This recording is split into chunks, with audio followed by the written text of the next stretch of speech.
Yeah.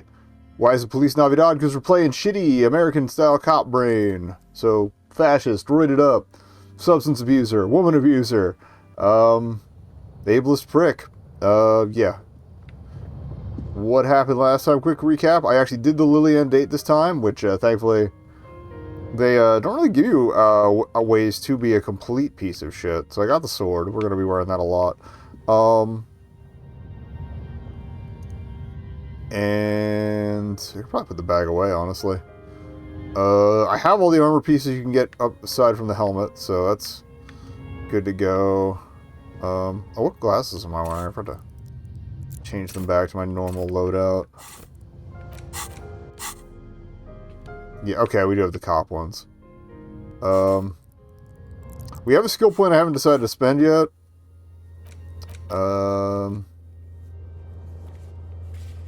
So, oh, we got, sent on a mission to find more traditionalists, so, because again, fash run. But, again, I am enjoying that all the fast choices and shitty asshole choices kind of, do morale damage every time. Curious if we can follow up with Lillian on the date. I see you haven't left our little Martinez yet. Still running around. Like some kind of cross-country law official. Still have a case to solve. Hi. I guess you do. What's on your mind, officer? Be seeing you. I feel like the places growing on me might lead to some flirtation, but again. Oh yeah, let me check the other locust traps, or the other, phasmid traps. Because I forget if you have to check to see if they're all empty, and then find the locusts in, Kuno's hideout to, follow up on that. We did the shooting wall. We did the, radio computer. We haven't done the church yet either, so that's something we'll probably get, at least started today.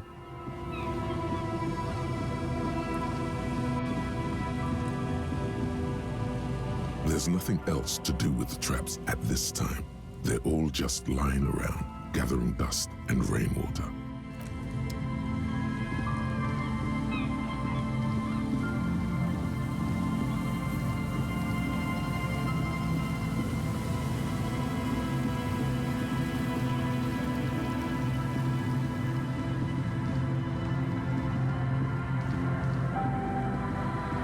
Honestly, I think one of the main decisions I have left is figure out whether I want to break into the church first, or...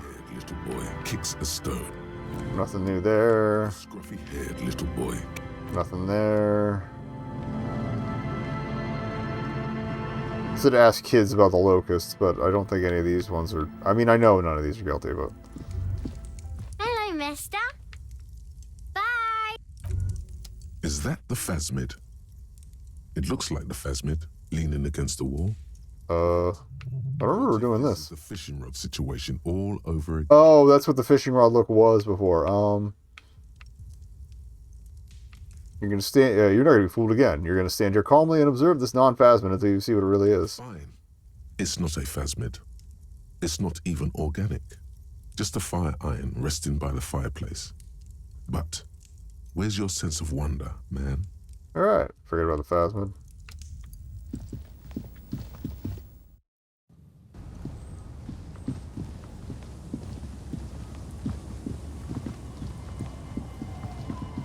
Because, yeah, I want to see if talking to the traditionalists adds a fashy thought to things. Okay, so traps are out. Like, I went into the hideout and saw the place full of locusts yesterday, but I didn't really, trigger any more progress on that. I think I went back and asked the second time. Bad at walking, don't mind me. So there was the lorry driver, Renee. I would say it's probably the least worst of. He's like more of a nationalist than a racist.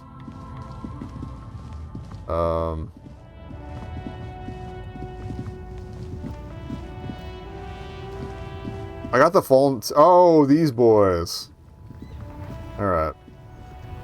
We're gonna let this lie where it may. But if we get both jackets, that will be pretty sweet.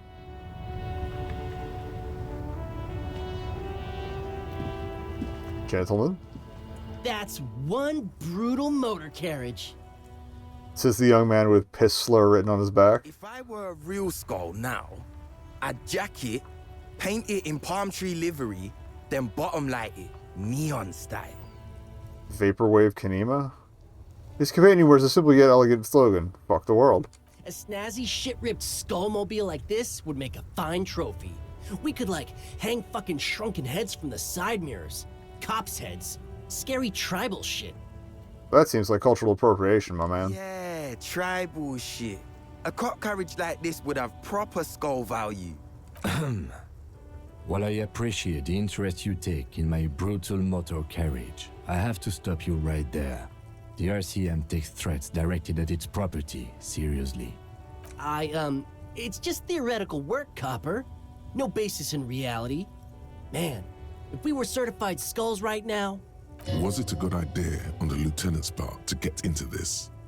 Don't even answer that. Just leave. You can always come back later, on your own terms. Nah. Who are you? I can tell you who we're not, cop.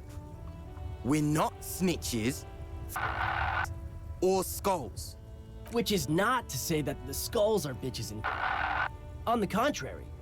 The part of this presentation you want to take home with you, cop man, is we're not part of the skulls yet. These skull people are more than an authority. They're deities.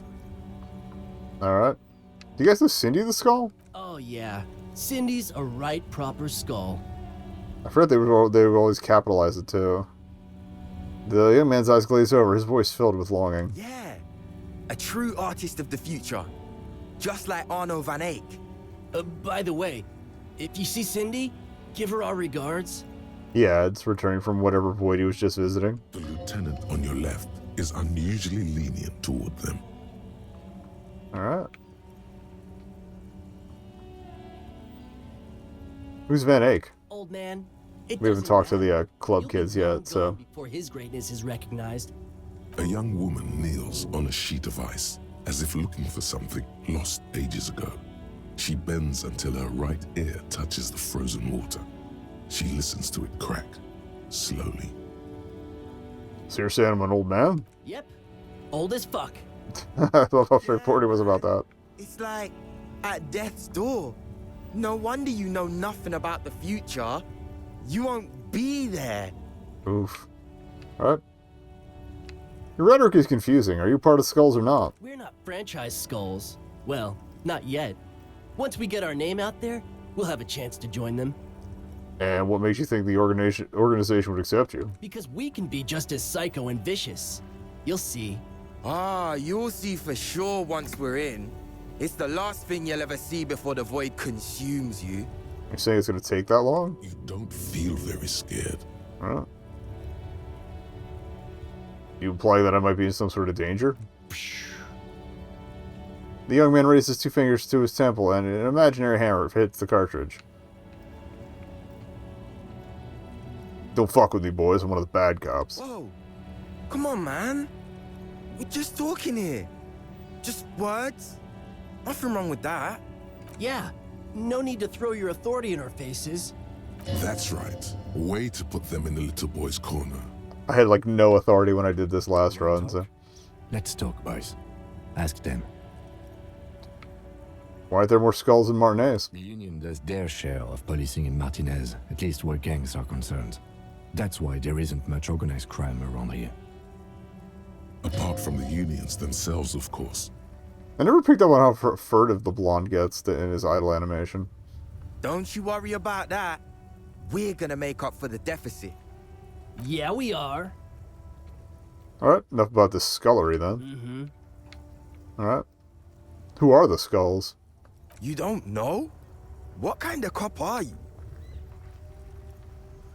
So glad you asked. The question was rhetorical. The Skulls are the most vicious gang of the Besmertne. The nastiest bunch of psychos ever. Jacking carriages and getting into high-speed chases. Possessing an infinite amount of fuck Probably better at it than actual cops. for their non-verbal modus operandi. Non-verbal. If a skull spots you, he will pull out his dagger and stab you without saying a word.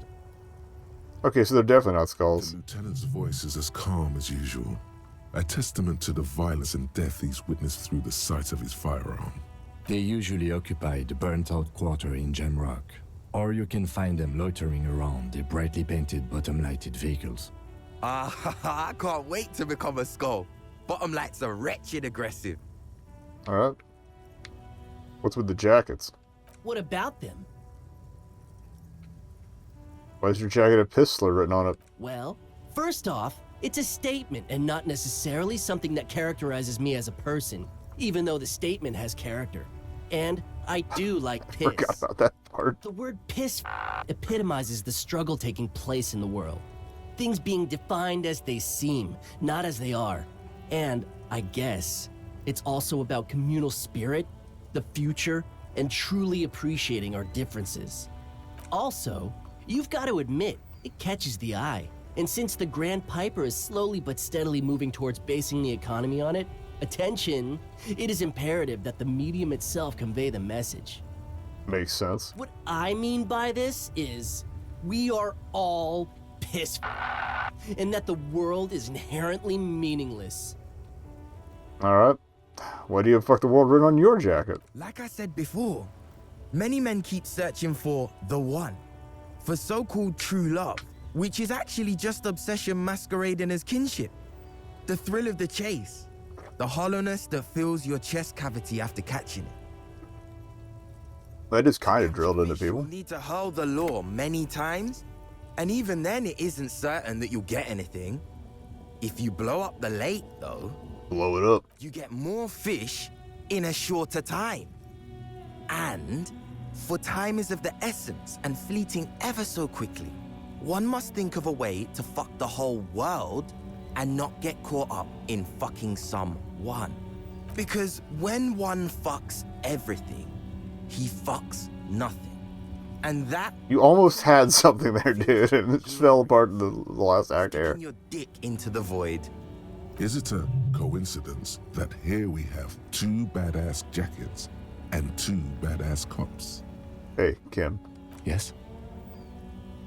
what do you think about their jackets? Leather jackets adorned with immature writing? The ideology they convey helps the boys justify poor choices in life and fashion. I'm not a fan. Why are you always so patronizing when cool possibilities cross our path? What are you implying? Which one would you wear? I'm not sure I understand you, detective. Are you more of a Pistler or fuck the world kind of guy? Neither.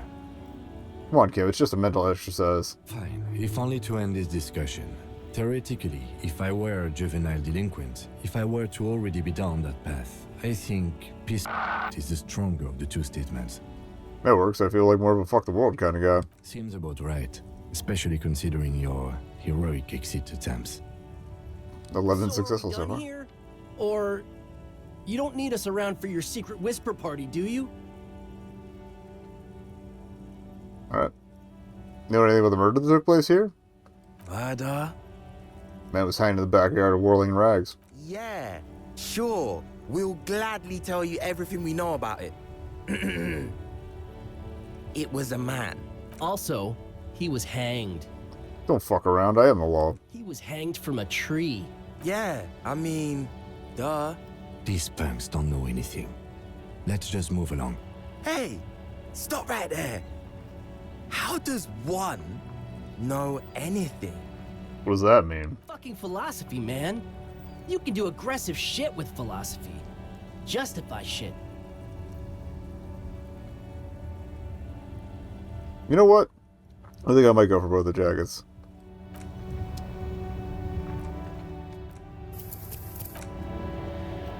Said I wasn't going to reroll much besides the armor, but Right as Hey, piss.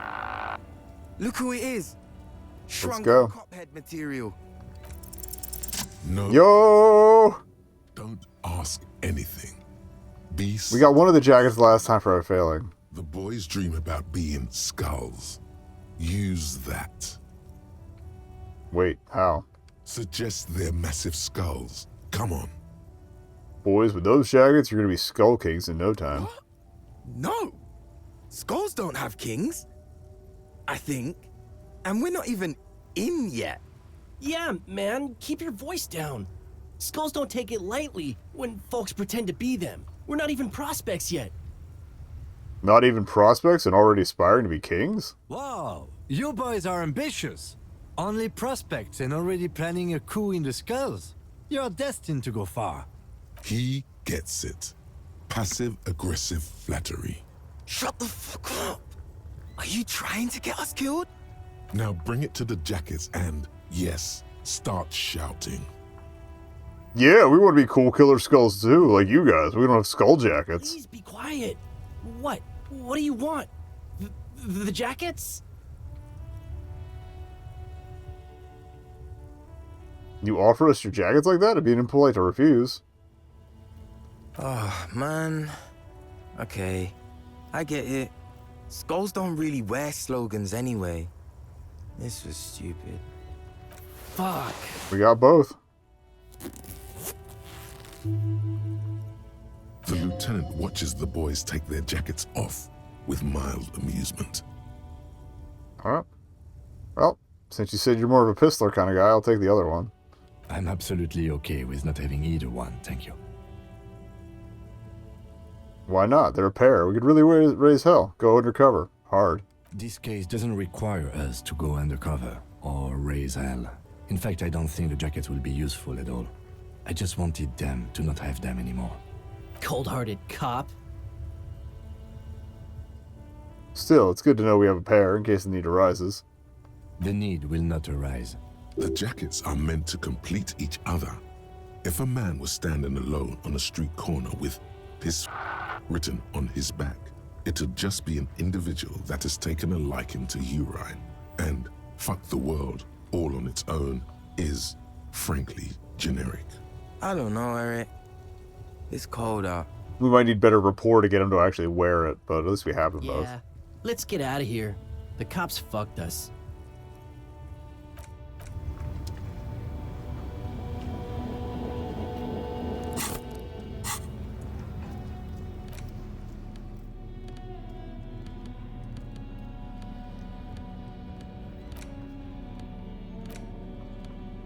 Oh, that's where they ended up. Alright, oh.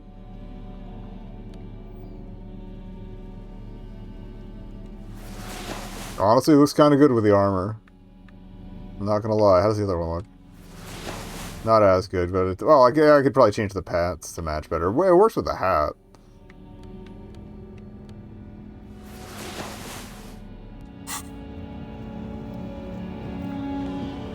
Yes? So, I shaved. Yes. I don't know what to say. Perhaps, I know. Stunning, right? I'm really not sure about this turn of events. I may have preferred the mutton chops. They sort of seem to cover up the... He stops. Damage. Either way, good on you. You were saying? Are we to talk about the boots I'm wearing? Okay, let's talk about it. You stole the boots. He looks at the gleaming technological footwear you're sporting. Congratulations. That must have taken an enormous concerted effort, considerable ingenuity and timing. Now, I'm going to report you and you're going to go to jail. Oh no, you're a cop. You can't go to jail. These are not the same boots. I like them so much I went and bought myself a pair. Sure. Anyway, did you want something? Related to police work? Oh, alright, well, we can't talk about the jacket then.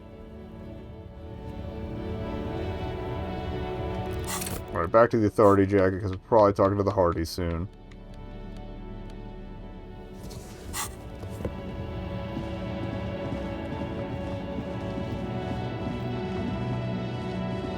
Oh, that's right, we had to talk to the traditionalists. So the lorry driver, lorry driver, pale driver, Renee, and Measurehead. Nous compatriot. You have something to discuss? Looking to turn back time. Can you help me, brother? You've got to be kidding me. What is this, detective? Relax, Kim. It'll only be a minute. No, it won't be. And even if it were, it would be a waste of a minute. Just please make it quick. I'll organize my notes in the meantime. My friend, I don't know what you're after, but I have to tell you, there's no turning back time. I've seen the demographic report. I know what our experts say. Our greatest days as a people are behind us, and we're not going back. So Measurehead was right. Haplogroup B4's time is over. That's bullshit. We can't turn back time, but that doesn't mean we can just surrender. I hate him sounding reasonable, like... It's about preserving our heritage, our birthright. What about the ancient fascist magic? Trust me, brother, I've done the research. Fascist magic just ain't true. What am I supposed to do then? That's the question, isn't it? People think you and me got it so easy, but the reality Oh, Jesus Christ. It's hard to be a regular guy these days. The rumbling in your stomach says there's something not quite right with this one. You know, I get funny looks from people all the time. I wonder if the other political alignments have different body parts that they could correspond to too. Fucking deal. A guy put on a little weight. Who cares? Because with the communism, it's all sniffing them out. It's all in the nose. So I'm curious, like what the moralists and the capitalists are. Alert. We detect major body image disturbance. He's really got himself worked up now. Dangerous stores of pent-up emotion there. He grinds a cigarette butt into the pavement and quickly lights another. I'm gonna fuck this, but... Did you not hear what he said? There's a culture war raging out there, and this unlikely hero might be our last, best chance. That's all this is about. I must steel myself. That's right. Guns and swords are the only things that will protect you from youth culture and demographic change. I'm satisfied with this conclusion. You still with us, brother? You're standing there like a glue sniffer.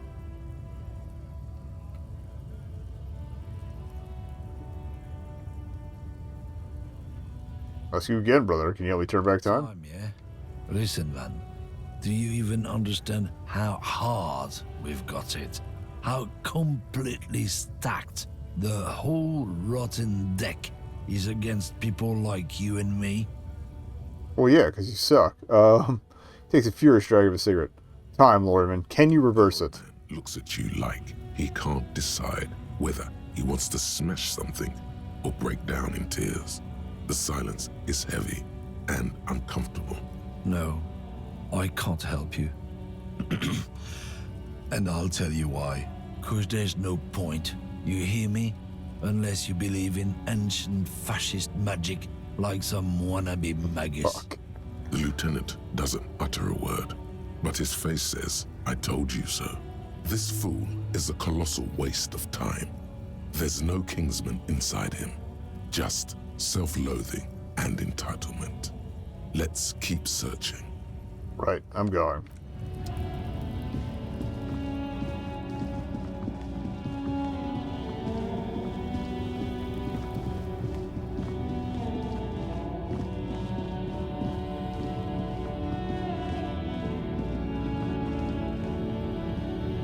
But you have to make the whole loop around. Oh, there she is. Wait, I could have just come in from the top. I forgot.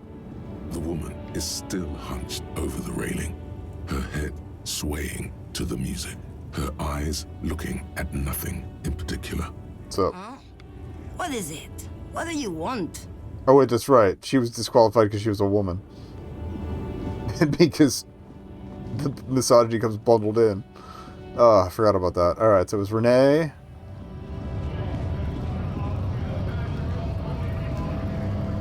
Measurehead. Then who was the fourth one? It might be on the missions list. Oh, Gary. don't know if Gary's still around, though. Guess we can check. We're in the neighborhood. Oh, I want to get the boombox today, so ideally we can learn the song. Alright, Gary went home. Hello, officer. I think I almost... Oh, hello, sweetie. So nice to see you again. We've already heard about all the cryptids, so...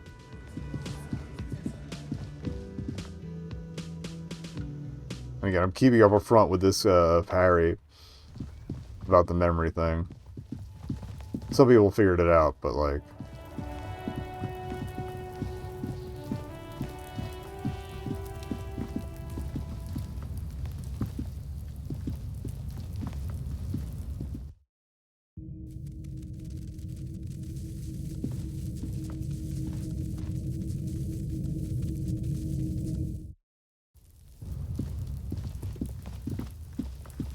Now can we ask him about the, Fuck, does Kuno care? The fuck do you want with it? Oh, that? Oh, the Kuno pig head. decapitates pigs. That's just a Kuno death. Too brutal for you, huh? Kuno, fuck your tongue off. No, let's move back to the shack. Of course you want back in there. Heard enough of this. Call, Pigmeister. Don't come and talk to Kuno. Kuno does...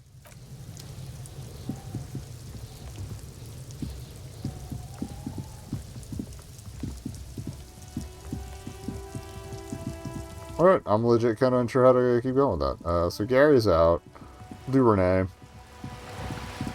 Though again, he's more of a nationalist than a fascist, so... Your munching has ruined my concentration. Did we ever... I forget maybe if I died. On one of these attempts about Jean-Marie. Or maybe we just didn't follow up after the argument. Your munching has... There's nothing for you to Jean-Marie understand. alone?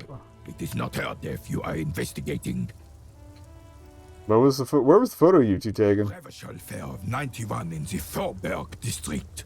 A parade was held to honor Guillaume Le Lion's name day, and the Carabineers marched in the place of honor.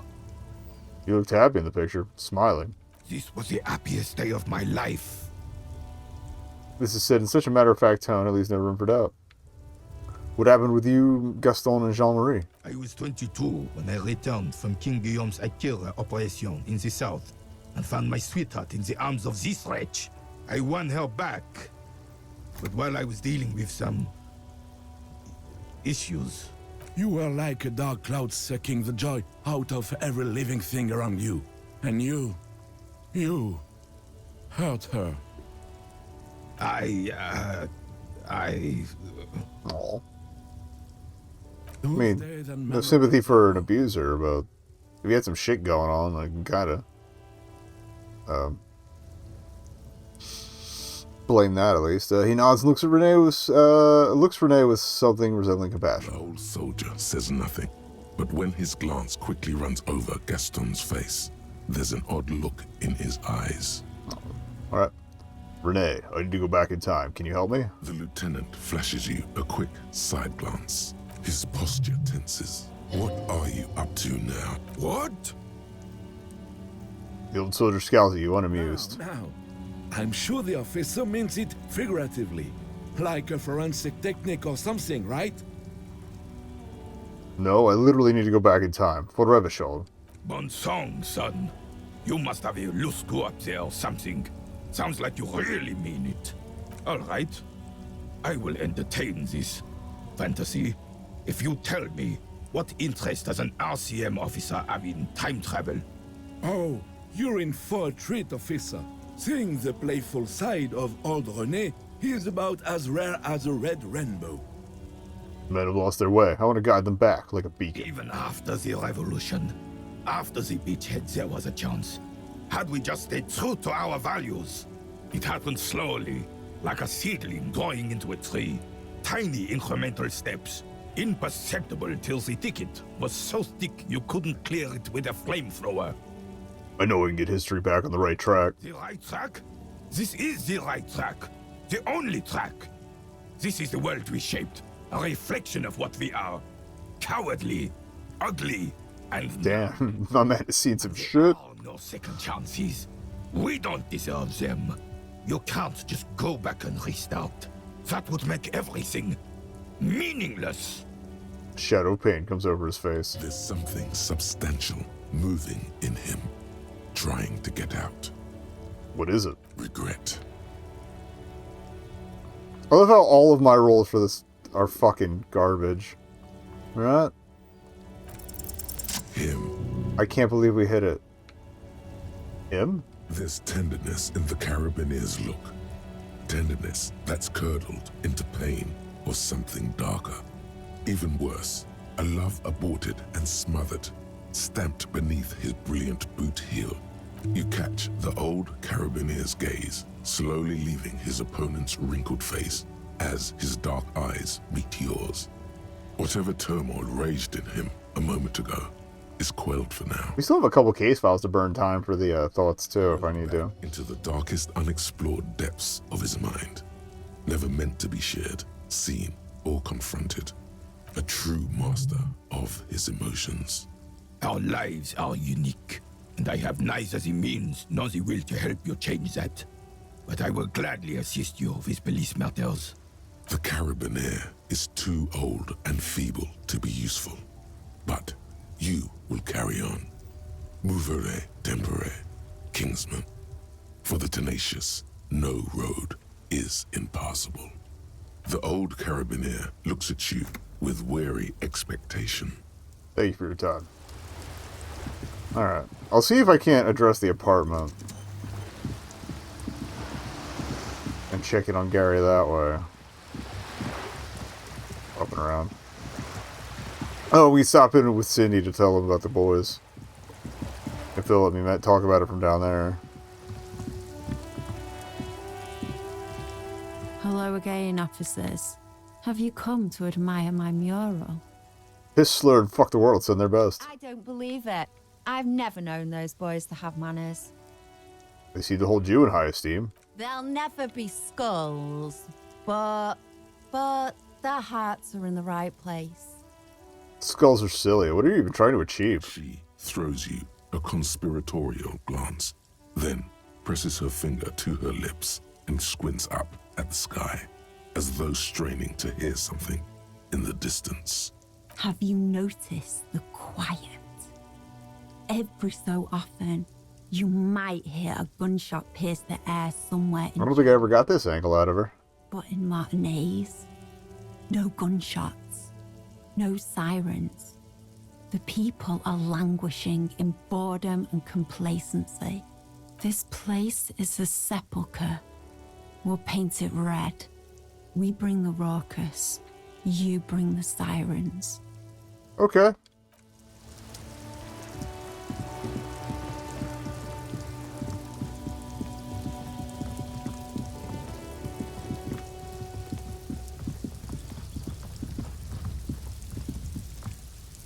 The door is closed again.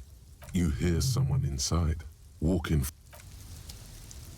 The door, you hear... Okay, so Gary's out of the equation. That's fine.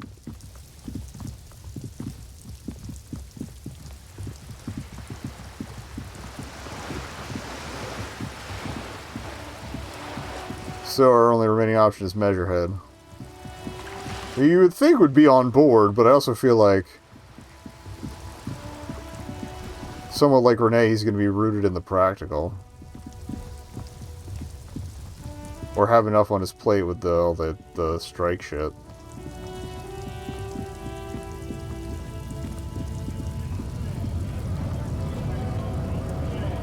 I don't necessarily consider that giving Measurehead credit. I just feel like that's what the vibe's gonna be.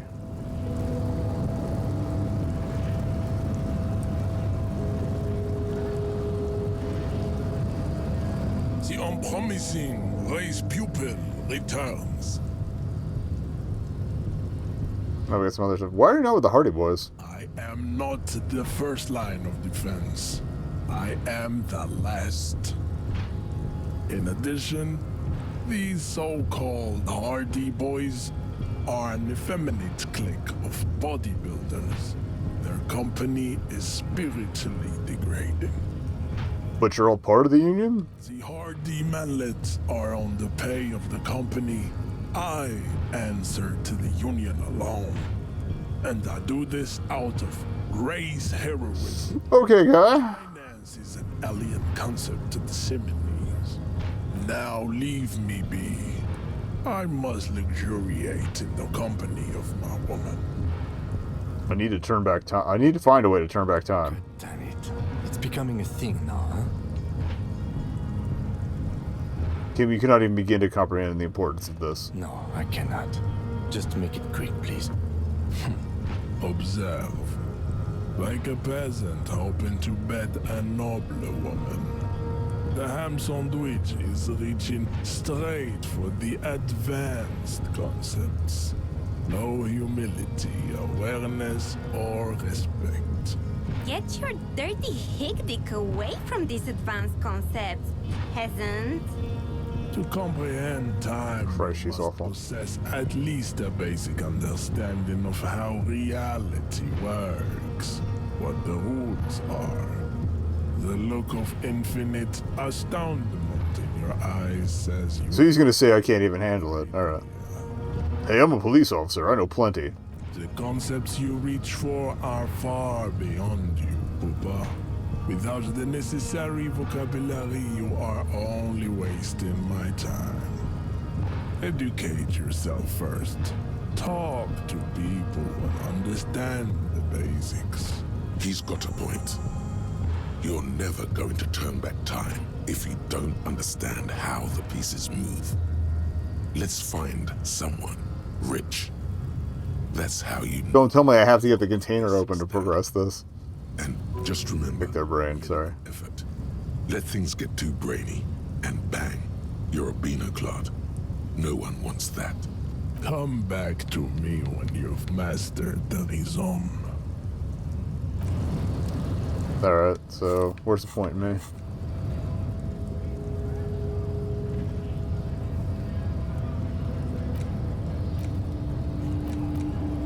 The only rich people we really know are Everard and Joyce. Unless I want to start dumping into rhetoric to try and get ahead of things.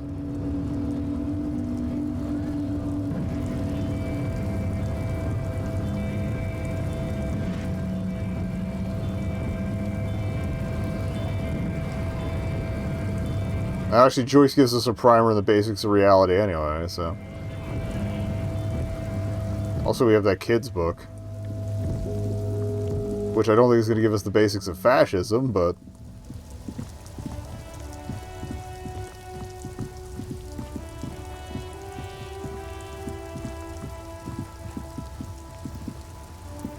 The dented yellow mailbox.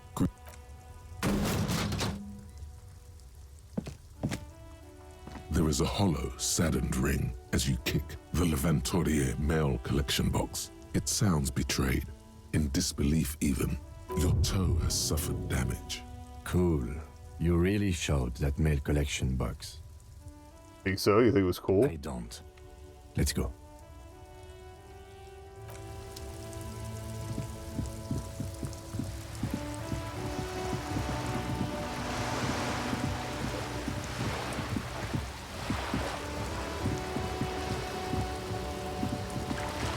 There's an achievement for doing that 5 times, but I don't know if you have to do different objects each time. Or 5 different objects, or if I can just do that 5 times. I don't know. You're back. Good. What can I help you with?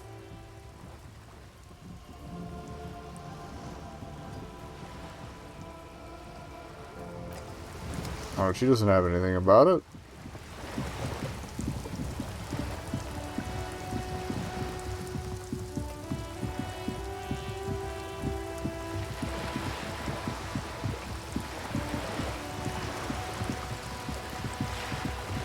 I can try with a Verart, but I have my doubts.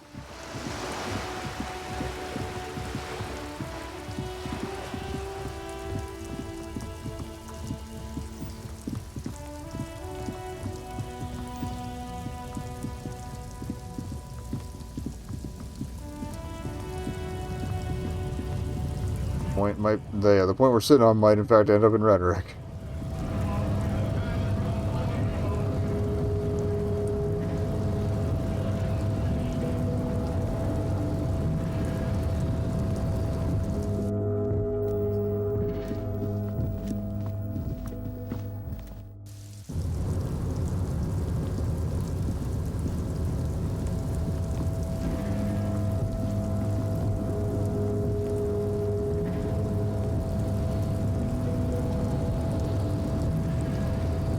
Rusting control pen. Same options we already used. You're back before the cargo container. Its draw has not lessened since you were last here. If anything, it seems to have grown slightly. At least it reset the roll, so I could try. We could try rhetoric gear too. See where that gets us.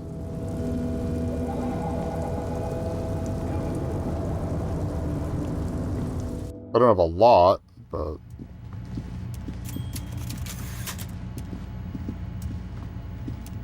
Mr. Dubois, a pleasure as always. You don't. alright. What do we got for rhetoric clothes? We'll just strip in front of Everard here, it's fine. -1.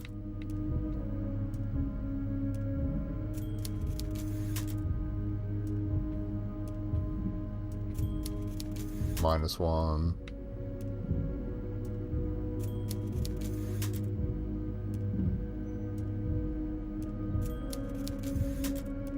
+1.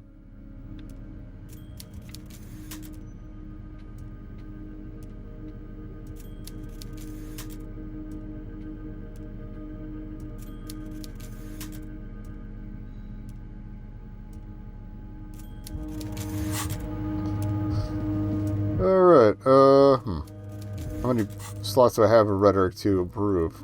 5, okay.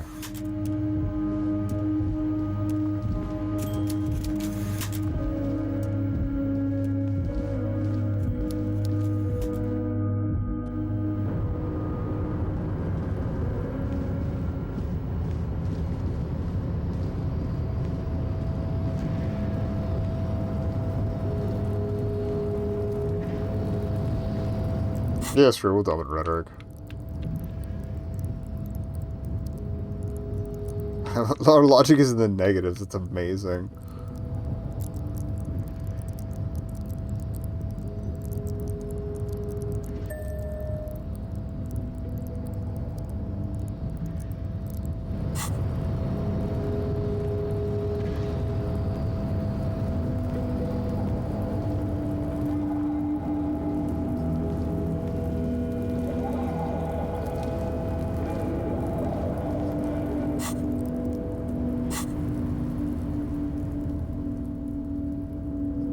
Where's that polo shirt?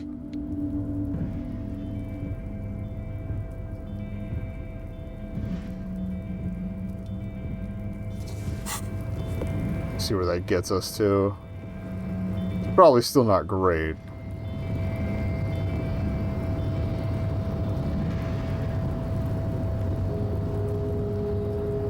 You're back before the cargo container. Its draw has not lessened since you were last here. If anything, it seems to have grown slightly.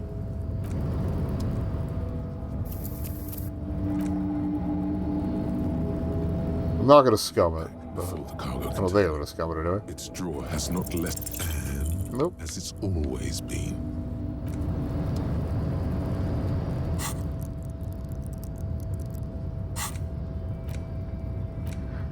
Ooh, sorry. Ooh.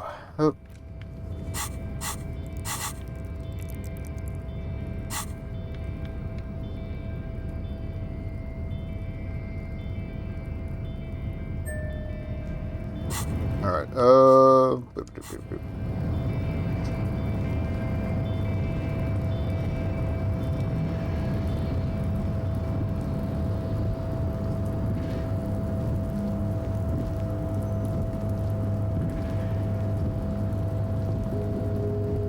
I don't think what to do next then. Yeah, I guess we'll just talk to the Hardy Boys.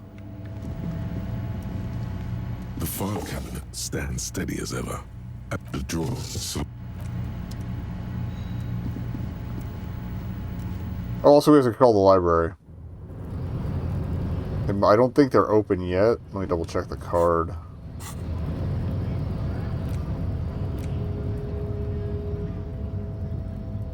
the library card is folded into.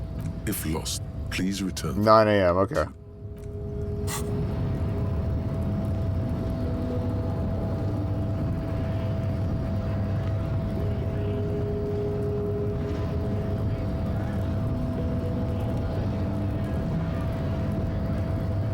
Hate that stairwell so much. Alright, so yeah, let's chat with the Hardys, I guess. And go buy the boombox. So I can learn the song. We'll do karaoke, why not? I love how I alternate between the Western, like especially American pronunciation, and then the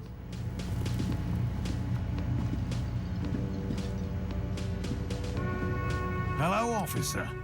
I think I almost have it. Well, not those traps. Nope. am I? Yes. What? Maybe Gary comes back in the evening. I don't know. Handle this. The woman says the crowd in the mess hall before turning to you. Detective disorientated. Are you still wondering where you are? This is Martinez, in case you've forgotten.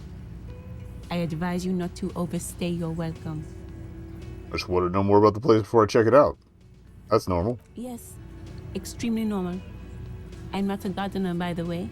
I'm a legal counselor for the Dock Workers Union. She crosses her arms. So let's get to it. You're looking for Titus Hardy? You think he has information that will help you? Maybe he does. She points to the man on the on her right. Titus. Why am I Talk doing to him. shitty But Harry's please, voice? I'll be keeping an eye on you. No strong arming, nothing official. The District of Martinez does not recognize your authority to make arrests. Okay. It doesn't matter if you recognize our Thank you, Kim. authority. We will make an arrest if we have to. She says nothing. Her glare speaks for her.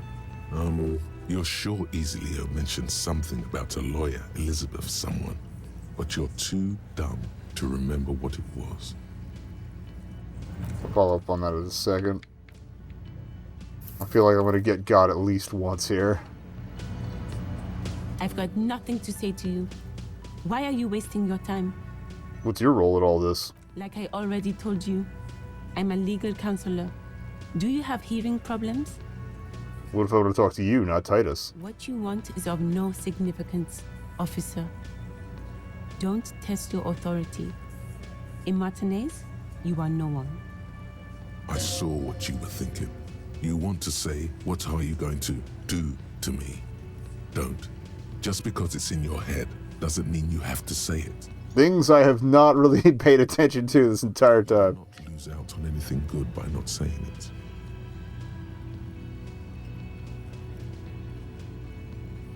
Alright, why are you so aggressive? Aggressive? You make your living enforcing violence. These people are just dock workers. So you were spying on us, and now you represent murder suspects. Just dock workers. We've talked to Everard Clare. We know who these men are. The union's militant wing. Militant can mean a lot of things. Listen, you moral intern lackeys. You're a mob, enforcing the unlawful privatization of Revachol. 20 fat men in the Occident are stealing it all, and you're their bodyguards. She's right. Fuck yeah. The tall, broad-shouldered man takes a sip of his beer. So ask what you came to ask, or get back to your commanders.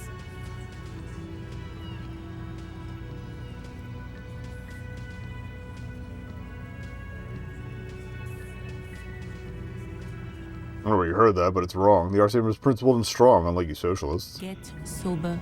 Do your job. Ask your questions. I love that that's a morale-damaging one. Alright. Maybe we'll talk later.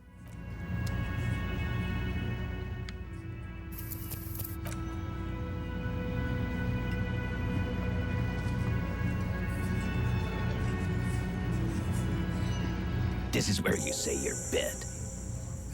A broad shouldered man points at you with a beer can. He's used to giving orders and having them obeyed immediately. You should not indulge him. He and his men carry themselves like giants. You'll need to prove your mettle to be taken seriously. Detective. The lieutenant acknowledges you with a sharp note. He's leaving it to you. First, we need to talk about your attitude. Wow. The RCM sent us some big dick cops. Real big dick cops. Look at them. Reckless. Swinging in the wind. Yeah, look at the big dick on that cop. Can't tell a dick that big what to do. Must be something in the water in Jamrock. He says thoughtfully. Yeah, gave them real nice big dicks. Yeah. Anyways. He wraps it up. You might want to start asking your questions now. It's not going to get better than this. Do a head count first. Connect these men to the tracks you saw in the yard. Chances are they're going to match. Scam. Starting from the right. Boot size 44. Blonde man. In his 30s. Overbearingly masculine. Wants the world to know he's a macho man. Tobacco chewing and knuckle cracking. Who else do we have here? Sitting on his right. Standard working boots. Size 45 or 46. Eldest in the room. Probably mid-50s. Smoker. Quiet. Across at the other table. Hobnailed working boots. Size 43. Gang tattoos. Mesk or Sarah Mauritian. In his late 30s. Early 40s.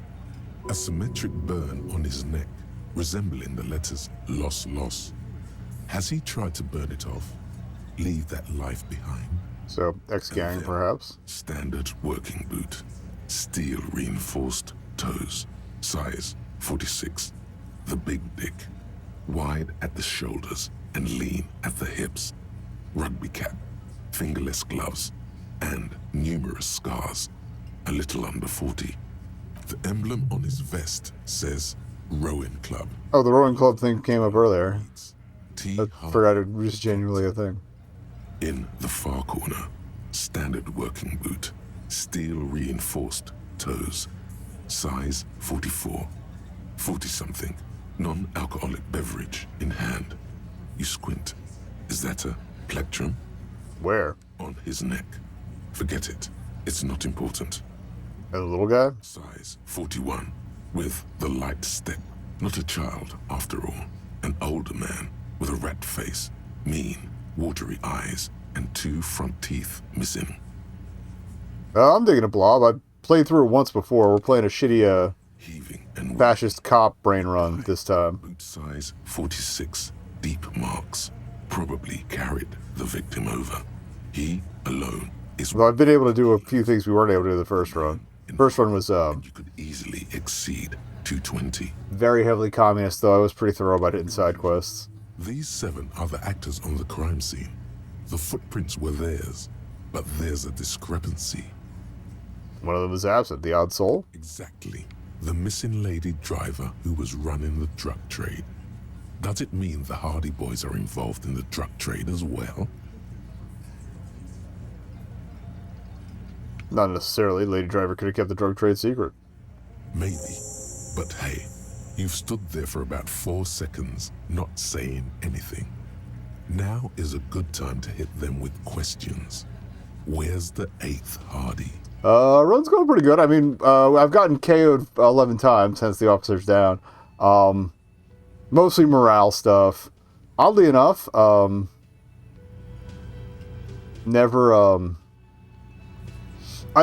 Kuno didn't get me this time. He got me in my first run, by embarrassing me to death. The chair didn't get me. I didn't really get any early to a death. It's all been, like, ones I didn't see coming. Yeah, the only way I was going to do a fash run was trying to emulate cop brain. So, like, misogynist, violent, juiced up. And I appreciate how it portrays, like, all the fascist options are hilariously stupid. Like, they're not playing around. Like, they all sound as asinine as fascism actually is, which is great. And every time you make like make a shitty remark, it docks you a morale. So I've knocked myself out that way, just being an asshole a few times. It's great. I thought it was going to be a nightmare, and like not like it take itself a little too seriously. No, it takes the piss out every time chance it gets. All right, where's the 8th Hardy? With you, fella. We're on day 4, if you're wondering. By the way, I think it might be in the stream title, but yeah. I got a lot done the first day.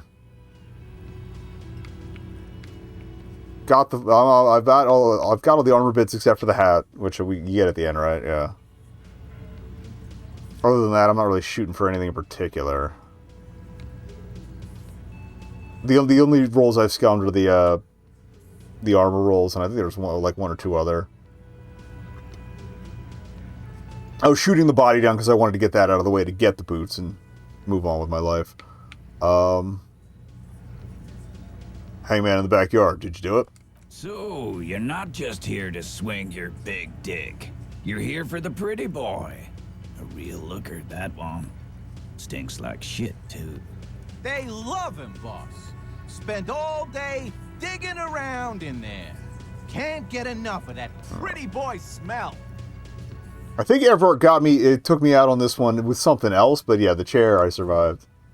But my partner and I have a serious matter to discuss with you. Huh? Let's go for the throat. Why are your boot prints all over the scene? These boots. He raises his worker boot, size 46, steel reinforced toe. Yes. We all got a pair. We wore them the night we took the pretty boy out back and hung him by the neck. As he speaks, his fists contract, going through the pulling motion again, savoring it. Yeah, we did this. Once I follow this thread, we're going to pause for a break. I stop every hour to run 3 minutes of ads so it doesn't roll pre-rolls for people coming in. So, feel free to grab a snack, hit the restroom or whatever. Alright. There's a catch hidden somewhere. He didn't confess so that you could take them all away. It's too simple. But there's a catch. There is no catch. These 7 honest men have all equally come forth to tell you what happened, so that you don't waste any more of your time. They're playing to their considerable strength in numbers. Don't talk about arresting them. You only bring attention to your inability to do so. Alright, it's about to roll the ad. So, yeah, I'll be right back. 3 minutes or so, like I said. Yeah. Do what that will. Where's the button? Forgot to... There we go. Boop, here. I just realized that I have not talked to Kim about the bullet yet. Looking at the list of options there, so I'd be surprised to him. I mean, he was there for when we fished it out, but I did the analysis on it afterwards, solo, so I gotta bring that up to him at some point. Also, since we're doing the worst of all possible Harrys here, or close to it, there was one other thing I did this run that I did not do last run, and I will probably never do again. I'm sorry. I'm sorry I shaved it off. Like every time I look in the corner, it jump scares me now. I hate it. I hate it. I hate it. All right. Moving on. All right. Yes. I did do the Cousteau thing too. Yeah. You murdered him just like that. No remorse. How many people have you sent to the Shays? Ever felt remorse for them? Or send them to Reunion to rot. For 20 years. For life. Look, I'm just doing my job, that's all. Oh, so you are just a simple, well-meaning man, eh? Ever been in solitary? Prison is a charter. That's what it is. He's right. So he's hanging a man, slowly, without breaking his neck. Lieutenant replies dryly. Who called the shots that night? Are you deaf? There will be no singling anyone out. You can't arrest a Hardy boy without arresting all Hardy boys. Do you think you could do that? Do you think you could arrest them all? A shadow of a smirk passes her lips as she tilts her head. Titus, keep addressing him. He wants everyone to know he's in charge. No, but seriously, who calls the shots around here? Who do you fucking think does? He sounds more amused than angry. He's so sure it's him. But it's not that simple. There's someone above him, or beside him, sharing the leadership. Hard to say who. Everard Clare runs the union. You might answer him, right? You keep him the fuck out of this. We have autonomy. It's all on us. He didn't seem to like that. I run the Hardy Boys. You stepped on some big toes there. Tried to take out a satellite. That's not how it's going to go. They'd rather rot in jail than implicate Mr. Clare in this mess. Huh. When Titus Hardy says he runs the Hardy Boys, How do you buy that kind of loyalty? in an Goddamn. administrative capacity.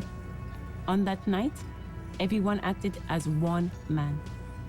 When did this hanging incident occur? You don't have to keep answering his questions. The fixer turns to remind Titus. I know, Lizzie. Relax. We killed him last Sunday night. Seemed like a good way to end the week. How long have you known the victim? Known him? We don't associate with scum like that, asshole. Yeah! Who do you think we are? Quiet.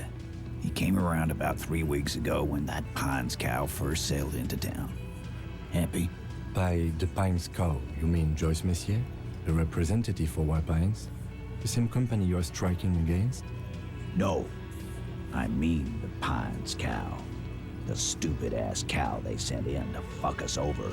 Oh, the one before her? You know what? Maybe there's a different one. Why don't you ask her? If we rose this shit, pretend to mull it over. She has interest in Okay. when you ask her hard enough. We started that line of questioning, but didn't get that far. Insinuation for today, Titus. Officer, your interview is drawing to an end.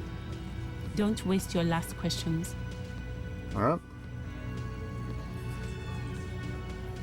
Why did you kill him? Why? 'Cause he was worthless mercenary scum. And he stepped out alive in my town. So he was a mercenary, that's it? He stepped out of line. He repeats, jaw clamped shut like a vice. What kind of mercenary? The kind that shows up when you start a strike. The experienced kind, too. Had Kohoy and Semanin written all over him. Ex-Oranese Special Forces. Great! A live grenade, right here in our bar. I can't prove it, but I know he was sent by the Wild Pines. They hire merc shit like that. Story of every strike from here to Samara. Hold on, I didn't even know he was in Special Forces. Because one night, he walked straight up to the mic and said, I'm Oranese goddamn Special Forces, and I'm gonna fuck you all. Honestly, that's not that unusual for meatheads. Really? Yeah, really. Had a gin and tonic up there, sang some Oranese paratrooper Oh, if he's paratrooper. He's gonna fuck everyone. Some of those guys are... Ooh. We couldn't believe it either, but he fucking did, right there. Like some kind of animal. Right, but what did he actually do wrong? Wrong? He harassed women, raped one, harassed workers, threatened to kill some as a warning. Wiped spittle from his mouth. Slight unease in him suddenly. He regrets mentioning the rape. Bum bum bum. Kill us all if we don't open the gates, if we don't let the scabs in, if we don't bend over. And that was before he started coming here. Yeah, he said it was his favorite joint now. Started coming here every night. Drinking, grabbing girls. Grabbed one of ours mid-karaoke, right there on the stage. He grabbed someone? Lieutenant is trying to make sense of this flood of information. Yeah. This girl's on the mic. A beautiful girl. Young. Gets into the second verse of Lover Lake. The fucker grabs her legs, starts screaming. Show me your cunt! Why don't you show me your cunt? Then, he gets knocked on the head with a wine bottle. Doesn't even fall down. The same girl who was sexually assaulted? Raped, you said? Aren't you fucking listening? My man is talking to you. He took care of it. They got the girl out before anything else could happen. Yeah, me and Eugene got her out. Aren't you fucking listening? He repeats like a parrot. Right, but who did he assault then? This is a very serious allegation. You're not getting the name. That's a Martinez matter. And I'm not discussing it with you clowns. How did you kill him? We hanged him up by his neck until he got real still. Wasn't that obvious, Copper? Didn't they teach you anything at the cop school, idiot? Have you any idea what they actually quote-unquote teach you at cop school? Sure you've had at least 2 years of cop school and many more of active service.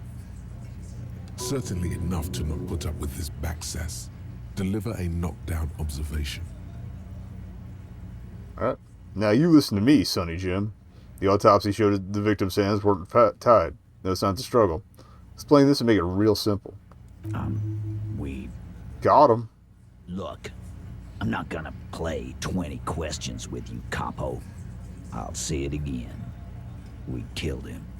That definitely caught him off guard. In comes number 2 to take care of it. Yeah, I knocked him out. Came up behind him and clubbed him in the back of the head. He went down like a sack of sand. That's right, lawman. And then we hanged the fuck. Oh, I'm glad I got the composure pants. Mr. Tats, what did you use to knock the victim out? My fucking elbow, Copper. Samurai boxing style. Where'd all this action take place? Right fucking here. Eugene already told you that the fuck had started coming to our bar. Yeah, man. Weren't you listening? They keep speaking for Titus, so that he wouldn't get his hands muddy with too much explaining. Alright. Let's roll it. Titus is solid as a rock, and so are a few others. But... Oh yeah, we got this roll last time I played too. Okay. First, tell me who's solid. Elaine, who looks like he might be Titus's right-hand man, the least antsy of the bunch. Definitely not his first time being questioned by the police. This little rat-faced fellow is solid too. Always fidgety, yes, but no change there. Yeah, we'll see how that pans out. Neither. Mostly keeps to his tomato juice, or whatever he's got there. A V8. Who's cracking under the pressure? This one. He's sweating profusely and has difficulty breathing. They smartly kept him out of the conversation thus far. Definitely the weakest link in the chain. A single sentence would wear him out. He can't take the length of the questioning. Keep it going long enough, and he'll crack. Look at you. You having trouble breathing over there? No. He looks up, startled, his forehead shiny from sweat. A few coiled locks are peeking out from under his warm woolen hat. Of course he's having trouble breathing. Just look at how fucking fat he is. Man next to the big guy bursts out laughing. Fuck off, Shanky. Angus is a powerful guy. All muscle. Keep your eye on this powerful guy. Sooner or later, he's going to break like a piece of twig. There's something you're not telling me. And fuck you too, Copper. Picking on Angus like this. We're done with this schoolyard shit. And just so you know, he doesn't have trouble breathing. This one is a stone wall. You won't get more out of them about the night of the murder. Not yet. Right, I have more questions about the lynching. Like what, Copper? Alright. How does the bullet in his head factor into this? Huh? Sip of beer makes the surprise go down easier. There was a bullet in the dead man's brain. Why was it there if you hanged him? How the fuck do I know? Anyone could have shot him. Target practice, maybe. Another sip. He's tight-lipped suddenly. This line of questioning is over. You got the cause of death already? Hanging. If there's any post-mortem trauma, it's your problem. This will not turn into a cross-examination. Why don't I just arrest you? Yeah, lawman. Why don't you? Weren't you warned to not go down this path? And yet you still go and do it. Oh well. Not in the arresting mood? His mean little eyes come alive with hatred. Fearful readiness, like an electrical charge, raises hairs in the room. By your side, the lieutenant keeps his hand away from his holster. You hear the nylon of his coat hiss as he steps closer. Easy. Walk back from the provocation. They're armed, and they outnumber us.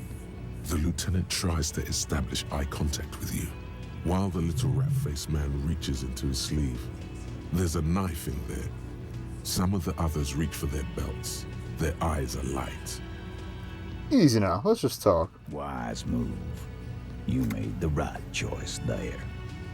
Now make another one and get the fuck out of our booth. We're not gonna do this again. This version of Harry has watched Surviving Edged Weapons.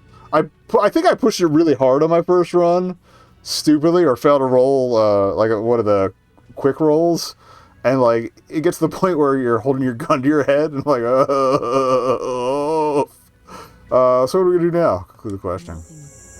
Your investigation. And then you lose stuff on one of the later rolls if you get to the gun thing, and Kim has to talk you down. All right. I think we're going to stick around. Thanks. Some things don't add up here, Titus. Lieutenant closes his notebook. Job for long enough to know that people don't just confess to first-degree murder, even if it is a group responsibility. We're going to look into. But again, we're playing Capri. Good luck with that. All right. You've heard everything a rent-a-cop is gonna hear from us. Real law officials. You're lucky you didn't get a beating. I'm going to save the authority for later, but I think we do need to proceed with that. All right. Me and Everett talked. He promised he'd cooperate. Oh, so you went and talked to my mommy, and now she's making me play with you. Is that it, lawman? And what's gonna happen if we don't? You're gonna go and tell on us? Honestly, this is what this Harry would say. Why don't you push me some more and find out, Gimp? You gonna let him talk to me like that, Titus? He turns his eyes full of hurt to the big man. Let's see. Yeah, I guess I am, you big pussy. Damn. The old man sent word you'd be around again. That's the reason I'm being so forthcoming with you. Don't wear it out. Alright. Still haven't explained the bullet I found in the hangman's head. You still on about that bullet? A bullet in a hangman's head. You're right, Copper. That is mighty curious. Indeed. Mighty. How did it get there? Lieutenant is fixed on Titus. Well, there are so many bullets in the world, and so many heads. The bullet knows where it is at all times. I guess it's only logical. At some point, one of them bullets had to end up in one of them heads. It's bound to happen again, you know? Just statistically speaking, of course. Alright. I'm going to ask you again, why was this in the victim's head? Wow. He's got it in a real evidence bag and all. Why don't you go home and log it into evidence? These men have told you what happened. I think the hang was a cover-up for the shooting. You know what I think? I think he was shot in the head as a kid, and his brain grew around the bullet. Around the bullet, man. That's a good one. Did you guys shoot him? Shit! I probably did shoot him. I was drunk last night. You guys know me when I'm drunk. Yeah, Glenn likes to shoot his guns when he's drunk. Better hope he stays sober. No, he meant before he was hanged. Did you shoot him before you hanged him? Before? After? During? This is getting ridiculous. They told you what happened. Stop wasting your time. Don't worry, we'll figure this out sooner or later. Never been worried in my life, lawman. Found someone who saw the hang. Witness. A witness? You ain't got shit. The locals would never come to you with this. That's just cop tactics, Titus. Next, he's gonna tell you one of us already rolled on the others, and is in witness protection. My witness isn't a local. Well, let's hear it then. Who is your mystery fella? He's not alarmed by the sudden appearance of a witness, but he is surprised. Let's just say he's a high-ranking government official and leave it at that. Yeah, right. Like we wouldn't know if an MI plant was in our town. Nice try, right? I've seen this shit a million times, Titus. Fly fishing. They are desperate. Tell us, Copper, what wacky claims did he make? Witness said the hanging went down very quietly. No shouting, no commotion. It's you assholes that feel the need to go around like a fucking brass band. I kind of set us up for that one. Dead silence. That's fair. Yeah. It's like they put cowbells on you before they send you to the streets. What's with the cowbells, policeman? Damn, they wormed their way out of it, somehow. Try something else if you can. Witness said he saw 2 people of Arabajite descent and 1 mask. Arabagite? Boss, I think he's trying to say me and Theo. Well, yeah. What is confusing you? Eugene, Theo, and Elaine were there too. I already told you. We were all there. Witness said it all looked like a surreal play. Those flaccid MI cocks with their culture language. Everything's a surreal play or sublime whatever. Saying that might have actually convinced him a little more that he was there, or saw it anyway. It means the whole scene was long and drawn out, like it was from a film. What is this fella's problem? Sorry we didn't make it more action-packed. It wasn't the first thing on our minds, you see? Shanky. It's Shanky, right? I thought there's something wrong about the lynching story. Now I know there was. You don't know shit. I know you are lying, Shanky. Alright, he writes it in his notebook. Note about the witness. Witness. I pulled the same shit. Came up with some shit, then went and said it to people. Get a reaction. Don't have to go to cop school to try that. You don't have to go to school for shit. I never went to school, and I'm doing great. You're doing a hell of a job, man. Hell of a job. Okay, maybe it doesn't feel like this did anything to them, but they have to be fretting a little. Everyone is afraid of witnesses. Witness is a scary word. Okay. Oh, now the authority's good. Alright, cool. I forgot how much of this we had to do to unlock it. Alright. Well, 8 sets of footprints, but there's only 7 of you. Where's the 8th Hardy boy? What are you talking about, madman? There's no 8th Hardy boy. There's 7 of us, and we're all here. He sizes you up. You want to be the 8th Hardy boy? We ain't hiring. He shakes his head. Actually, boss, we've been talking, and we think she could maybe... She? So there's an 8th Hardy, and it's a Hardy girl. Let him slip. Who might it be? Elizabeth? The gardener? Shut the fuck up, Glenn! Doesn't match the description we got from the one truck driver. So let me get this straight. There is an 8th Hardy boy. It's a she, and you don't like us talking about her? That's right. We're not talking about this. This is a private Hardy Boys matter.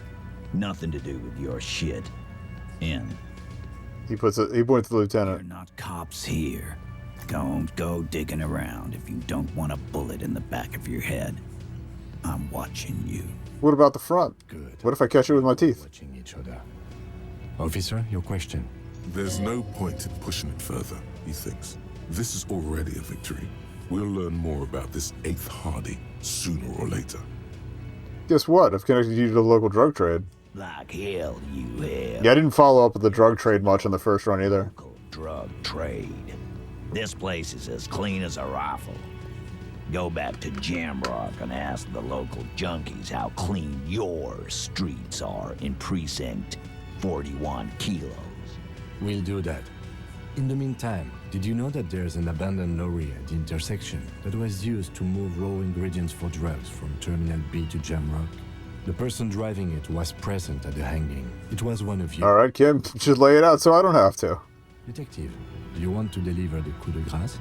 The thought forms in your head, like a lightning strike branching in the sky. No, do the honor. You've earned it. Thank you. You're right, Titus. There is no local drug trade because it's all controlled by you. You're the drug trade. That's a mighty interesting theory. It's not right. That's what you would need to do, theoretically. A big, strong, state-run monopoly would outcompete. Oh, I think he means by you, he means the union. Okay. Yeah, Makes man. more sense. Theoretically, that's what you would do. To get rid of the gangs, the dealers, even some of the junkies. You would need good, trustworthy people to take their place, of course. Hardy men to run such a monopoly. For the good of the community, of course. Yeah, you keep telling yourself that. I know for a fact there's still plenty of drugs out there. No, there aren't. Some little shit and his dad are doing speed. Who fucking who? I'll say that they know about the Reuters. Little shit. That's Kuno in the yard. Whatever you've seen is peanuts. Look at the big picture, man. The place is a paradise. And all thanks to Hardy Boys. Theoretically, of course. We're just talking politics here. My answer to your drug accusation is, how dare you? Go fuck yourself. Not quite yet, Mr. Over the edge of sarcasm in that too. Prints on the crime scene. There are only 7 Hardy Boys here. The 8th Hardy, the one who's missing. She runs the thing, right? My answer is, fuck off. Mind your own business. There is no 8th Hardy. I run this goddamn scene. Yeah, he's running interference. And here we go. Back to the usual. I know. Fatty walked on all 4s.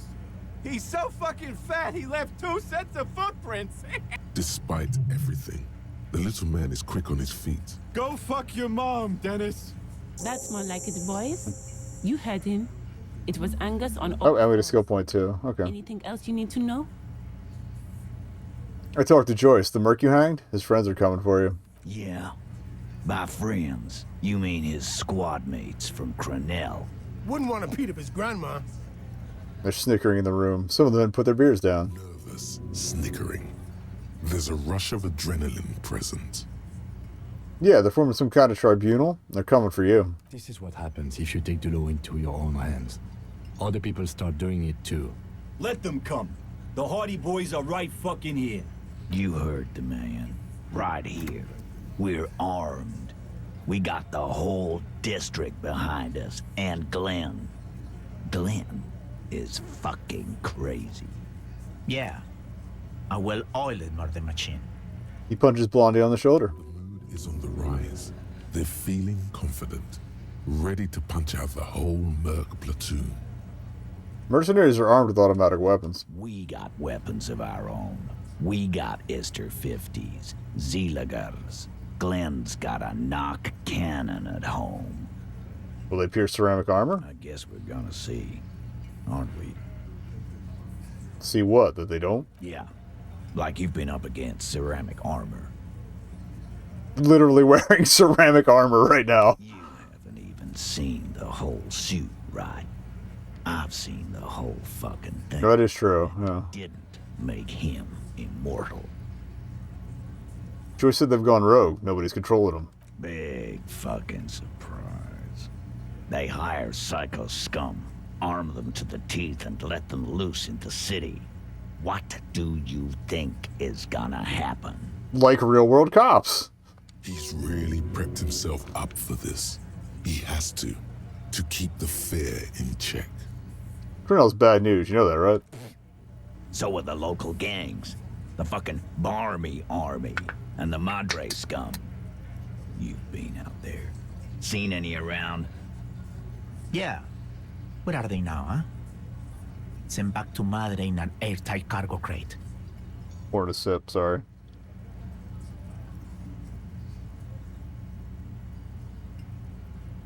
Probably shouldn't have had 2 sodas today, but whatever.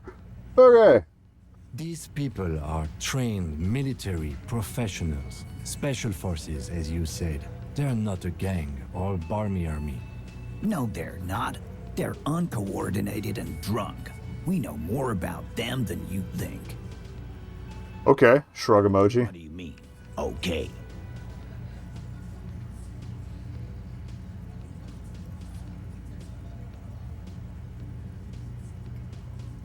I mean, okay, they're gonna wipe you the fuck out, Titus. No, they won't. Get out of here with your negative energy. He really doesn't like you. We're failing the vibe check. On what might be the eve of battle. All he means is that the situation is serious. No wonder you cops get shot to shit every day. Can't go to war with an attitude like that. Alright. As you look around, I would have laughed so hard if we fucked that. swearing, Drink it. I think that's where the holding the gun up to the head thing comes in. Look familiar. Where have I seen this before? You believe the place was called Precinct 41. It was also filled with, almost exclusively, men sitting on desks. Glad we got this out of. This took me like 2 days to get the authority up. Last time I played, because I didn't start dumping points. I wasted like 3 days because I didn't realize the vomiting thing had to happen. It's technically part of the tutorial, so I didn't get the body down for like at least 2, maybe 3 days. And then I was dumping points and everything else to try and open up random shit that I didn't get any to authority until like super late. You get it, Titus. You guys really are the authority around here. Oh. You must be. You're just like real cops, drinking beer and sitting around with your dicks in your hand. You got a problem with beer now? Not quite there yet. Push on.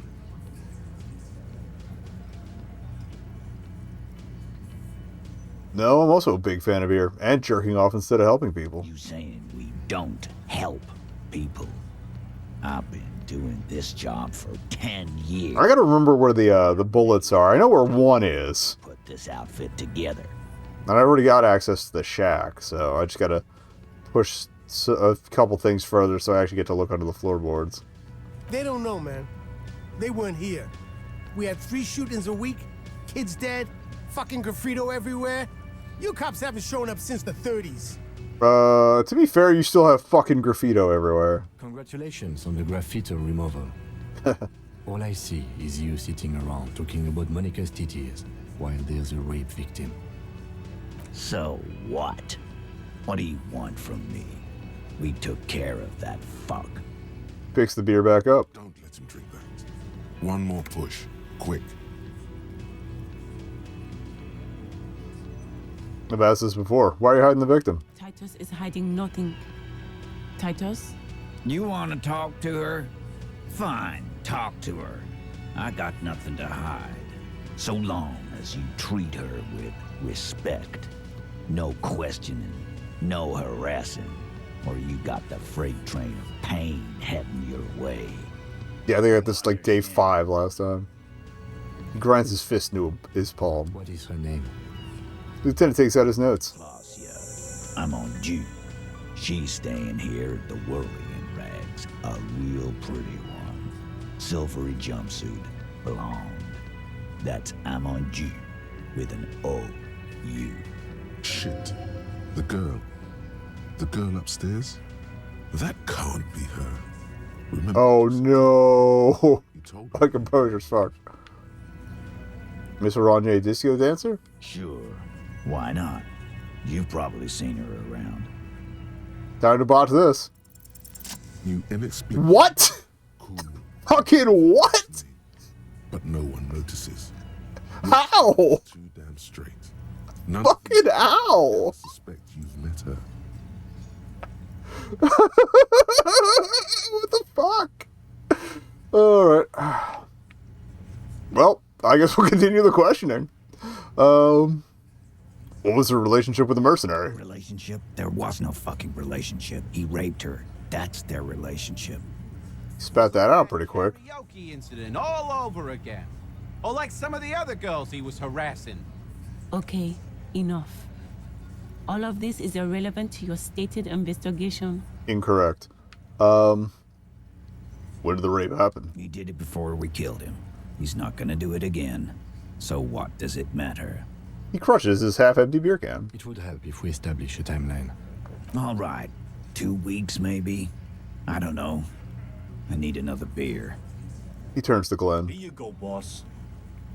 Tall blonde throws him a can. Titus cracks it open. What is your relationship with her? I know her. He looks around and an uncommon silence fills the room. How well do you know her? Biblically. Small twitch in the corner of Kim's mouth. He has a hunch about what knowing means. This is Kim fucks. Well enough, Copper. We party. She's been here for a few months. He crosses his arms. He tries to make it sound real casual, but the muscles on his neck tighten.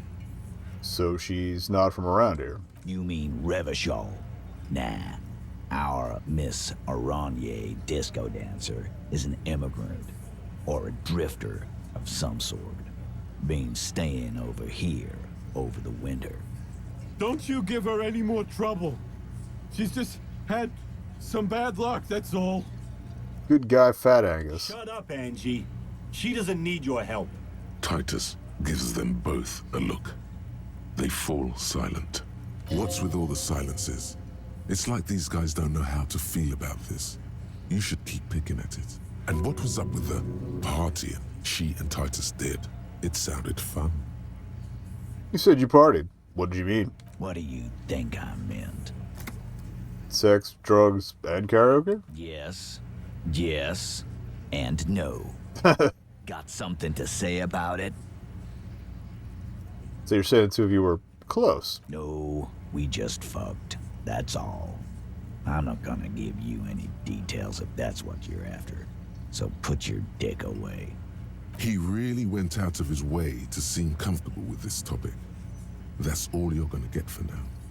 Think I know her. You don't know her. Say nothing. Good boy. Alright. Thank you. We'll talk to her. Remember what I said. Freight train of pain. He points his beer can at you. Okay. See you.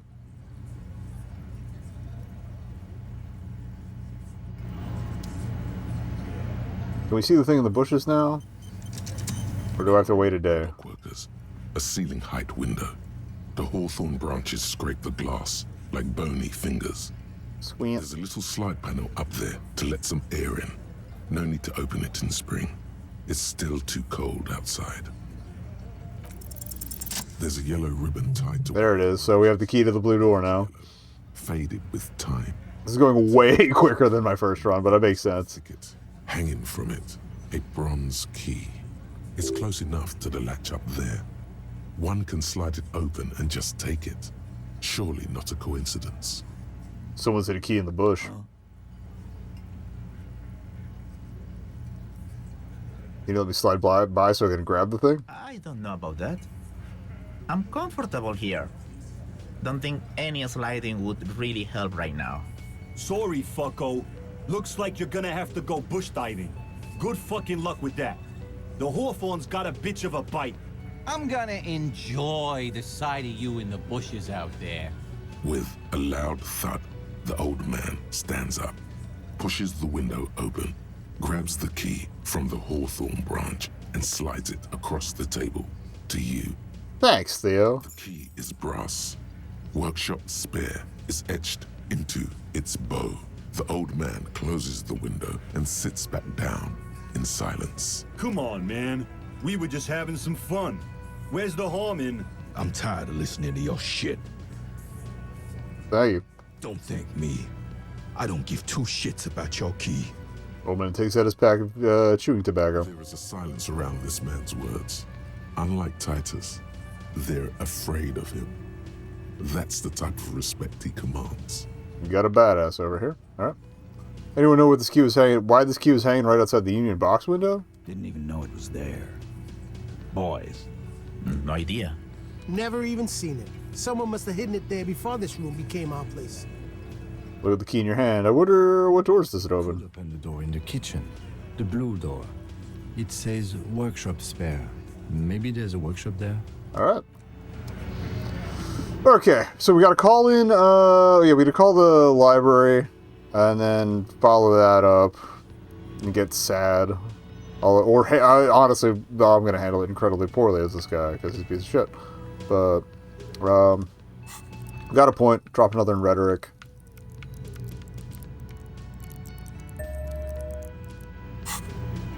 How close are we to another one? Okay, decently, okay. Alright. We'll talk to her eventually. Yeah, they were just saying we needed to talk to somebody rich, so... Yeah, we gotta get the basics of reality. Which would make sense, learning that from somebody who can bend light around them. Alright, yeah, make the call.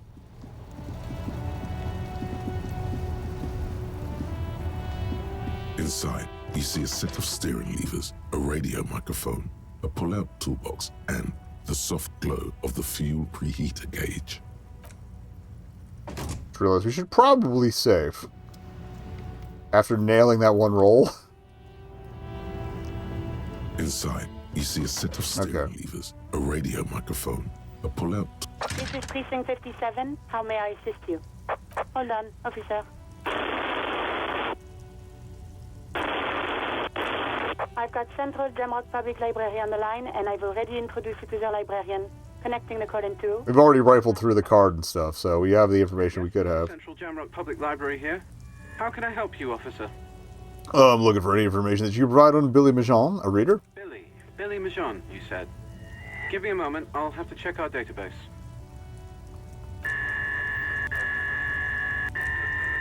On Moreau Drive in central Jamrock, in a darkened hall lit by orange desk lamps far away from the noise outside, a middle-aged man taps commands into an old radio computer. A printout falls on the desk. Behind him, a lonely reader scours some dusty bookshelves, looking for a paperback. Yes, hello, are you still there? I found Billy Majon's home address, is that alright? No phone number, unfortunately. Yeah, home address is fine. Here we go, sir. Rue de Saint-Ghislain, 33B, apartment number 20. It's in Martinez, I believe. Capeside Apartments, it says. That's all. That's where the smoker on the balcony lives, isn't it? Same building. Do you have any other information on Billy Majon? It says here that they... Oh, we gotta do the phone call, too. I didn't do that last night. But I wasn't at work that day. Do you know someone who was? Marie? Marie? Do you remember a reader named Billy Majon? They returned a Tybalt book the other day. You hear someone answer from afar. Maurice, what? A woman yells. Then, yes, okay. If it was the police, she starts explaining something. Yes, it was my colleague Marie. She said that it was Billy's husband who returned the book. He also asked for this new sci-fi release, Lowe's Radio City 87. But we don't have it yet. So, Billy Majon is a woman, not a man? How'd your colleague know that it was her husband? Marie knows Billy. She's been working here longer than me. Sometimes her husband returns some books for her. Okay. Do you know the husband's name? Sorry, no. Marie only knows him by sight. Alright. Can Marie describe to me what the husband looked like? Marie? She said it was an older man, and that she's pretty sure he'd had a drink or two the last time she saw him. What was he wearing? 1 second. Librarian turns away from the phone again and relays the question. Sorry, Marie wasn't really paying any attention to that. Okay. Thank you, that's all for me. I have no other questions. Happy we could help. Goodbye, officer. Librarian hangs up the call and gets redirected back to the station with a soft click. Anything else you need from me? On the radio for now. 57's over and out. Her voice disappears into the void. See a set of steering levers. Okay, do I have to investigate the bullet to talk to Kim about it? Alright. And then big old bummer alert coming up after that. Or no, it will be under interact, won't it? Yeah, there it is, okay. I keep forgetting you don't see the baggie, you just... Oh no! No, okay, the tag is directly on the bullet.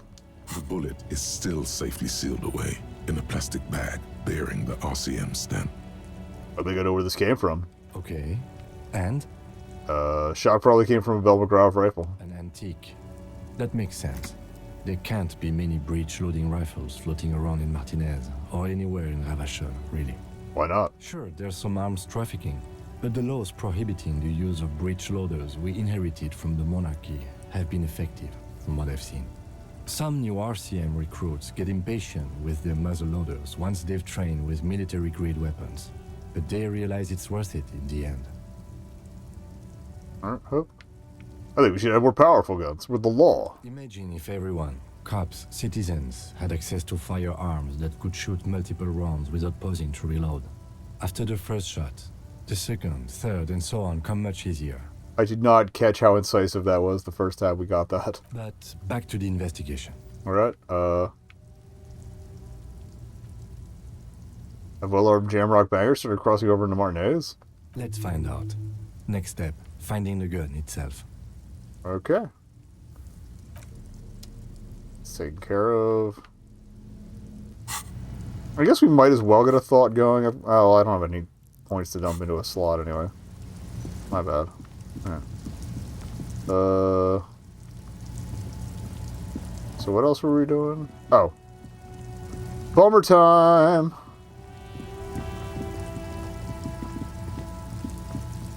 I'm gonna put the bag away for now. There might be terror in her house. I don't think so, but there might be.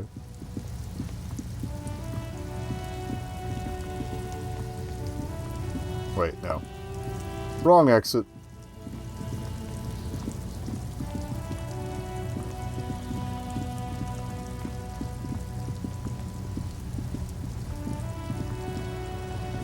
I might actually look up how we're supposed to get the... What else we're supposed to do with the locust information. So I can actually progress that with the cryptid hunters. Again, unless Gary shows up back in the evening. Or it is this way. Yeah, here we go. We good. And I could probably get some more discussion with Joyce and Everard both about the Hardys, so... Now that we've had a little chat. Okay. Big bummer alert. Like, this one hurts. A weathered brown door. The number reads 20. So feel free to take a break from watching. The lieutenant motions to you to go ahead and knock. Hold on, Kim. We should discuss this before we move on. What should we expect? You're right. Let's talk this through. He looks at the apartment door and lowers his voice a bit. You hear some light footsteps and what appears to be a daily weather forecast playing on the radio. We have our first preliminary identification. In all likelihood, the deceased is the husband of Billy Méjean. We need to confirm this, as well as deliver the death notification to Billy herself. Now, delivering a death notification is never an easy task. There's a reason why it's often called the most stressful part of our job. This is why it's usually done in pairs. You got this. I'll be monitoring reactions, ready to act if necessary. Do you have any advice on how to tell her he's dead? Just don't say that you know how they feel. You don't. What if I don't want to do this? Yes, it's hard. But there is no easy way to handle this information. It just has to happen, as soon as possible. Alright, I think I'm ready. The lieutenant motions towards the door. Hello? Who is it? Voice calls out from the other side of the door. And someone turns down the radio. Look at the lieutenant first. He gives you a short, encouraging nod. Is this Billy Méjean's home? This is the police. Please open the door. Police. A moment, please. Give us a moment. You have a warrant? You hear shuffling inside. Tidying up. Nervously. Come in. The door is open.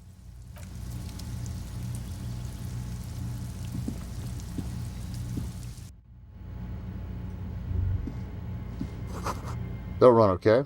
Take it slow when exploring the apartment. Be respectful. Empty pack of red Asher cigarettes hidden under the bed. Packages of humanitarian aid macaronis.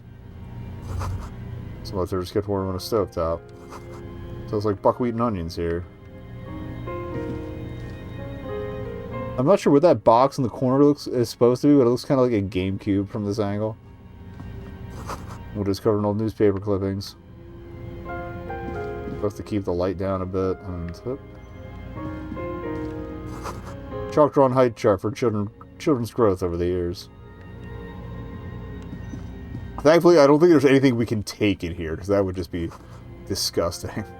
Posters of contemporary pop stars adorn the walls. Clock is ticking away with an odd cheerfulness. Textbook for high school. Mathematics. Trigonometry, mostly. Okay, so... Child's a teenager, but they've been here forever if they've got chalk markings. It's you from the book stand. She just looks at you for a moment without knowing what to do. I don't think I introduced myself properly. I'm Billy. Would you like something to drink? Tea? Lemonade? We're out of coffee. The lieutenant has taken off his foggy glasses and is busy cleaning them in his handkerchief for now. You're on your own here. Thanks, but I'm alright. Is this about Victor, my husband? Is he in some kind of trouble again? I can come pick him up in the station if that's what. She stops, her eyes trying to read answers from your face. Keep it together. You don't want your body language to tell her At least my composure's good. Sorry, I'm rambling. It's just that Victor often gets into all kinds of trouble. So, not anymore. How can I help you? It's like ripping off a bandage. The least painful way is to do it straight away, without stalling.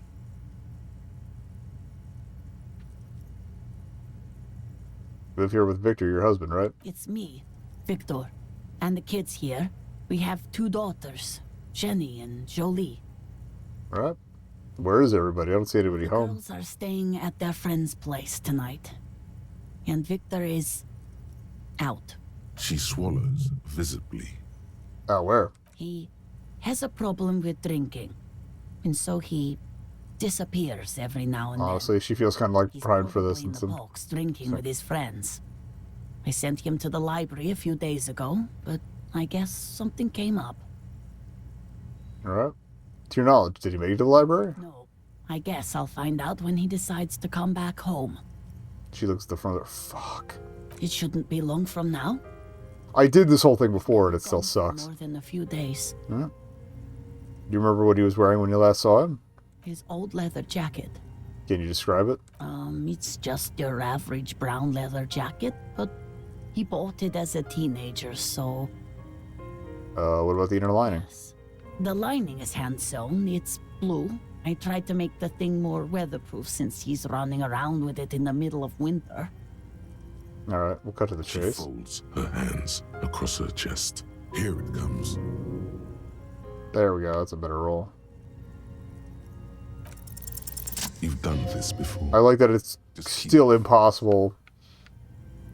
But, alright, hope. Ma'am, very sorry to say, but your husband, Victor Mijan, was found dead in the Martinez boardwalk. What did you say? Dead? Great and terrible spike. The blood freezes in her veins. Your husband, Victor Mijan, is dead. Very sorry for your loss, ma'am. Oh. She touches her neck, eyes pale like pearls in the seawater. Oh.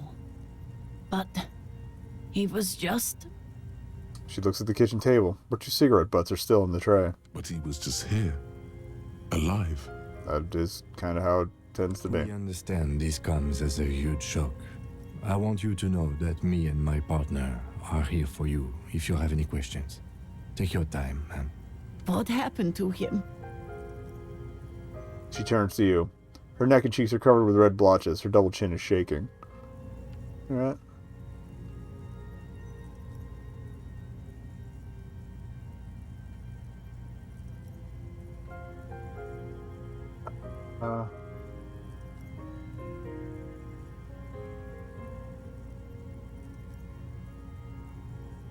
Let's make it... I mean, it was yesterday we found him, so... Still early to say, but at first glance it seems like he slipped and hit his head. Was he drunk? Let's be honest. Alcohol may have played a role, yes. I see. And you just found him there, lying in the cold. How long had he been there? If you say 2 days maybe, it will be etched in her mind forever. It's hard to say at this point. She blinks, eyes welling up with tears, as her hand starts searching for something from the pockets of her dress. The handkerchief.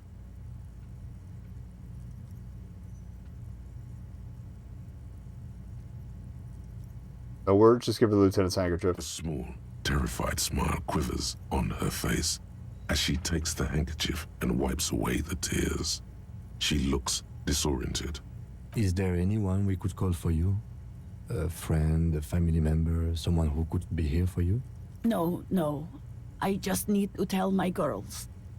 The air gets sucked out of her lungs suddenly. It burns like acid. God. Should I call them? Should I tell them to come home? No. A day. No, take a day to recover. You'll be better prepared when they come home. Tomorrow. Good. No. That's probably the right thing. I don't know if I got that suggestion originally. All right. She nods, but with a wretched expression. She can't take much more. Her stomach is churning.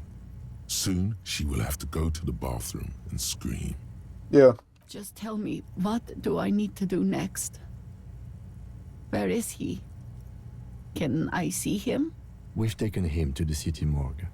The local coroner will be contacting you shortly to arrange the funeral.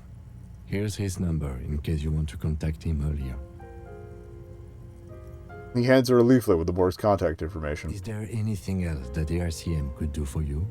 No, I'll call you if something comes up. I'm still... She rubs her face, runs her fingers over cheeks that have become numb. Thank you. Thank you for telling me. I'll call if... She runs out of breath. These are her last reserves of strength. Her muscles will give in soon. Already, she starts to shake. Again, I'm very sorry, ma'am. We should step outside and talk. Okay.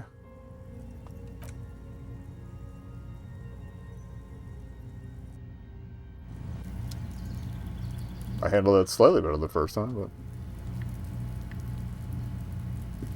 You did well. The lieutenant says as soon as you've left the apartment. The balcony feels cool and quiet with a stunning view over the district. What now? I'll call the station when we're finished with the day, and let them know the name of the deceased. Alright. What about Billy and her kids? They'll manage. They have to. It's not your place to live their lives.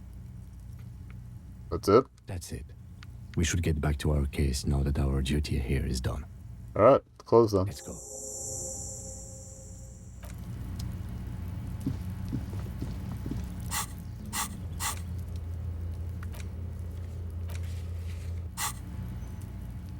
Alright. Shit. We're not too far from an ad. I did say we could talk to Everard again and check him out. We've talked to the Hardys. It's not even noon yet in game. We are coming up on an ad, but I'm gonna...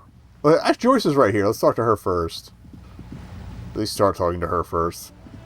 I'm gonna go over to Everard. We'll try the container again. You're back. Good. What can I help you with? You got nothing.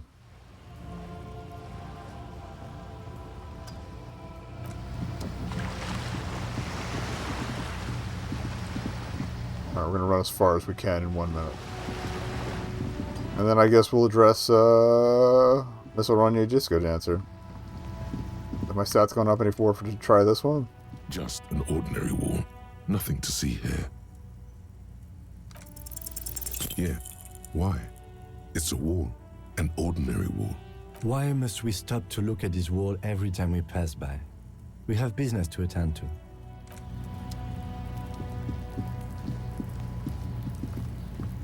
I feel like if we get to the last day and I saw him pull it off, I might try to equipment bump it, but there's only so much that's going to be able to do.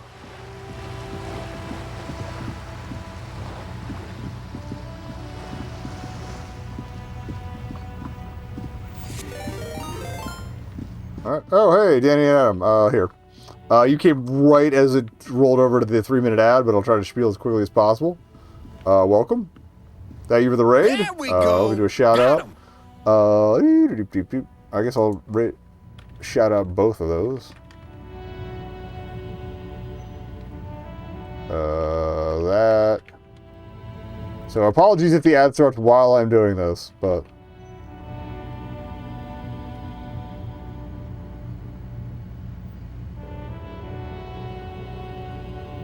what's the other one? Adam and Danny Radio. I imagine those two are connected. Well, if you're worried about spoilers, we are on day 4. I just did the biggest bummer in the game. Well, one of the biggest bummers. So that's out of the way. And the ads are probably rolling right now.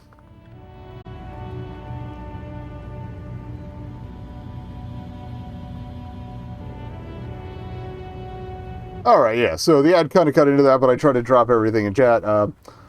If you're worried about spoilers, we are on day 4. I've done a lot already of the bigger scenes, because this is my second time playing. First time went pretty calmy, and I was pretty thorough about getting side quests left and right, even though the starting couple days were a little sloppy. This time, yeah, I've been burning through stuff. So, and we just did like one of the biggest bummers in the game, so you dodged that bullet. And honestly, I feel like no one should get spoiled on it unless, you know, it's going to be a while before they play through it. And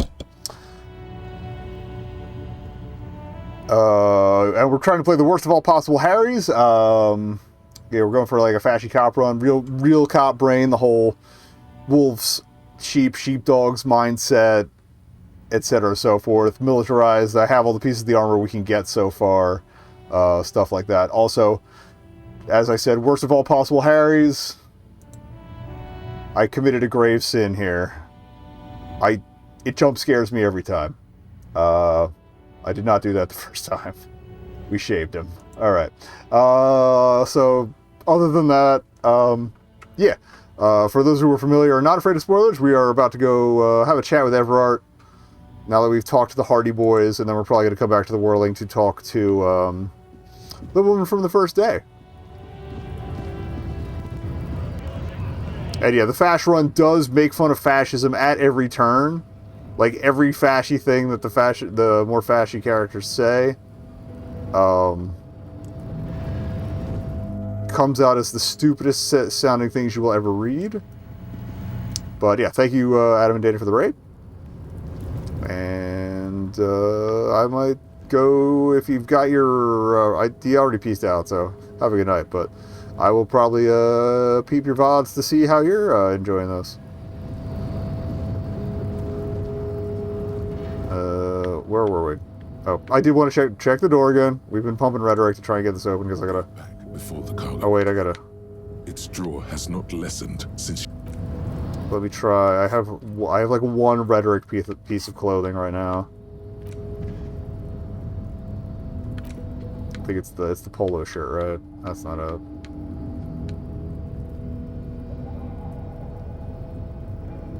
There we go.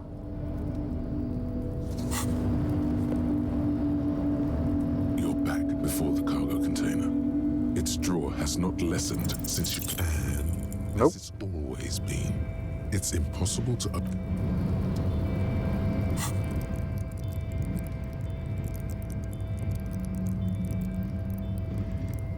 Alright, back to standard uniform. Alright, so we're going to talk to Everart, now that we've talked to the Hardys. See if he's got any further input.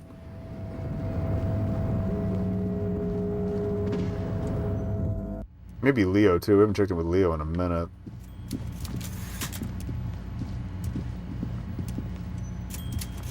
Mr. Dubois, I hear the meeting with Titus was a... There we go. Okay, this is new. That's such a relief. Titus can be a handful sometimes. A very large handful, yes. What can Everart Clare do for you today? Oh, there's nothing new. Okay. That was the other thing. I gotta try and get enough suggestion to get the other signature on this letter. Anything new, Leo? I haven't popped by for a minute. Oh, hey, mister. I'm not gonna bother... Nope. Okay. I'm only skipping dialogue if we've run through the whole thing before, so... As in, within this run. Or by accident, but it's mostly been within this run. Alright, how close are we to level? 40? Okay. Well, it's a point. You know what I mean.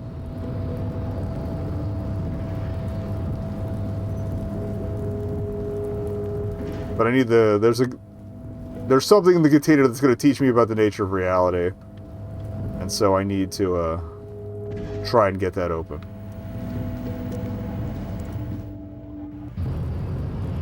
Alright, so we'll talk to Joyce. See if we got any more on the mercs now that we've had our little chat. And she's interested.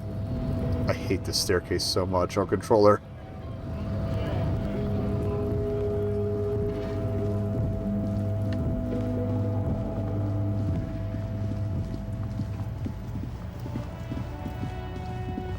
And if Joyce is good to go, then I guess we will Like I said, we'll do the disco dancer.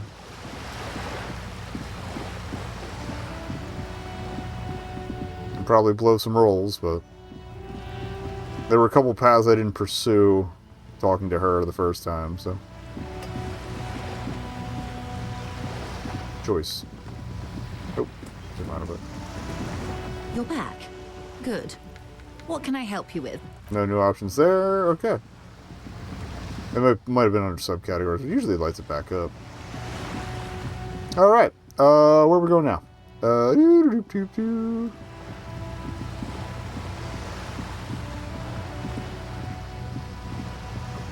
Let's go out to the lobby. And if you're wondering about this run, this is going to be going, well, it'll probably be going past the holiday proper, but sometime next week we should finish it up. If I don't get it done on by Navidad proper. Okay. Back to the rags. Plus there's some fun stuff to explore with the key we just got, so.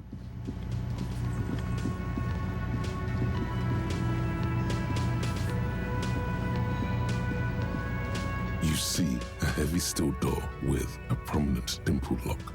It's painted blue. Let's ride. The key fits the dimple lock. It takes a bit of effort to turn it after all these years. But then, the lock clicks. The darkness before you smells like engine grease and cut wood. Alright, we're going in. Also, let me change my tools here. I don't remember if there's anything to pry open here, but... Oh, we have to go back to the drunks, too. Idiot Death Spiral and give them more... Or Idiot Doom Spiral and give him more alcohol. To get more stories out of him. Pinball says, Franco Nigerian. The theme is horses and swords. The pinball is white Diora. The backlash shows a female figure in mourning. And we haven't done the church yet, so. Spare keys tied to the bush outside the corner room window. Okay. Oh, that's right. There's one in the corner there.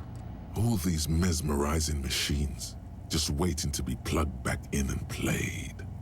Alright, run your finger across the dust of the white Diora machine. Feels like it might jump back to life any moment. The lights illuminating the white-robed woman.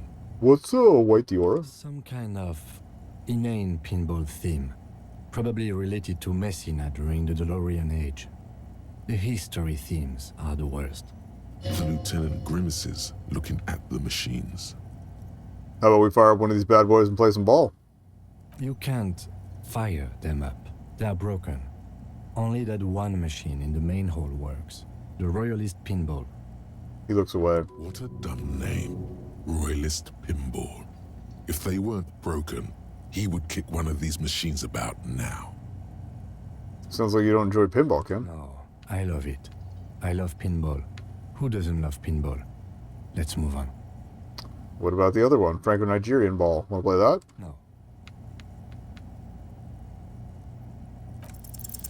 It's strange that he doesn't like pinball. Kim here is a Zeolite.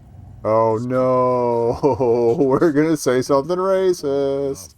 Pinball. Matter of fact. Hey, didn't you guys like invent pinball? Us? Guys? Stop. Volition is smart, Harry is not. You know, Soul Guys, massive pinball people. Soul is an extremely protectionist Isola, inaccessible to the rest of mankind, as it has been for over 1,000 years. I have no special knowledge of them, despite my heritage. But even I know that they don't play pinball. They have a rigid class society and a punitive justice system. We should continue with our exploration of this place. It doesn't matter. So you're not all like pinball aces? Because I could swear I know you are. No, they are not. Let's move on. There's more to this place than pinball machines. Let's move on then. Definitely did better with that with my other playthrough. Over there, in the corner. Pinball machine? Not just any pinball machine. This is the pinnacle of pinball. Oh yeah, this is the one you can actually play. And the mountain goats. It's lit. You can't wait to get your hands on it. Alright. Kim, you see what I'm seeing? The pinball machine. Gordy's Goats, a classic.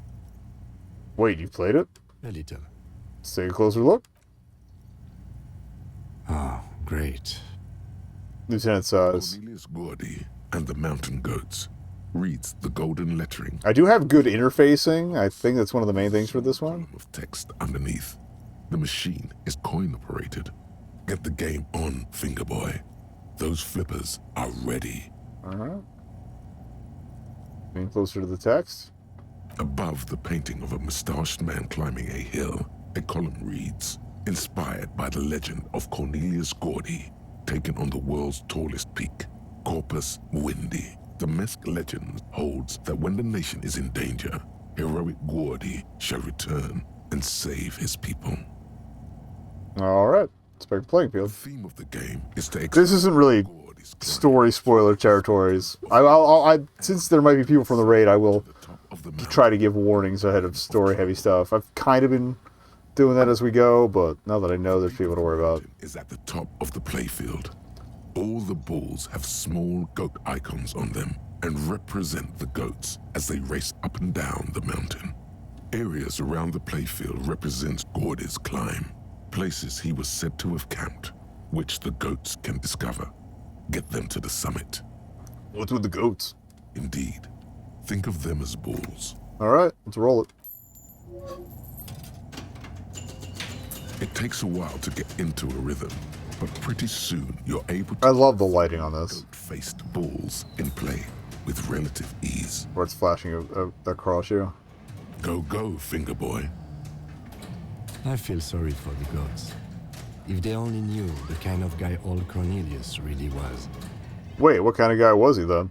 The kind of a guy who uses the word savages a lot when recounting his travels.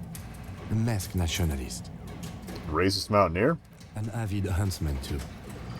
He was often photographed in his dining hall, surrounded by wall-mounted hunting trophies from every continent. Technically, human beings are at the top of the food chain, so... He also hit his wife. Yeah, every time you say something shitty, it hits a morale. Kids too. Sometimes pets. Jesus. Hateful little man. But you seem to be having fun. He nods at the machine. Pretty good at this. Your game is definitely improving. The jolly goats are flying all over the board. And although a few plummet to their deaths, you're never left with less than 3. Suddenly, a special passage leading to the summit slides open at the top of the board. This is where the balls need to go. Concentrate and aim for the narrow passage. Maneuvering Stay on target. To a position for a perfect hit isn't easy. More fall to their deaths. But finally, the opportunity presents itself. One of them gets through. Tiny hammer shatters something inside the machine. Something glass. The words "Pale Rupture" light up on the speaker panel, and the machine starts filling with a thick, milky fog. Something's happening. It's like the feathers in a turkey shoe machine. Congratulations. This is where the game ends. It's a cheap way of getting more money out of the players. A stupid, nihilistic finale. There's so much fog, you can barely see anything. You've got good perception, too, so... Out of the machine, and one by one, your goats start slipping, disappearing into the milky nothingness. This can be navigated. Also, I forgot we've been beefing up visual calculus. Acceptable disruptions in the fog. Use them to calculate where they hit next. Hit the pads as fast as you can. Maximum attack. Not even a bullet can get through. You're down to your last goat, going mostly by sound. Eyes are useless at this point. Oh, the petanque thing from earlier takes a hit on this. Alright. Kim, it can be done. Just watch. I am. I've seen it before. Played it too. You will eventually make a mistake and then it's all over. Alright. Well, we're probably going to fuck this. Now, you can't even see it.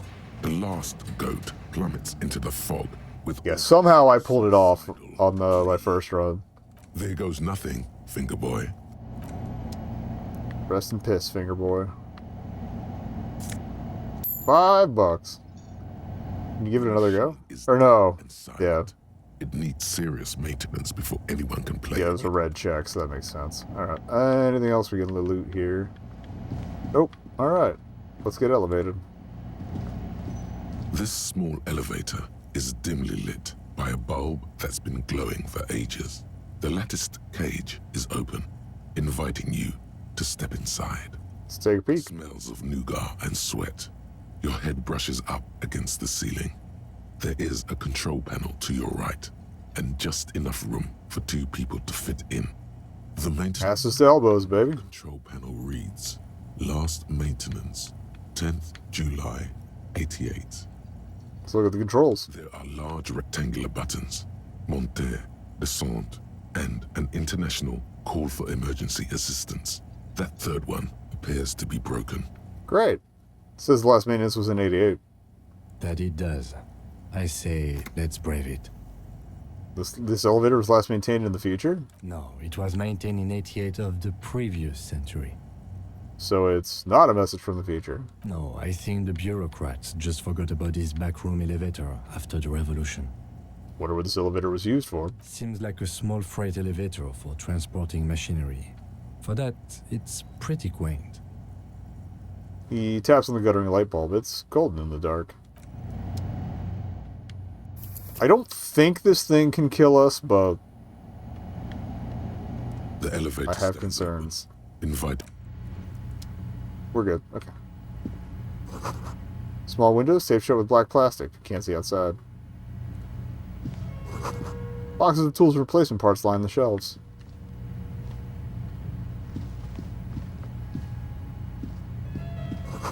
Schematics for a pinball machine. Futurism themed. What's such as the pinball maker's code? I remember wearing it a bit before. Could have helped with the pinball game. Pinball machine's been taken apart and gutted.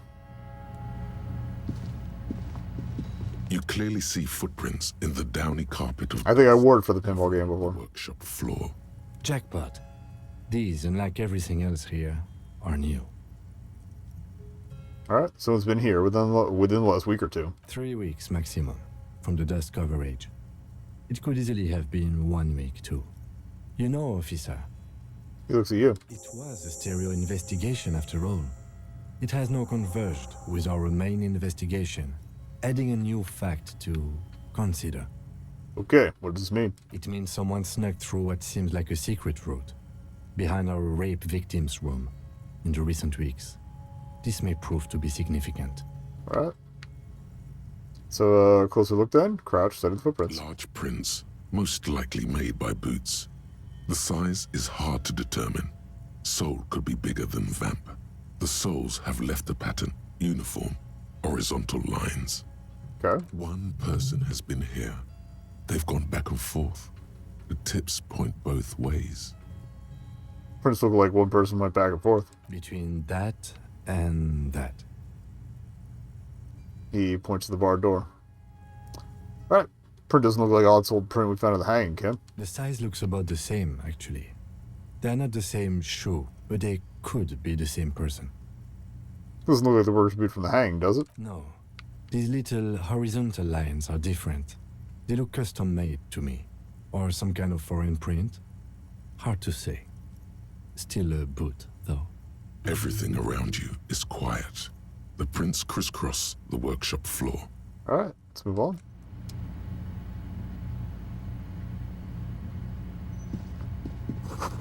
Tiny hole in the wall. Let's see a bedroom on the other side. Anything else? Nope. The door is small but heavy looking. It's barred from the inside. So, what's on the other side? Unless we've veered off into a 4D dimension, I'm expecting to step out on the roof. We could ask Class about this route. See how she reacts. Alright, I'm out of the door.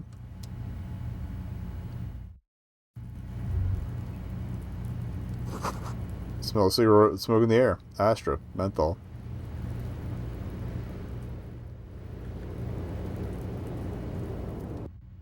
Oh, it's just the way. Oh, that's the way back into the room. Bed's been hastily made. This window is pristine on the inside, unlike the one next to it. Light from the desk lamp reflects off the glass in an untarnished golden halo. Run your finger across the surface of the glass. Smooth as ice. There are spots of mud and rain on the outside, even smudges. But the surface of the window is clear from the inside. No chips, no hairline fractures. Following your lead, the lieutenant leans in closer to inspect the surface. This window was recently replaced. Yes. He adjusts his glasses.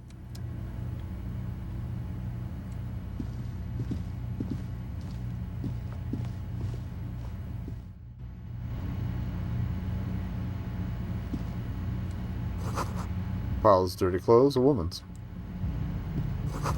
Hotel bill calculations. Looks like she's had an extended stay.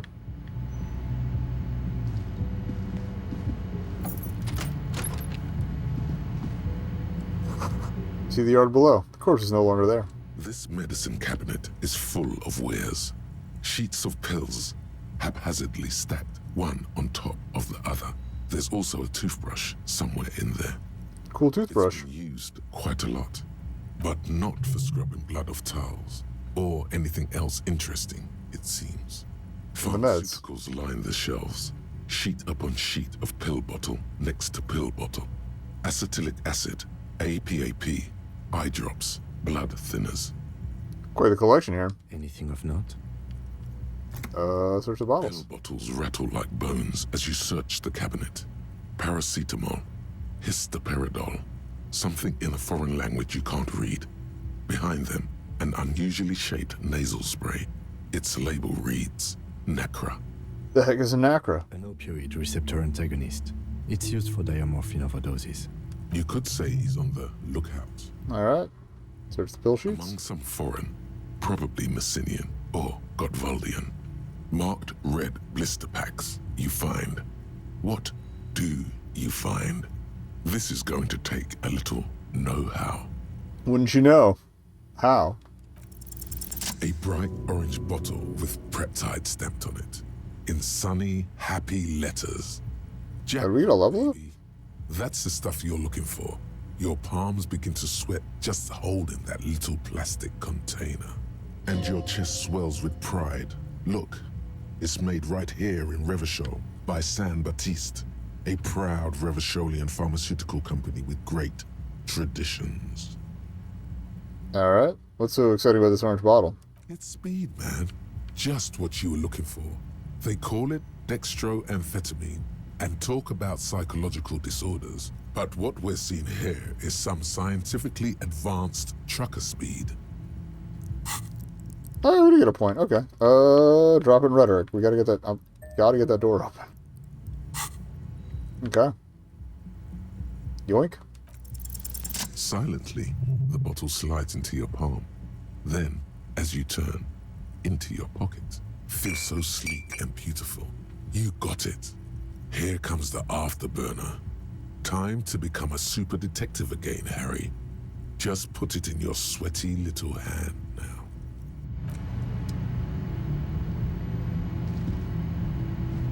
This medicine cabinet is...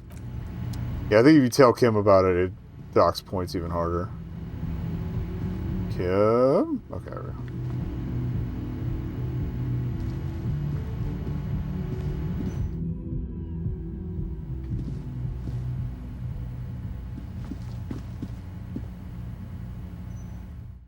Alright, check the dots outside and then we'll have a little chat. This is probably a whole bunch of plot stuff, so...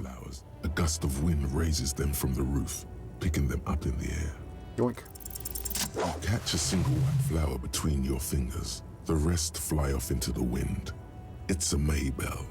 The young woman looks at the Maybell in your hand. Just a glance, then takes a drag of her cigarette. The lieutenant gives you an acknowledging little nod.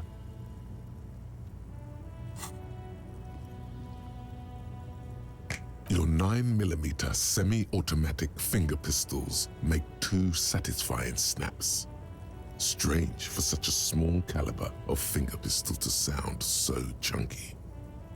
The flower in your hand. Pathetically horny is also in this version of Harry, so.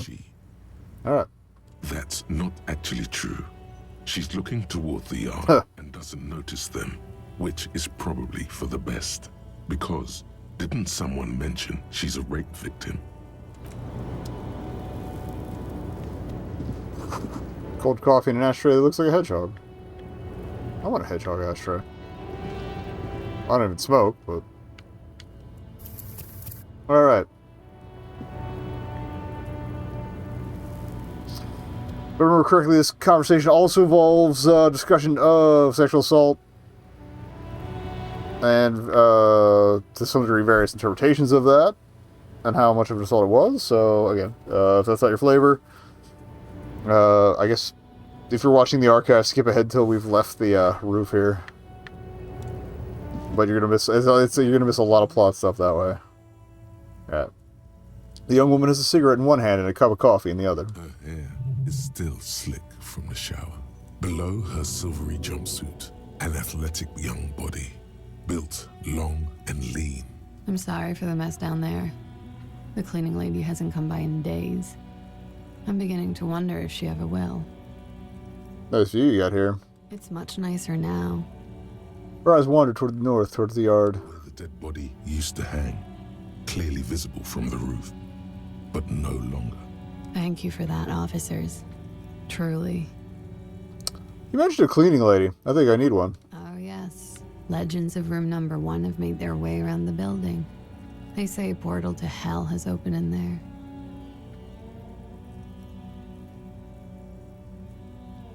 No, I just trashed the place. I know. That's probably also why the cleaning lady quit. She smiles with her eyebrows. I'm Kim Kitsuragi. I'm a detective from Precinct 57. I see you've already met my colleague. Have I ever? This is the fabled cop of the apocalypse. Although, if I remember correctly, there are still some sentries. That's right, I started off on the apocalypse track. Anticlimactic. Disappointed it's dragging out like this.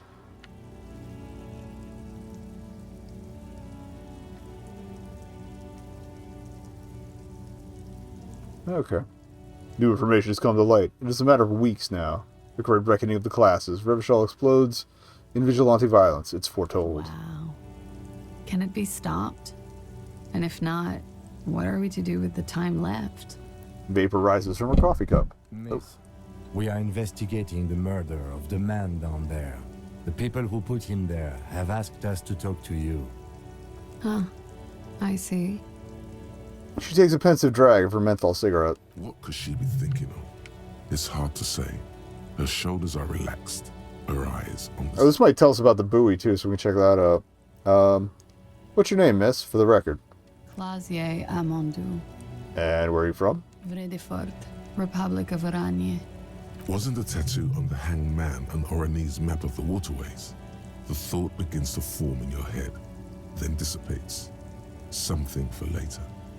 What's Oranje? Bad memory, officer. Bad memory of what? Of lilacs and lightning. Parks, glass, duraluminium. Vredefort is a conference city. It's always autumn there. And night. At least it was for me. What's so bad about that? Nothing. If you're no longer there. How old are you? I'm 28. She takes a drag. What do you do, miss? What's your specialization? Something stupid. What's that? Oranese lit. Oranese lit. Oranese literature. It's what I studied at the university. She raises both eyebrows. What's Oranese literature about? Fear of failure, fear of death, how it sucks to be Oranese. All national literatures are... Okay. Yeah, because that one book that was doing damage to us before was from Grodd and was similarly depressing. Oranese lit, what do you do with it? Nothing. I do nothing with it. How do you make money then? Money's very important. Show her some money. I've made more money by just being than I have with Oranese lit. Being what? Many things. A roller skating instructor, a secretary, Miss Oranje 37. She smiles. Miss Oranje, now there is something you should linger on. Alright. Wouldn't be inappropriate to linger? Nah, I just care. What is Miss Oranje It's a 37? beauty pageant held in the year of our century 37 in Oranje. What's a beauty pageant? It's a competition for stupid girls. Men look at them and choose the most beautiful. What is beauty? When you have the fewest deviations from the norm. I've been told it's a type of mediocrity that I possess. So you were the most beautiful? Yes. And for that, I got a crown and a sash and a scepter. And a scholarship to study Oranese lit. Understood. Mm-hmm. I would offer you coffee, but it's garbage. Literally tastes like poison. She takes a sip. Can we take a look at your passport, please? I'm afraid you can't, officer. Why is that? Because it's buried in a sealed plastic bag at an undisclosed location on the coast, along with cash and airline tickets. Thank you for your candor. Why? They say so in your tourist brochure.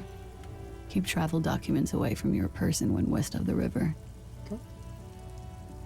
Oh, I'm pretty sure I have the legal right to demand your passport, miss. Look, officers, I like this place, but I don't want to be stuck wandering the city like a ghost after being robbed of my travel documents. I don't want to become an indentured servant in a brothel on Boogie Street. And I don't want my relatives to pay the ransom.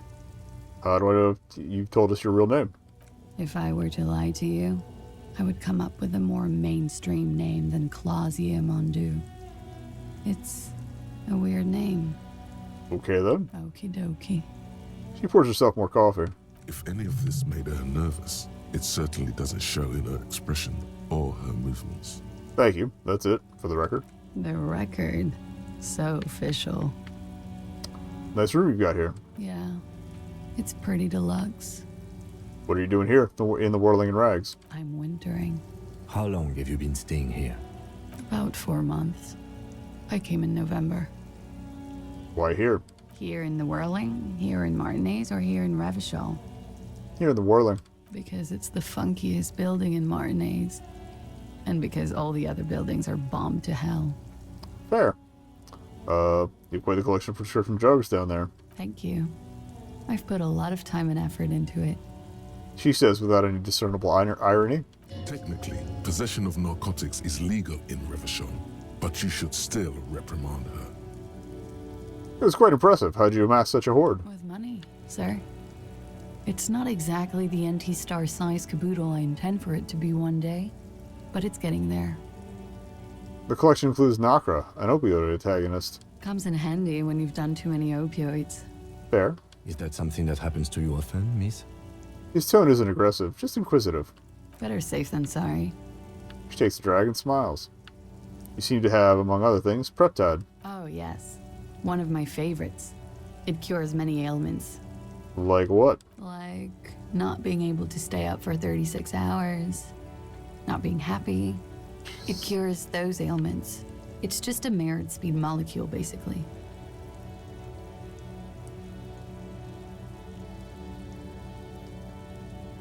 Cool, I took some for personal use. Huh? Motherfucker took my Preptide? Looks like you owe me one, officer. I'm talking serious corruption here. This does not amount to actual corruption. I can easily log it under confiscation. Thanks, buddy. Robbed by common highwaymen. She's not angry, but it's true. She's gonna have to find some more Preptide now. The door there. Did you know it leads to a downstairs elevator?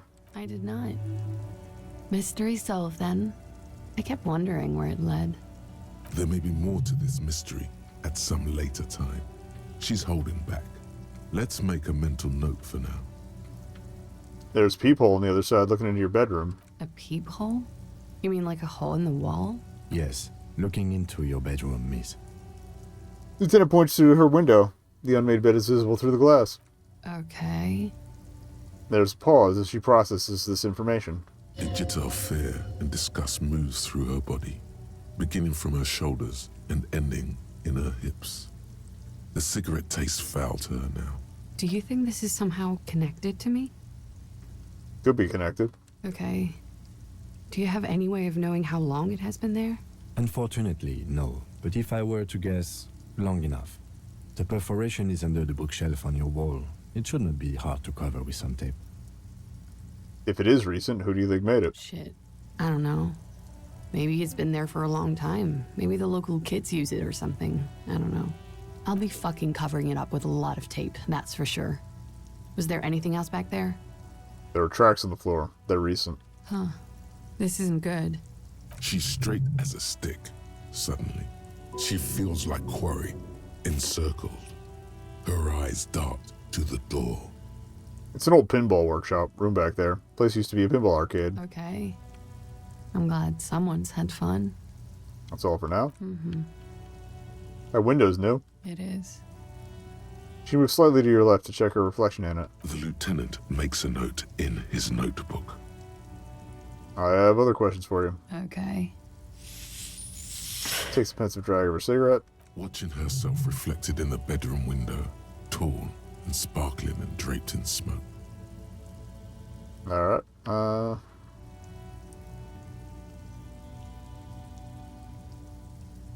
What is this wild flower? Show her the flower. She looks at the dried petals in your palm. Then, saving the meatiest bit for last. Her fingernail. Chipped white polish covers the nail. It's long and sharp, like a mini dagger. The petal crumbles on contact. Pretty. Looks like a dried maybell. Is that the one you caught? Sambo style? Why was it there? Why was there a flower on the roof?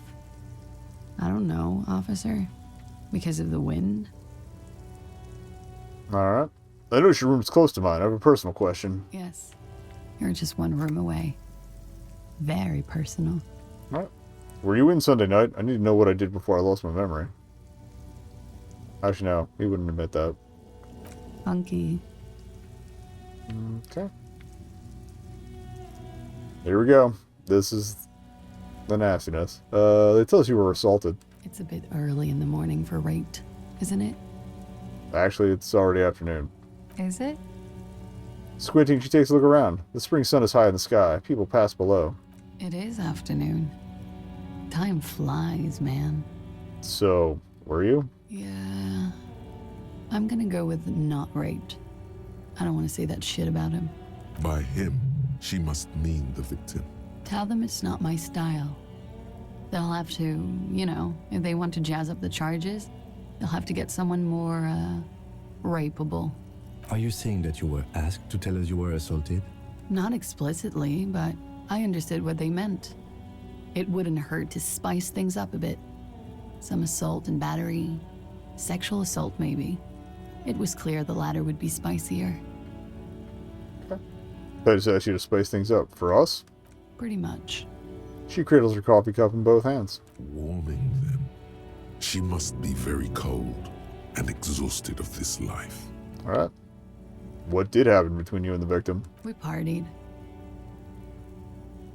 Wait, partied. Where have I heard that before? A lot of partying going on. From Titus.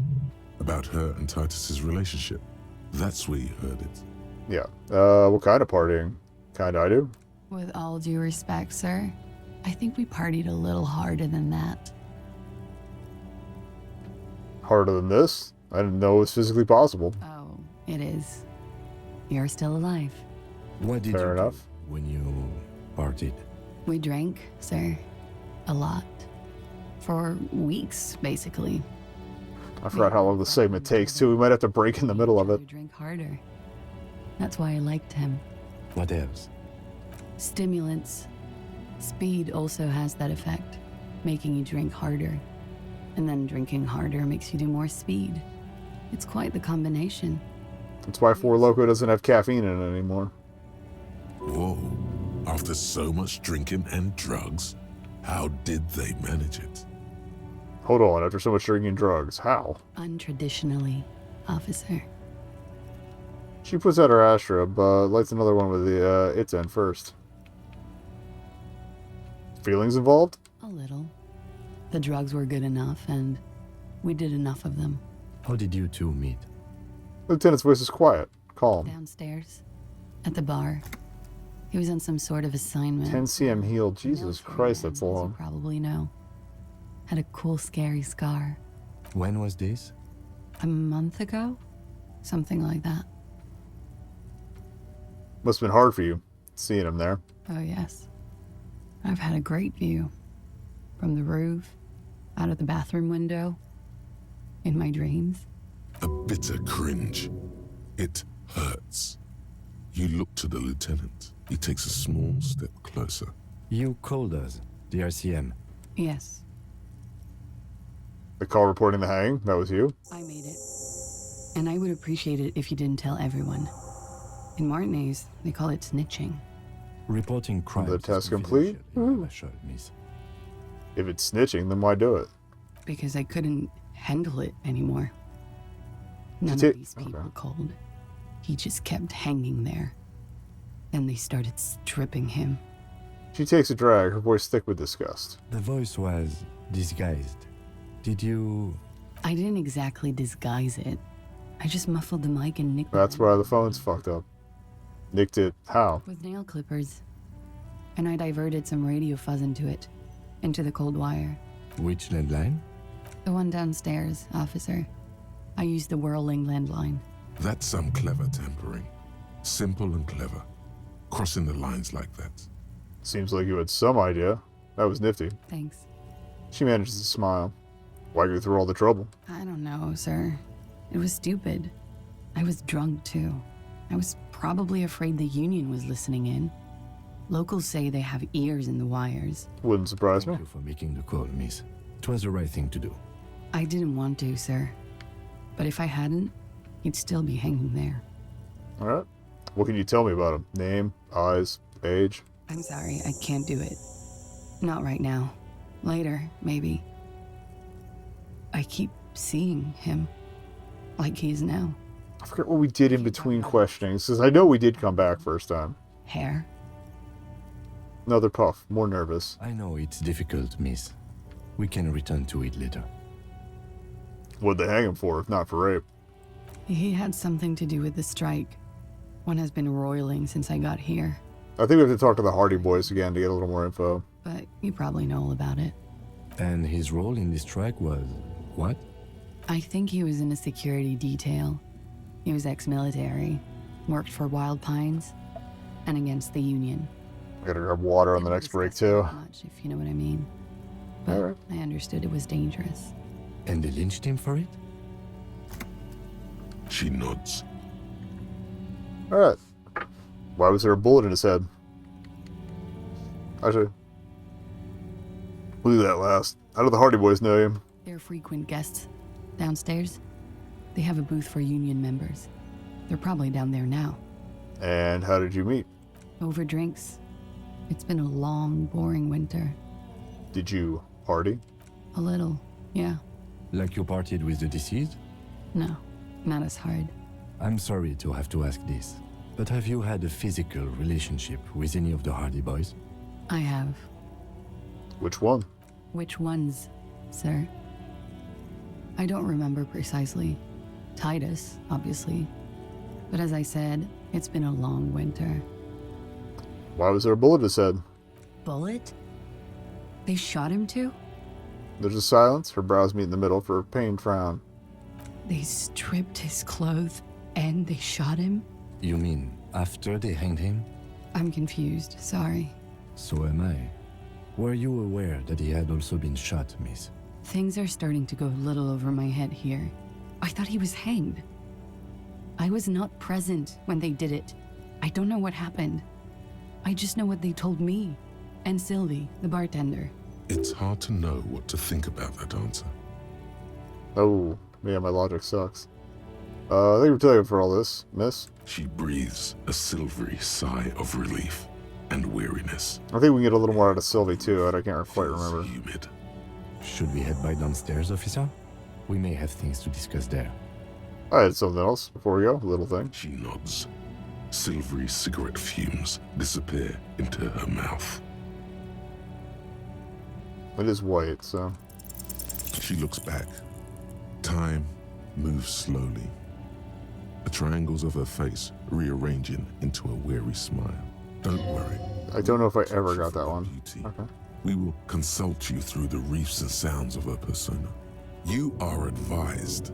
There are muscles on long white bones that line her limbs, just below the silver jumpsuit. Miss Thanks, Captain Obvious. Dancer, you want to put your hand on her back and feel it arch. What is happening? Nothing. Just time passing. Don't worry. You are not a fool. Anything out of the ordinary and you would be notified. Air moves in your windpipe. Your heart beats. You're a detective. Get back to detecting. Am I being beguiled? She presses her elbows against her waist and slowly turns her head. Her hair brushes her shoulders, making a small hissing sound, almost imperceptible. The strange moment ends. It was brief, no longer than 2.2 seconds. Let's return to this later, miss. Why not? I'll be here until 11 p.m., drinking coffee, most likely. Okay.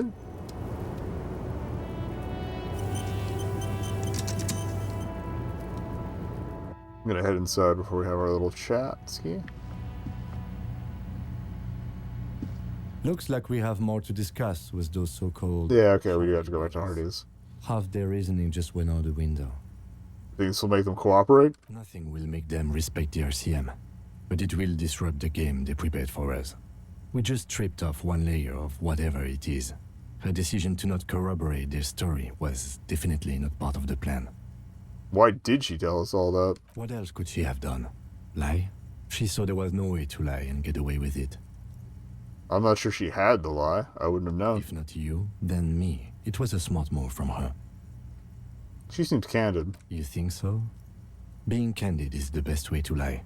The appearance of candor with some facts thrown in draws attention away from whatever one chooses to omit. That's a hard one to choose between for that choice, because, like, cop dumb, but cop also suspicious. She may be trying to control the pace of the investigation.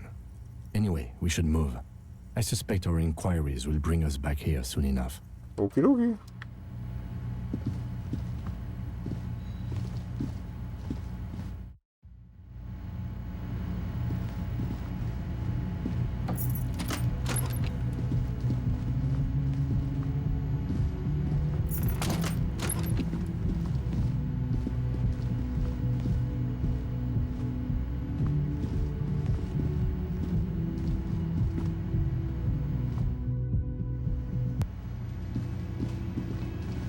With you two?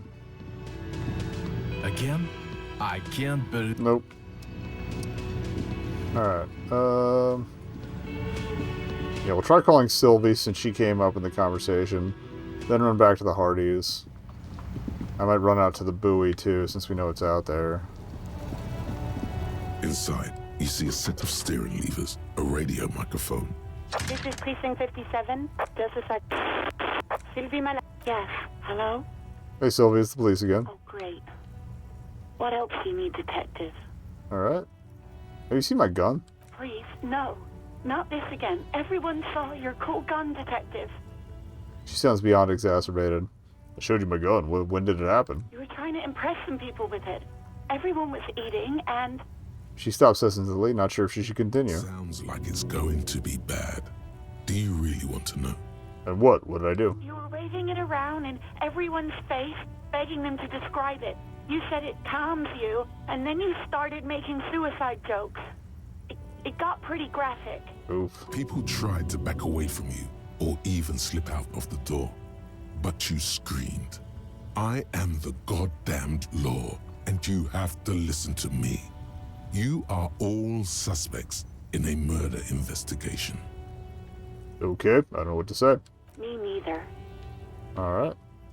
Yes, but what happened to my gun? No idea. All I know is next you were waving around money instead, saying things like, big bucks cannot lie, and guns can't buy money, but money can always buy guns. What about butter? It almost looked like you pawned it. But believe me, I did not ask. So lead you to the pawn shop if you hadn't checked already. Okay. Did you know how my paperwork ended up in the trash container behind the whirling? Well, you tried tried to jam it down the toilet, sir, clogging it completely. After I had unclogged the toilet and retrieved the paperwork, I threw it out in the trash, thinking you didn't need it. I am sorry about that. Anything else, Detective? She doesn't sound like she's actually that sorry. Okay. You hear the call. Anything else I can help you with, Officer 57? In the cabin, you see a set of steering. Oh, I meant to call. Shoot. I meant to call the precinct to see if we can report that I found the badge. This is Precinct 50. 10-4, sir. There we go. Yep. I'll write down that there is no need to issue a new one to you then. Over. Feels good to get that off your chest, right? Celebration with beer? Roger that. 10-10, over and out. Alright.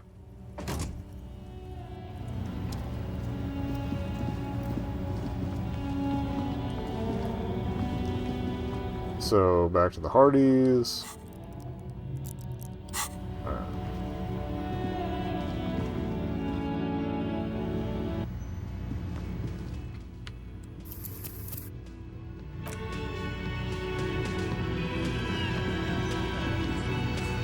It's you again. What is it? He acknowledges you gruffly.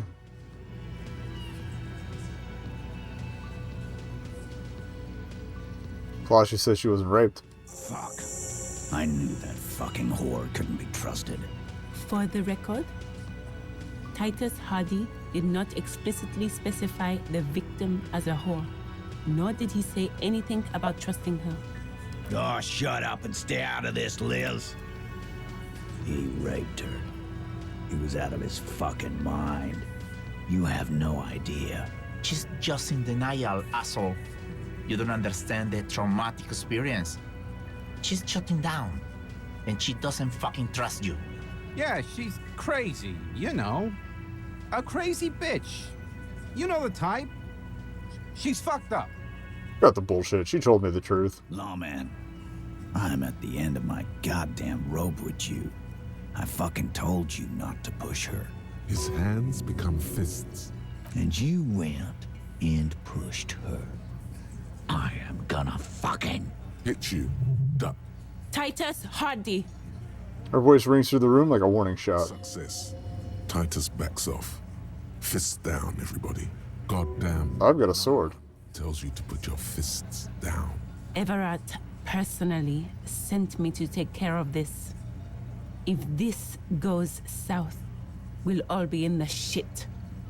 But you, Titus Hardy, are going to be buried. Am I understood? The room is so quiet you could hear a pin drop. The rest of the cafeteria has gone quiet, too. Someone has to rush in to break the tension. The second in command. Look, Copper. There it is. We know that that fuck was a rapist and a killer. We got him confessing to it on tape. Oh, I forgot about the tape. We gotta get a boombox. What's the harm, right? Here, jerkwad. Listen to this shit. And then come back and tell me the soldier of the apocalypse was an innocent man. Why should I care about the tape? You lied to me. You don't care about evidence. The fuck are you a cop for, then? Pigs, T. They don't care about getting the truth. They care about getting convictions. Also correct. Fucking keeping a score on their bulletin boards. I won't be on your bulletin board. If you don't listen to the tape, we got nothing to talk about. Alright, so what's on this tape? What's on it? We call it the door gun a mega mix. You'll know why, once you listen to it. A door gun is a gun mounted to the door of a transport airship. They have a habit of mowing down civilians. Farmers mostly. Yeah. Where'd you get this tape? You think we go into this shit deaf and dumb? You RCM aren't the only ones who know how to bug people. There's no university degree for that. So you bugged them? How? We have machines. We're in logistics. It was the radio stuff with What's-Her-Futs. It's advanced stuff. I can't remember her name. Understood? You've listened. The woman the 8th Hardy, but... How long? I wish I could remember her name from the first run. Since way before their chief started taking swing lessons. Things got nice and quiet after that. Which one of you was doing the advanced radio work then? It's not advanced. You just hold up in a coop all day, writing down what they say, It gets hot as hell in there. Don't put yourself down, Angus. It's important work. Chief picks his beer back up to offer silent toast. Yeah, man. You're like a radio genius or something. Those notes are some in-depth stuff. Indexes and shit. Indices. It's indices. I'm sorry. I was trying to suppress that. Where can I listen to this? I'm sure we can find a tape player. All right, so we'll hit up. What we'll do is we'll hit up the pawn shop on the way back to the coast to check the buoy. Listen to this. Why don't you try shoving it up your ass, genius? Yeah, play it with your ass, cocksucker. His voice echoes like thunder in the small room. I'm sure we can find a tape player. It's not a problem. He repeats calmly in a hushed voice. Your room had one. Or maybe it's too broken. That's enough for now. I'll get back to the investigation. Get your tape, lawman. Compliments of Titus Hardy. I'll take it. You do that. Oh, and keep it. Maybe you'll need a reminder of human ugliness someday. I'm going to take off now.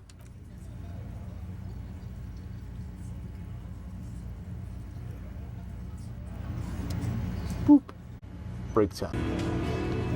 If the ad cut it off, basically you just enjoyed him saying to enjoy the tape. If you're watching the archive, it didn't cut it off because yeah. Alright. So we need to get the tape player. I think we dropped another one in rhetoric.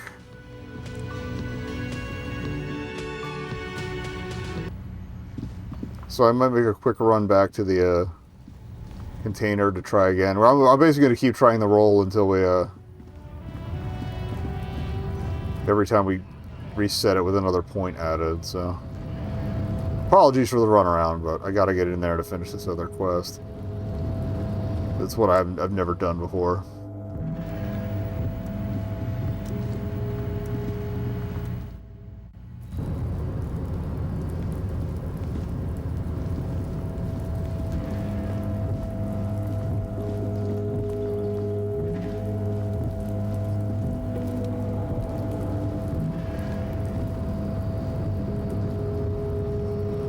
Not too bad of a walk, honestly. You're back before the cargo container. Its drawer has not lessened since you were locked. Forgot to put on the polo shirt.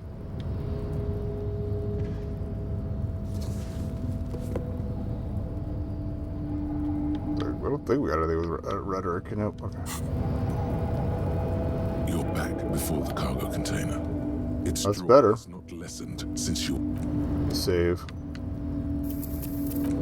It's been a minute anyway. I should at least save with the tape, right? Right. You're back before the cargo container. Its drawer, despite Got him! that surrounds and trails you, a beacon of light emerges from deep within you. Hello, is there anyone in there? The door stands silent. Satisfied, detective? A wry smile crosses the lieutenant's face. Try again. There's someone in there. I'd like to talk to you. Just like that, you hear a click, then a rattle. Some mechanism unlocks itself inside the door. You can't be serious. Smile disappears. Alright. If I remember correctly, the business proposition is conceptualization, which I'm like fucked for, so...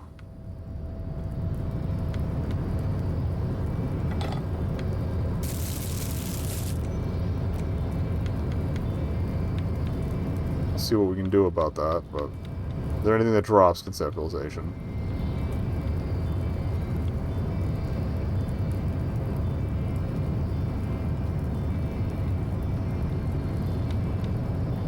That I have on.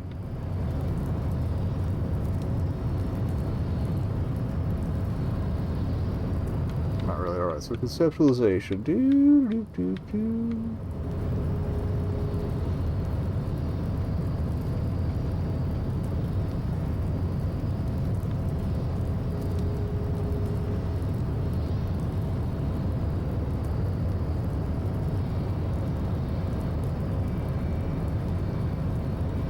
Okay. Nope. Alright.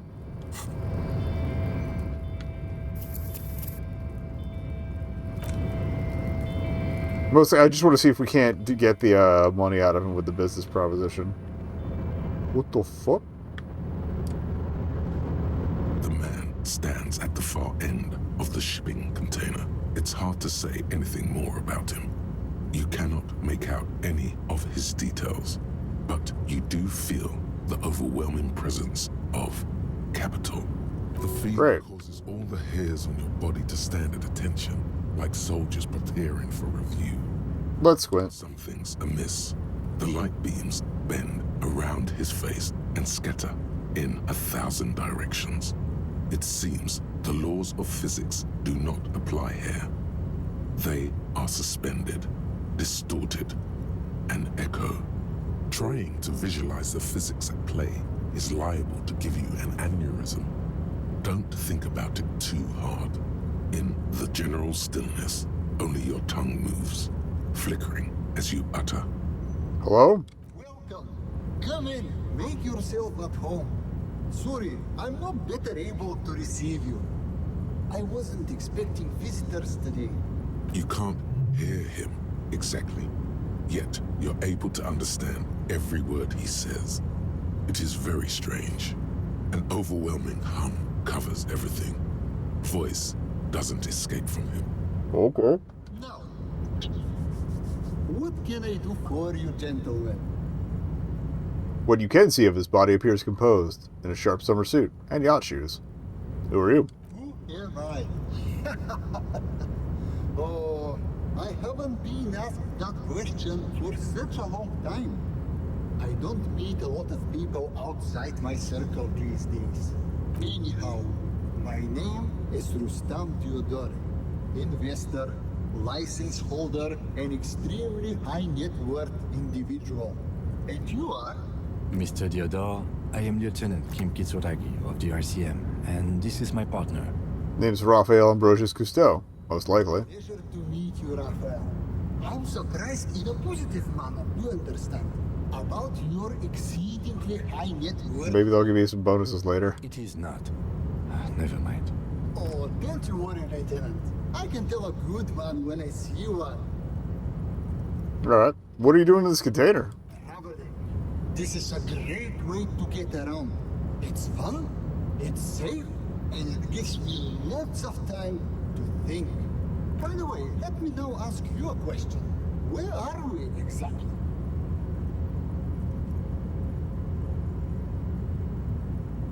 We're in Marnay's district of Revachol, former capital of the world. Revachol. I remember walking its streets as a teenager. There used to be a bowling alley in Stella Maris.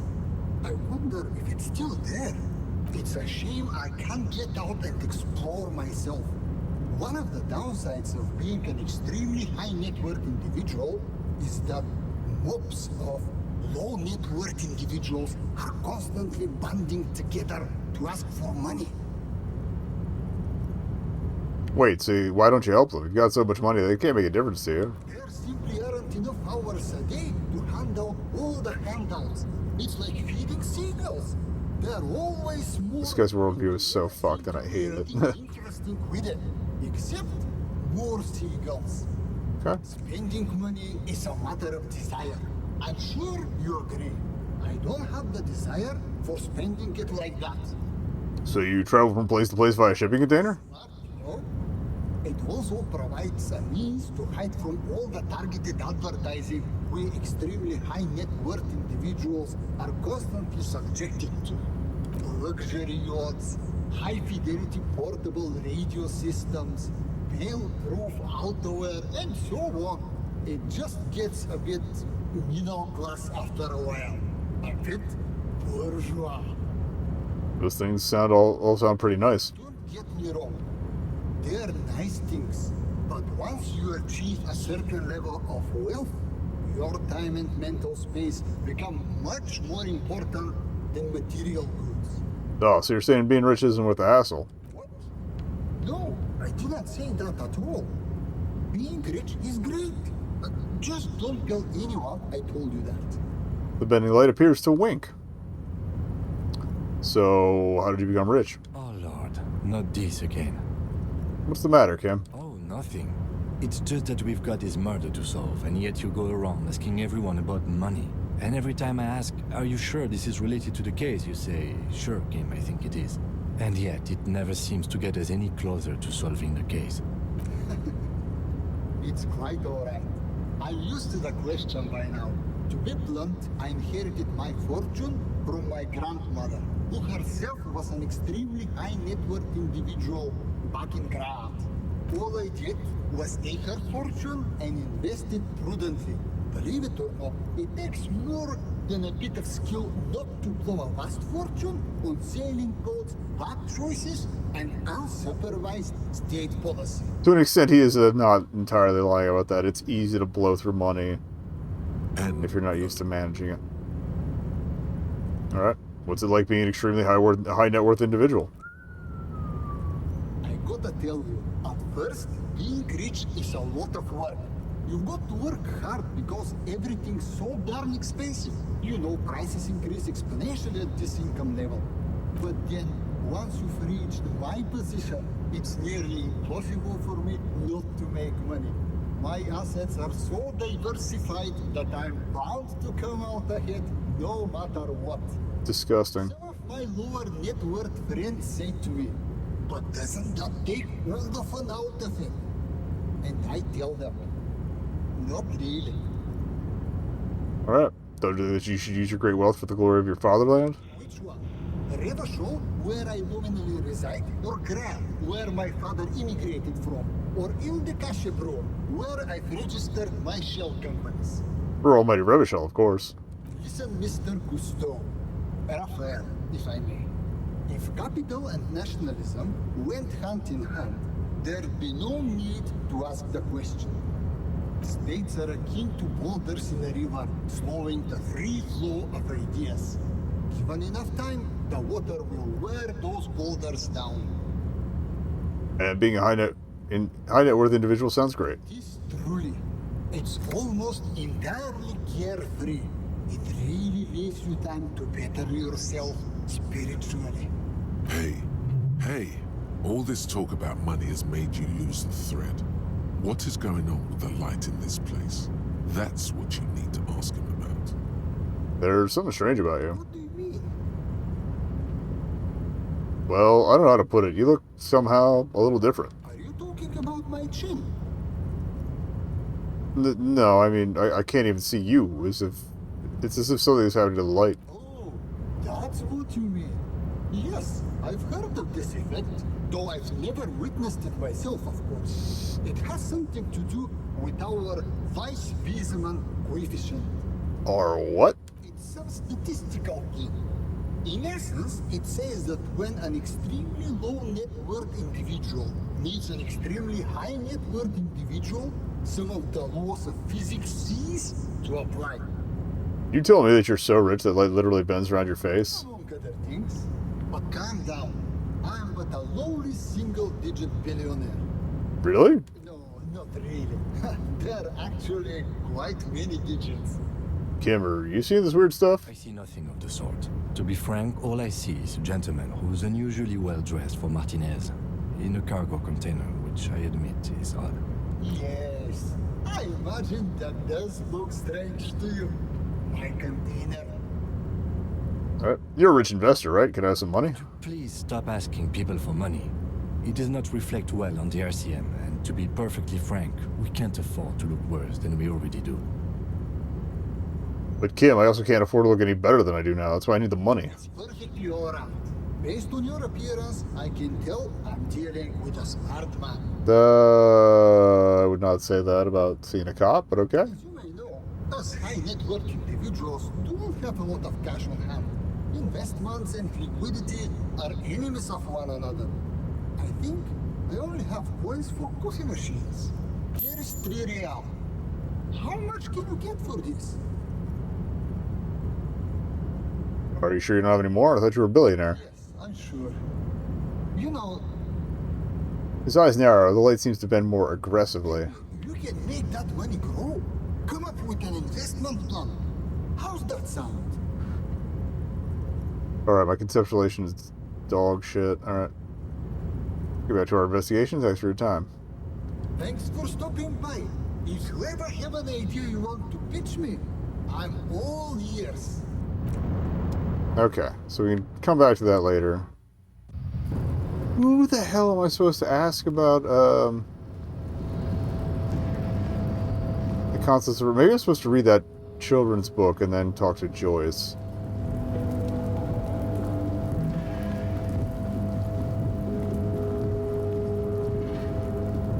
Because I know Joyce is who we get the information about the pail from eventually.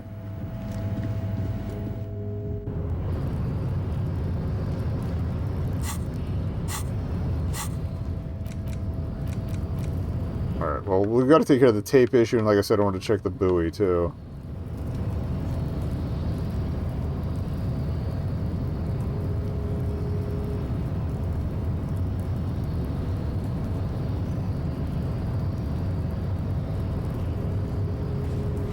I read her for Sea Lang was getting the, Oh, we could probably go for the sandwich, too. I'm running out of chances for that. Free teas, how idiomatic. How about free... Oh, because our rhetoric's up now. We're going to get all the rhetoric, lips.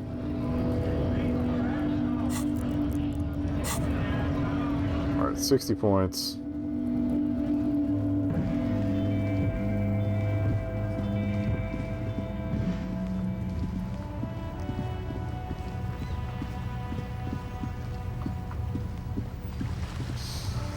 Alright. Sandwich attempt. So I think to get more conceptualization, we're going to have to take drugs. I only have like 1 or 2 hits left of the drugs that boost that. Or no, it's intellect, not it's not psych. Alright.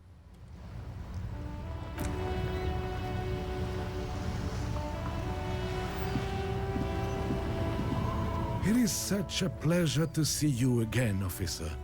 How may I head the citizens' militia on this fine day? Sandwich check. A man so concerned about his sandwich calls for a principled approach. Time to get political. I'm not so sure about this. That is already fighting the bad fight. Make it stick. All right. Let's hear them, officer.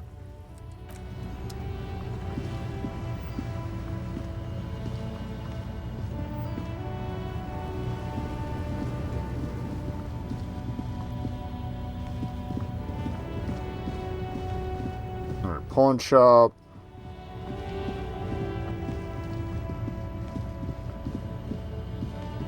I wanted to double check how much the light was too. A typical Martin 700. All right. Sits among assaulted. Hello, hello. Let me know if I can help you with anything. All right. I'm looking for some of the places tape for police business. Yeah. We still have those boom boxes on the shelves. Alright. Do you know anything about the traffic menace on the loose? Traffic? I'm sorry, officer, but I don't drive. But didn't you hear it when the traffic menace drove over your roof? Now that I think about it, I do remember hearing a thunderous noise the other night.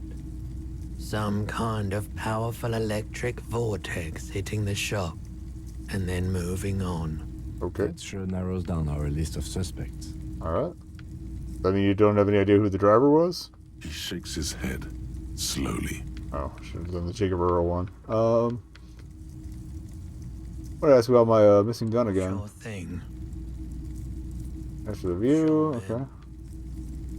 Giving you recordings of the Coldemama Dakwa? The Coldemama Dakwa? Sorry, I would never have guessed that you were that interested in ultrasonic sounds. Or birds, for that matter. I'm also just doing this for the experience. Well, I wouldn't have guessed that you know what the Coldemama Dakwa is. That's fair.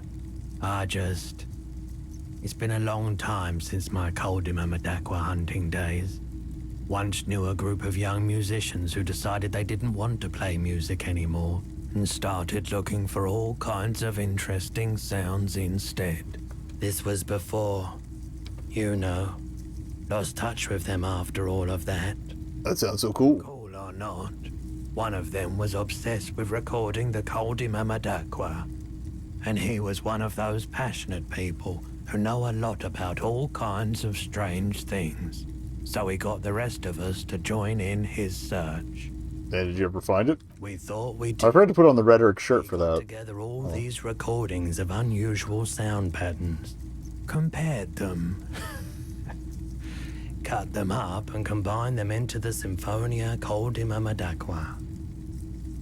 Oh, gotta listen to it? Unfortunately, I don't have any recordings from my old life. None at all. But I do have a tape with some ultrasonic sounds that might be what you're looking for. He starts rummaging through some tapes behind the counter. Really have time for this? Yes, it's absolutely necessary for my research. This recording comes from down the coast. Wasn't looking to record anything specific. Just left a recording device there one morning. Keep in mind, I have to slow this one down enough to make sounds well over 200 kilohertz audible to the human ear. It will be strange.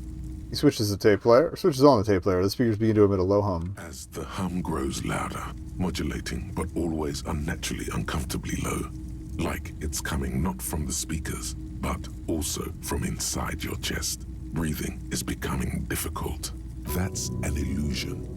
Your breathing is just as it was and will remain that way unless you start panicking. He nods to you, reassuringly, just as more diverse, higher-pitched sounds, some random, some appearing to form patterns, hit your eardrums. What's that? Gulls and skewers. But He raises a pointer finger and inclines his head towards the speakers. A new, very high-pitched, shivering sound emerges amidst the others. That's it. The signal in the noise. The thin whisper. A low range of sounds is easier to handle with a focal point, but still troubling. You are mesmerized by the sounds, but also feel nausea welling up as the motif continues, then begins to recede, dissolving in what must be the sound of water lapping at the bank. you know, now that I've listened to it on these new speakers, it's not the Coldima Madaqua. Wrong patterns, wrong photons. Probably some insect trying to sing higher than its predators can hear. Still, fascinating, aren't they? Early morning sounds. Alright, so boombox. Boomboxes wait on the shelves, and your boombox, that gold and amber Harmon Waushi, stares at you longingly with its tape reel eyes. Gotta get a discount on this boombox? Police discount? A discount? I do have to keep the lights on, man. It's 12 real. A man like that in a neighborhood like this, in a rickety house falling into the sea, there's fear in him. Use it to your advantage. Time to pull a dick move. You can only do this once. Alright. How does 10 real sound? Sounds like a rip-off, but okay. I can make it 10, but no lower. Thanks for the discount, man. Here's the money for the boombox. Here you are. Quality sound reproduction on the go. It'll play anything, wherever. Turn any tape into a conversation of sounds and shapes. Alright.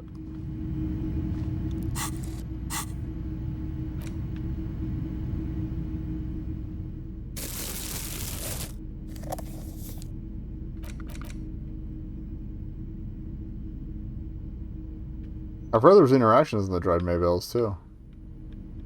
Okay.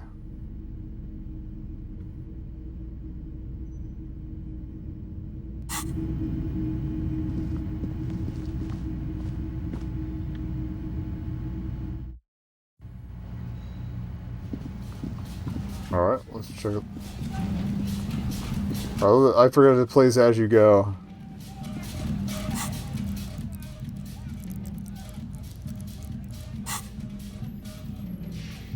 Alright, let's see the Maybells first. 6 crumbling petals rest on your palm. They're white, a bell-shaped crown. Forgot to save first. It's been a minute.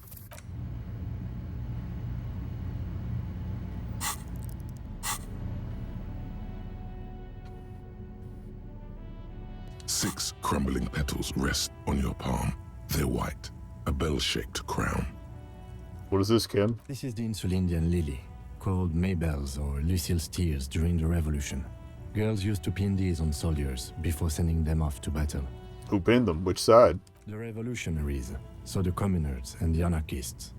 White's their color, but the custom started in the suzerain's army, so it held meaning for the kingsmen too. It's about girls and boys more than sides.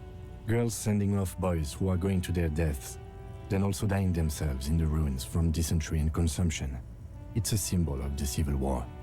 Does this flower blossom in early spring? Yes, but not this early, not to my knowledge. It looks dried, preserved. Is it a coincidence, it being on the roof? Maybe. Maybe not. We'll see. Alright, very well. The petals feel dry and fragile in your hand. Water flows under the channel bridge. Dark water. You rub your sides for warmth, but there is none.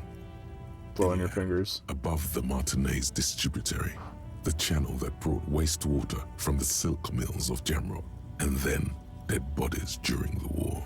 The wrinkled fingers of an old man crush flower petals, then sprinkle them in the stream like white salt.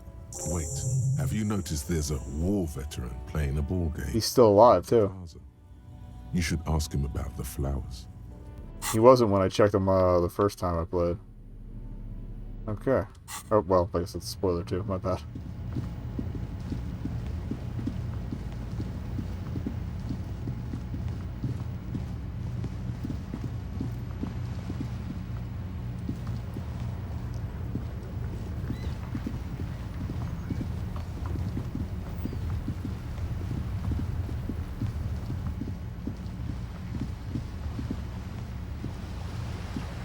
Your munching has ruined my concentration.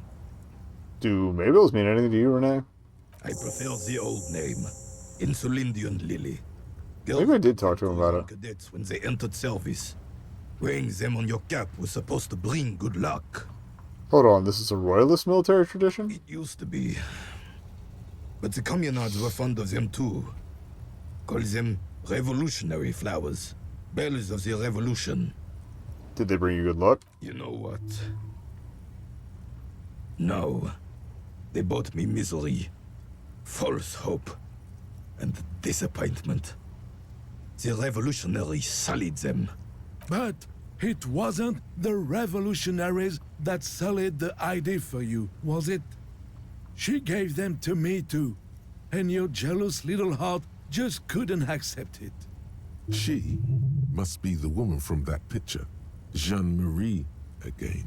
Enough! I can go over these matters in detail with you, Gaston. But not while we have company. So, officers. Maybells don't blossom yet, do they? Lieutenant quickly asks. Maybe on some remote parts of the city they do.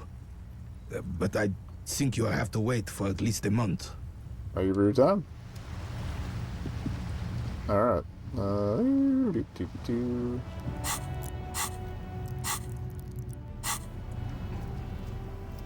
The porter reel is just what you needed.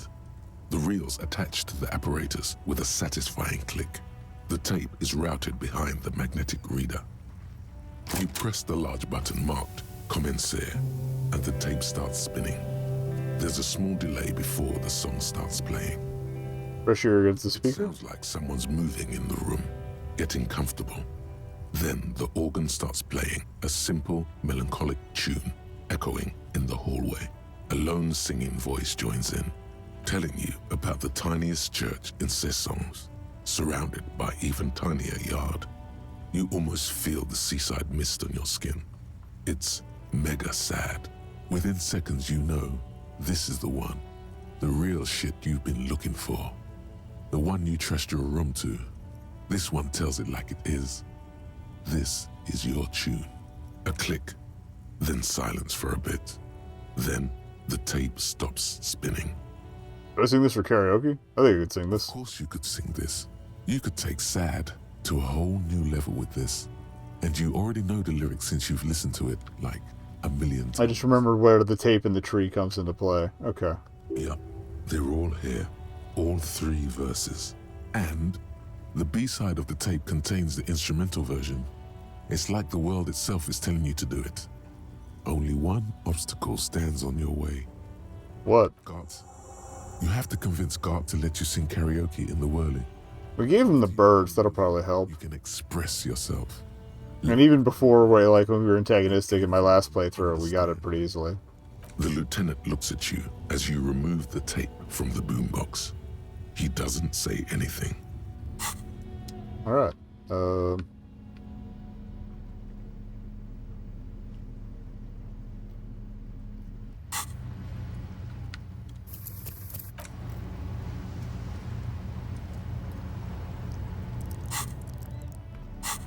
case the Doorgunner Megamix messes with us. The porter reel is just what you needed.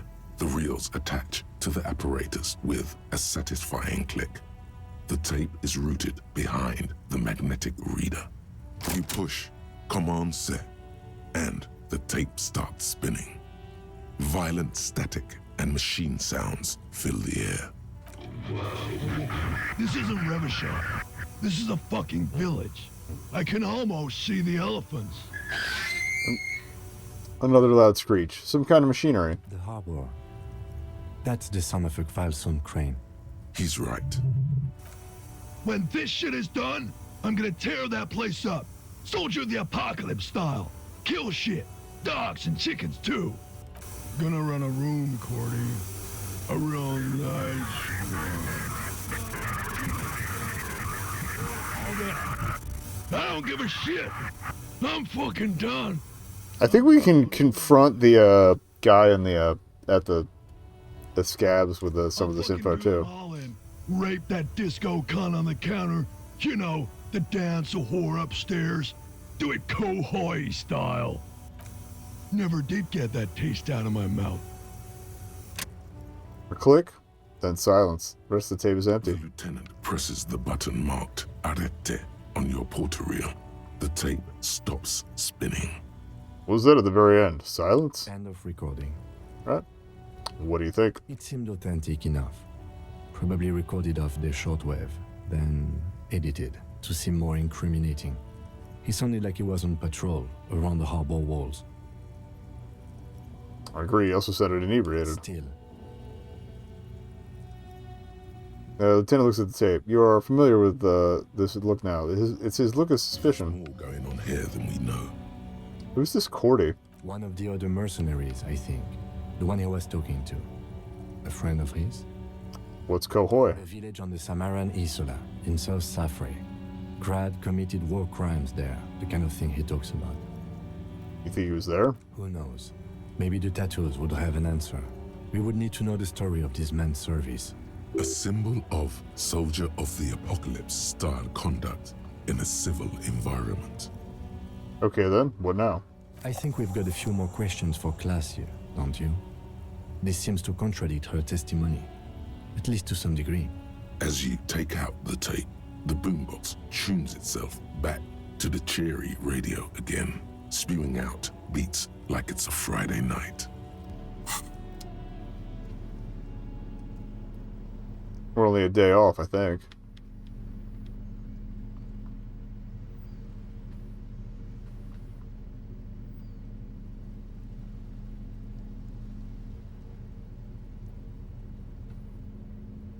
Oh yeah, primer for small kids. You hold in your hand the colorful primer. The title reads, "A primer for small kids." There's a bear involved.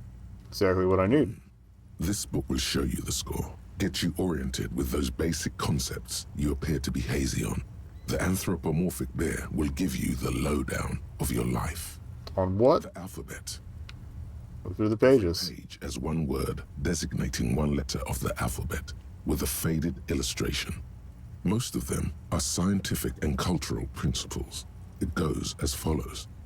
Let's do this. A is for azimuth.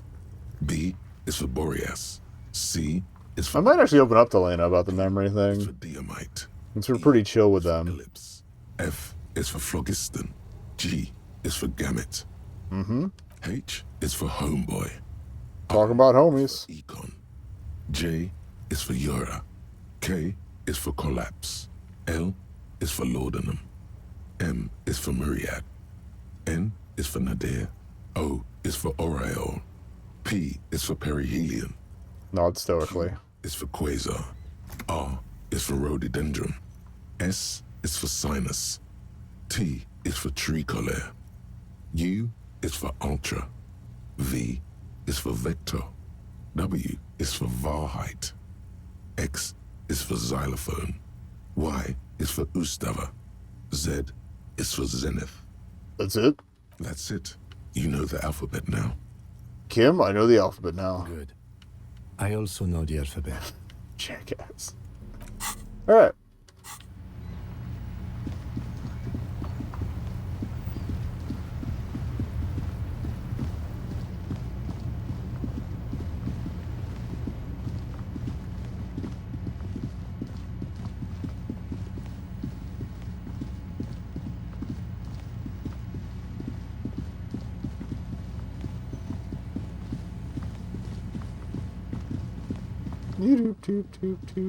Alright, so yeah, we're going to do the buoy.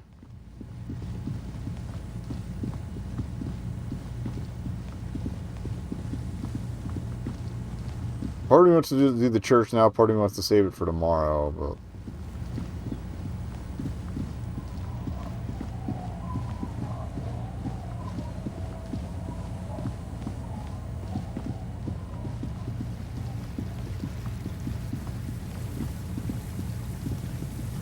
I think through here was the quickest route.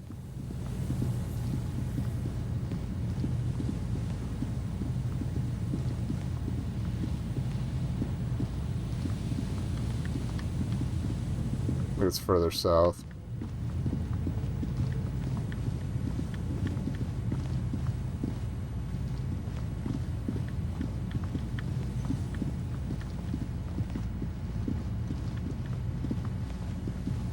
Is it over here?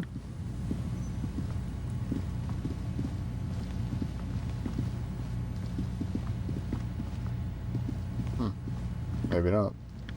I know we found it before, but we didn't know anything was connected to it.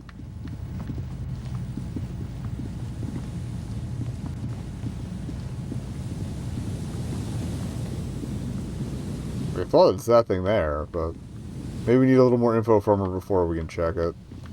That's probably it. Okay. A momentary diversion on the way to the grave.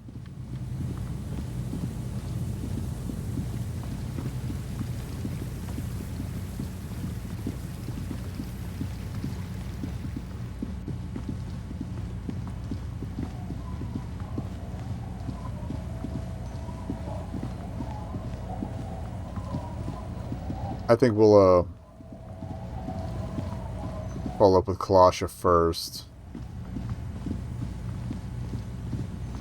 Whenever I do get sent back here for the buoy, then I can throw some more bottles at the boys. Get story time done.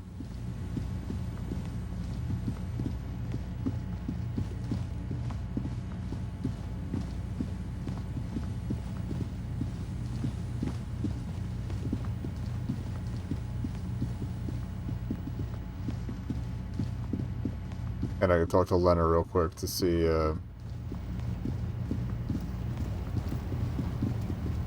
about the memory stuff. Remind me next time we ditch Kim for the night, I want to sit on that bench outside for a little bit in the fishing town. Okay. I already had a brain fart. Closh it. Maybe put the boombox away.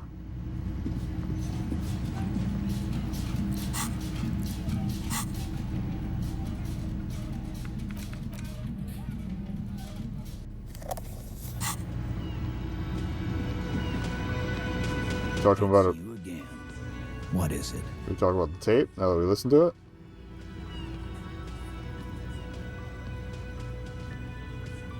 So I listened to the tape and I'm going to confront Kalasha with it. Smart boy.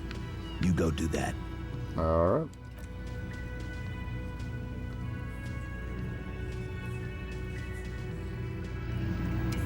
So karaoke for the evening. Oh, hello, sweetie. So nice to see you again.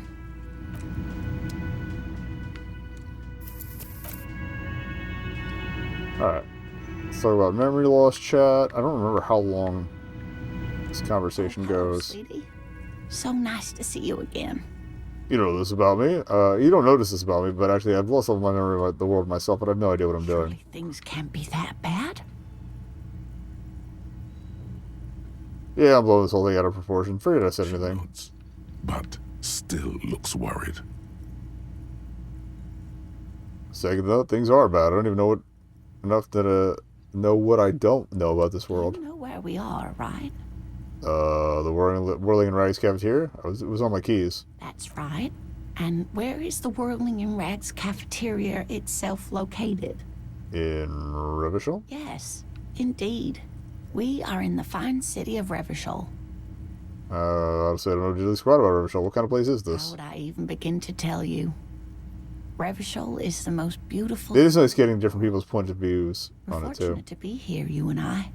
I haven't seen very many other cities personally, but everyone says so. Revachol is a rare jewel. This city used to rule the world, though it has seen better days. There's a pause as she studies your expression. You must look quite lost. Speaking of history, you know what year it is, yes? Sure, it's the spring of 51. That's right, dear. How splendid. Here, take this pen. Knowledge should always be rewarded. I never got this thought before. Palpable. She was getting pretty worried about you there, but now she relaxes her shoulders. Outside, or if I did, I never pursued it. Seeps into the cracks in the walls and the cobblestone streets, all the way down into the sewers. Above ground, the first Maybells blossom. You can feel it, a great cold. Then the shiver passes. I can tell that this is taxing for you, so I'll just ask one more question.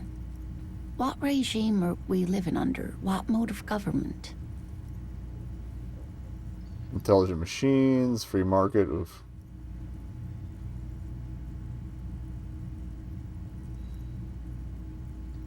I'm going to take it because I know I'm going to take a hit for this. Raiders are being used to control people mod disorder perception of reality, concealing our true masters, foreigners, and women. Oh, no. Nothing like that, dear. Revachol is a zone of control. It's because I don't want to go through that whole conversation again. Powers called the Coalition. We have almost no government of our own, and certainly no matriarchy. She's trying to avoid the foreigners part. This is because she's a woman. She may be lying to you. There's no government, how come there are cops? Oh, dear. This is troubling. You really ought to know that, being one yourself. There aren't any cops in Revachol, not in the traditional sense. The status of law enforcement has been a complicated matter since the revolution. But we should stop for today, sweetie. You look like you need a break. Besides, I'm not the best person to explain the big things to anyone. She's scared now. She's realized you really are brain damaged. So what'd I do? You didn't do too well, dear. You really only knew what year it is. It does look like you're having trouble remembering things. History. Yeah, I think this is what opens up the discussions with It's very odd. With Joyce. A sigh. The lieutenant buries his nose in his notebook. But maybe a fresh set of eyes is what the world needs. And while I'm no doctor, such bouts of amnesia are often temporary, so I wouldn't worry too much. What was this revolution you mentioned? A defeat, I'm afraid. The people of this archipelago tried to build something new, something different. The rest of the world didn't like it, so they came and ended it. This was... That is how new things tend to go. Alright, but I'm a cop. Whatever it was hasn't stopped me. Of course, sweetie. I really don't know how to explain it better. Who can tell me more? Someone more educated in there it is. Sweeping Joyce. matters. Maybe you should ask. Sure, to the lieutenant. I'm not an encyclopedia. I won't be a guide either. I'm a detective. Of course. Then I don't Yep, know. reality lowdown. Someone rich, maybe? There we go. Wealthy people are educated. Though I don't know where you would find a wealthy person in Martinez. I do. That's a good point. This doesn't look like Rich Central. Alright. Let's go hit up Joyce.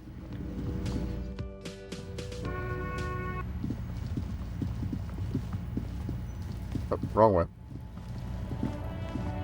Actually, let's get the Kalasha thing done first, then we can hit up Joyce. It's a time killer later. I think she's the rich person we needed the information from. I'm still going to try and get the money out of the super rich guy because I want to buy that damn lamp. I think it'd be funny. Can we just use her room now? Yeah, alright, good.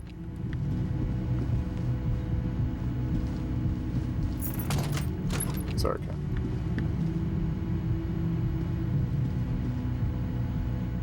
I think he catches up to me, yeah. Doormat. Alright. You chat about your buddy.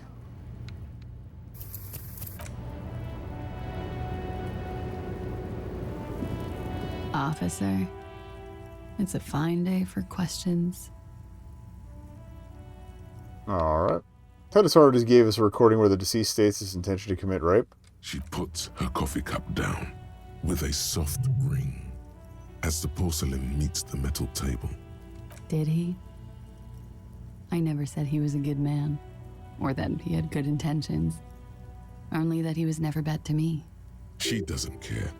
If anything, she sounds amused. Also, content warning for discussion of sexual assault for this bit. Oh, the Savvy specifically identifies you as the target. Where did they get this recording exactly? It's intercepted radio chatter of the deceased, recorded via a de-encryption station. It's authentic enough. Does he say he's gonna do it Soldier of the Apocalypse style? Those are the exact words he used. Yeah. That was practically his pickup line. She picks the cup back up. Memory surfaces in her tired neocortex.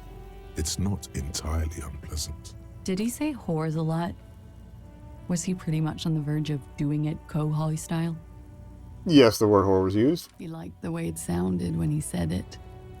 As to Kohoi, The young woman lights a new cigarette with the butt of her old one. he wasn't actually there. He didn't do a tour, or at least didn't tell me he did. Would have been overkill anyway. He lived his own little Kohoi. It wasn't his everything. Why say things like that? Machismo? Yes, was he bragging? Oh no, I'm pretty sure he did all those things. Then integrated them into his idea of normalcy. To keep on living. Until they just sort of turn into his, Catchphrase? running joke. I was gonna say running joke. And it sounds like you didn't even get the good bits. Lely's punchlines got way, way funkier than that. Oh, wait a minute. Oh, no, we had the nickname before, too. It was Lely. like the Seminoles conflict, the Kohoi massacre, and the 36 famine in Yezud all rolled into one person, then cast in Oranje ceramic armor, which he wore in bed and in the shower. Were you afraid? Afraid of what? That tape the Hardy Boys recorded? Your mother probably never told you this, but girls are evil. This Harry would agree with that. The physical robustness and social support. Unfortunately. In Kohoi. I would be tearing it up Soldier of the Apocalypse style. Alright. She wouldn't. She doesn't have the full Hoy in her. Great. Did he tell you he actually done any of those things? In Martinez, I mean? No. We were too busy laying waste to our own nervous systems to direct any of the fury outward. He seemed happy, I guess. At ease. As much as a man like him could be. Thank you for clearing that up, miss. Okay. Whenever you're ready. I'm interested to hear what Titus Hardy has to say now. She takes a very small sip of her coffee and smiles.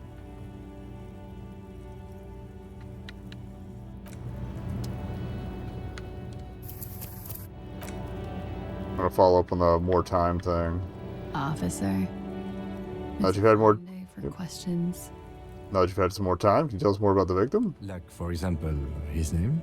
Actually, officer, I didn't know his name. I just called him Lely.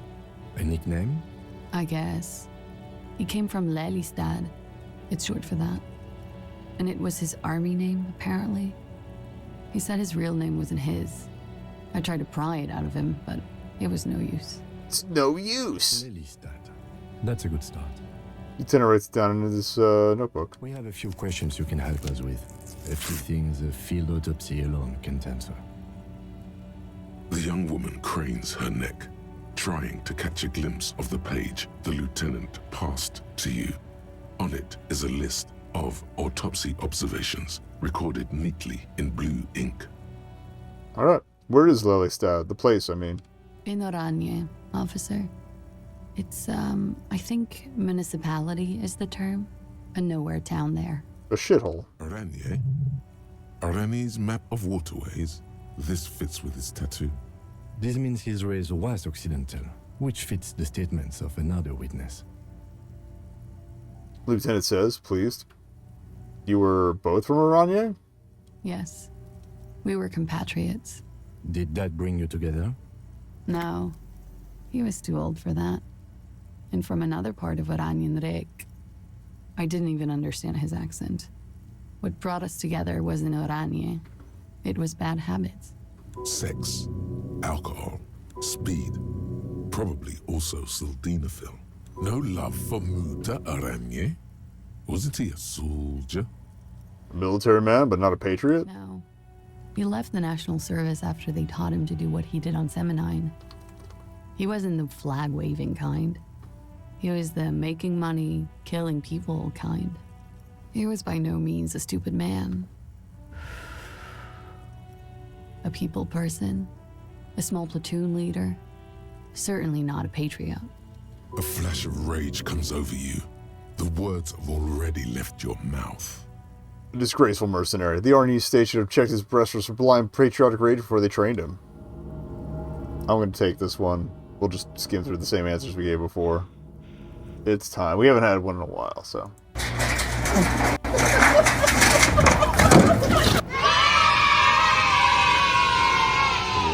Up the count here.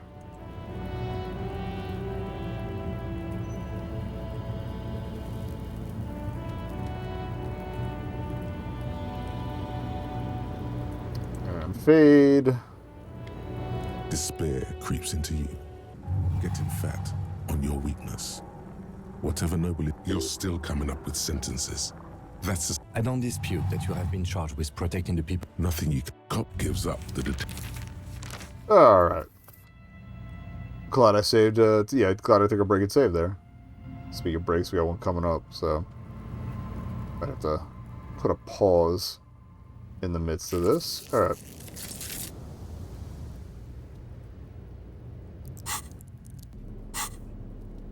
I don't know what I'm doing here. Talk. Officer. Victim. Actually, A nickname? I guess. Lelist. We have a few. Paper. Alright, Lelystad. This means his race was Occidental. Both from. Did that bring... No. Sex, speed, no love for Muta Oranje. Not a patriot. He was by no. A flash of... Get mad. If he passed that test, we wouldn't have gotten along. Come to think of it, maybe it was our hateful Oranje that brought us together. I love Revachol, though. I hope she loves me, too. Alright. How old was he, miss? He was 42. 42? Are you sure? I would have had him above 50. He had many scars that made him appear older. But no. The memory makes her smile. We even celebrated his birthday, like, some weeks ago. It was a funny 2 days. He had little reason to lie to me. We were slightly off then. Thank you for clearing it up. Lieutenant makes a correction in his notes. Points are good.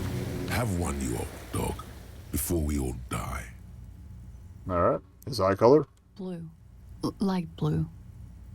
They were like little blue guys. I think this is the one that gives us ammo to use against It was the strange, seeing those eyes in his fucked up face. the fake scab. Alright, hoop.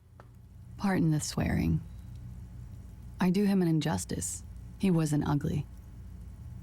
And he had a beautiful, soft voice. Very surprising, what with all the scarring. It was quite something, watching him speak. He had a combat wound on his chin and mouth? Yes. Severe. It made him look like half his face was cracking away in some strange smile. That and You those want to know eyes. where they got these scars. Alright. Ah, yes. His hair, if you can remember? Very timely references here tonight. Alright. It was light brown, almost blonde. He darkened it with brilliantine, made it oily. Not nice to stroke. I couldn't convince him to leave it alone. He had a tattoo. What did it mean? Oh, that. Was it? It was an Orangese map of the waterways. Sure, waterways. It was mostly for showing off to chicks, though. For showing off to chicks? How so? How? Imagine him lying in bed, freakish musculature laid out on the sheets, scarred, of course, tattooed. The sheets are dirty for some reason. He's smoking, drinking, of course. And his chest and shoulders and arms are studded with stars. Tens, hundreds of them. Maybe even thousands. And the woman goes like, "What was this, baby?" And he says, "That was too hardcore. Don't ask me about that." So she goes, "Okay, but what's this, baby?" And he's like, "Saw some bat shit there. Killed some loincloths." And so it goes.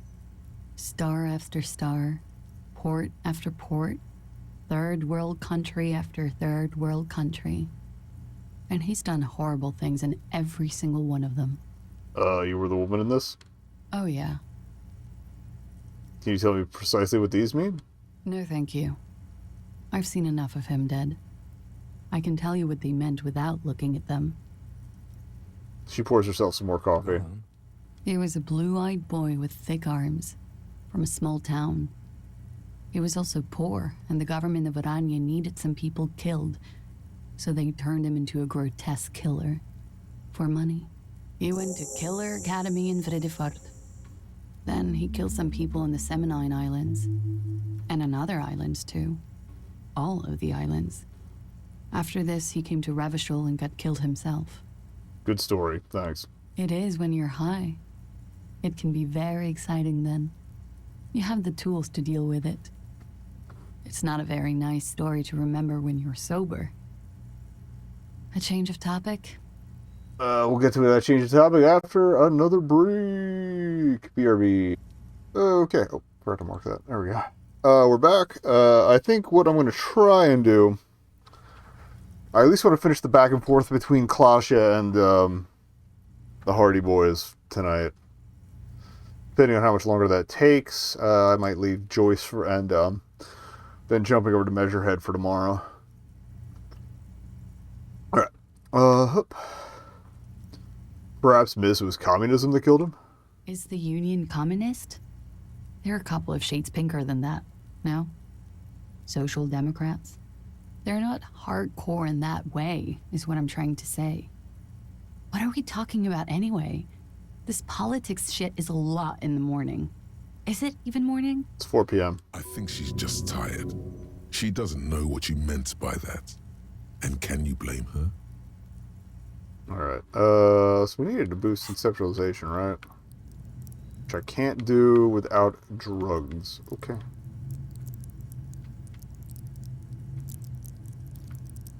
And maybe more rhetoric for,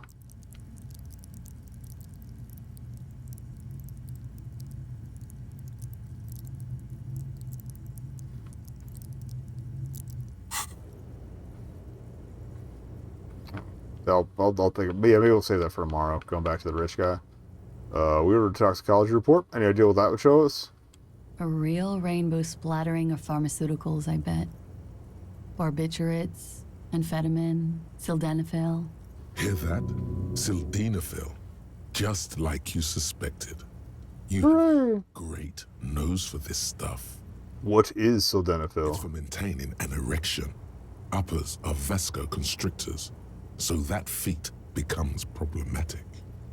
Okay, and why do I know this? Because you're a scientist, of course. Thanks, buddy. How much does the toxicology report cost the police of Revachol?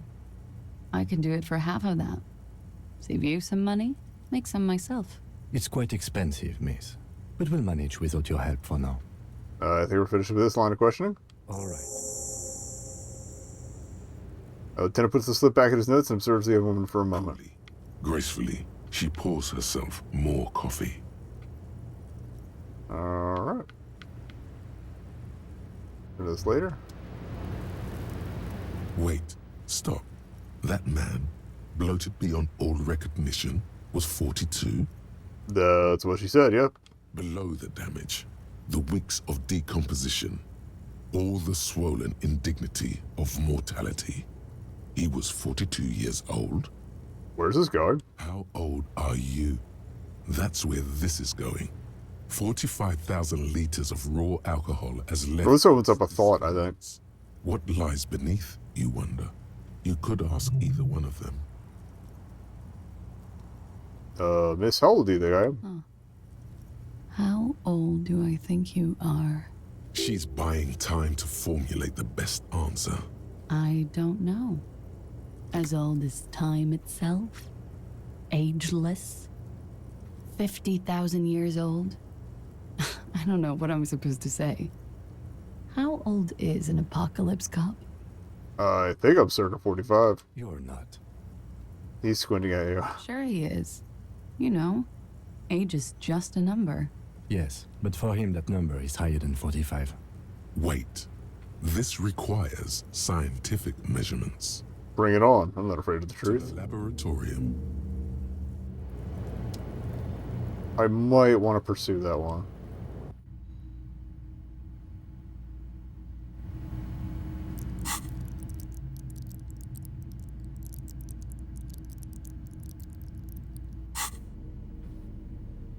But first, conceptualization. So what do I gotta use to get that up? I forget. Intellect. Okay. So smoking.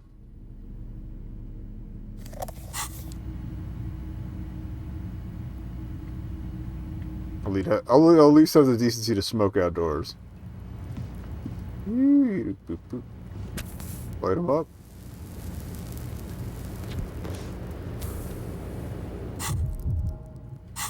Okay, that's just the health. Okay. Alright. Drop one in conceptualization.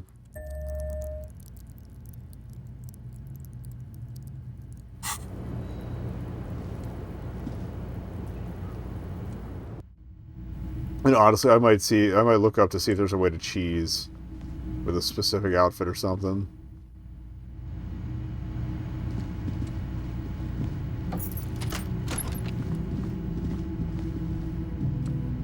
Let's go talk to the boys.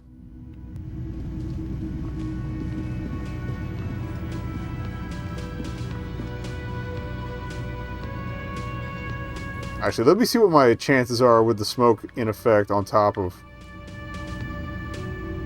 Door, come on. So I'd rather get there before it wears off and see if we have a decent shot. I want that light, man. It's the dumbest thing, but like I mean, like I'm passing on plot stuff and crap, but I want money.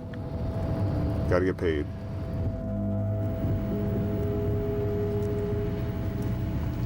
If it's around 40 to 50%, I might save Scum it if we gotta. I also imagine actually coming up... I imagine the business idea is probably pretty hilarious. I know the shitty one that you can come up with is pretty funny, but...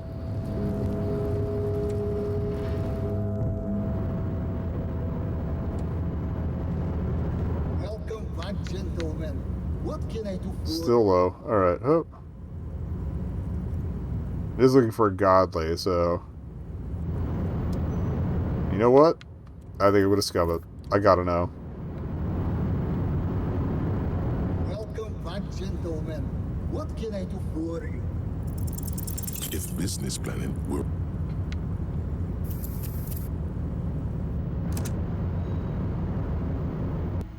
We did the bad plan in my last playthrough, so I don't see any reason to repeat it. Deploy high concept. Got it in 2, baby! All systems functional. Ready to engage in 3, 2, 1. It's time One hell of a way to end the night. to stay lean, innovative, and focus on what matters most. The fucking youth center again! You should invest in a youth center. What kind of youth center? A place to train buff kids. Come on. That makes sense. He wants to hear. Future leaders of tomorrow. Alright, one dedicated to instilling liberal economic values in children from low net worth families.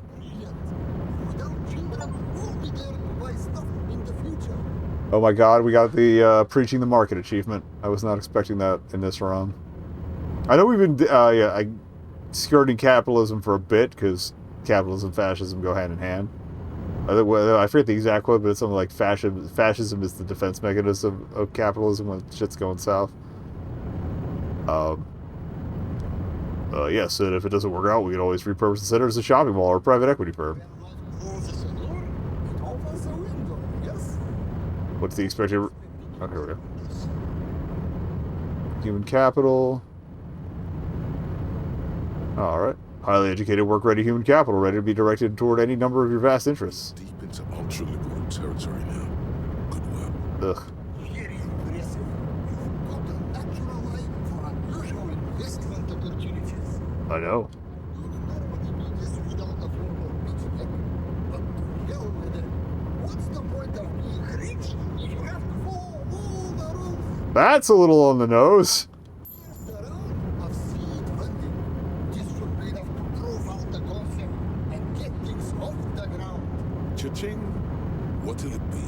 Speed, vodka, cigarettes. That's it. Thank you for placing your unwavering trust in me. Remember, it's not a handout. It's an investment. And I expect to see returns. The lieutenant stands there, dumbfounded. His mouth opens slightly, then closes again. Hey, we got a bunch of stuff we could sell if I have to, but 100 is definitely an advance. What do you think, Kim? Not bad, huh? I'm not unimpressed. Let's leave it at that. Now, was there anything else I could help you gentlemen with? We should get back to our investigation. Thanks for your time. Pleasure was mine. Unfortunately, I must be away soon. The next time we meet, I'll be expecting an update on my investment. Farewell, friend.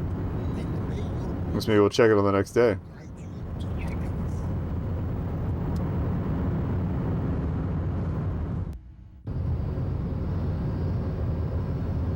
Unless there's more checks to get more money out of him.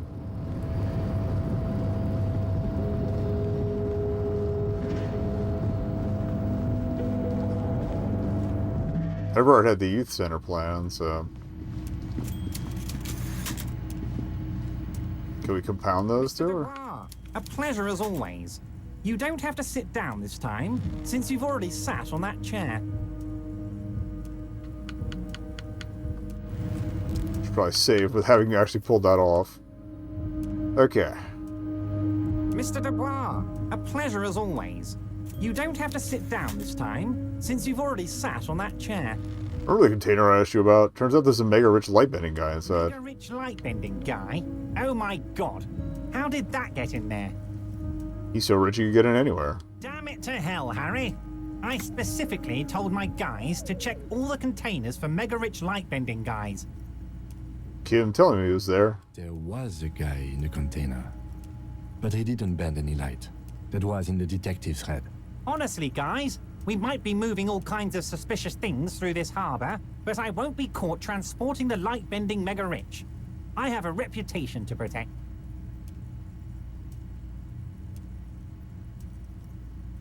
You should be honored by the presence of this magus, who's of half Revacholian blood and amassed wealth using the mysterious bond of nationhood. I'm gonna take the officer down on that one, because God, that's a stupid fucking thing to say. Let's get eugenics, eh?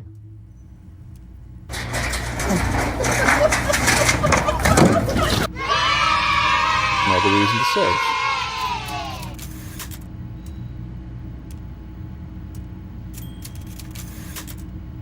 Just a little typewriter in the background's a nice touch. Alright. On your weakness. You're still coming up with sentences. That's a step up. Yes, it Only been likes cops. Yeah. Nothing you can. Cop gives up. Okay, load.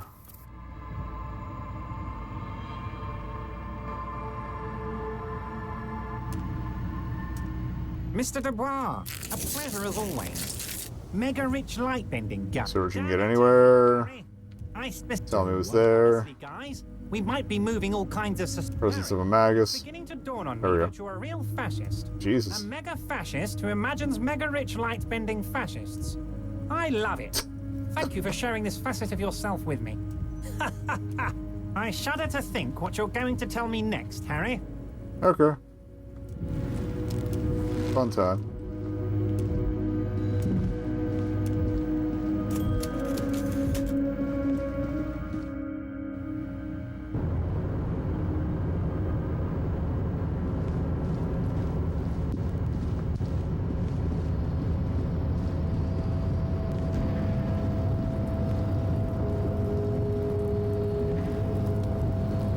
The door seems to be locked.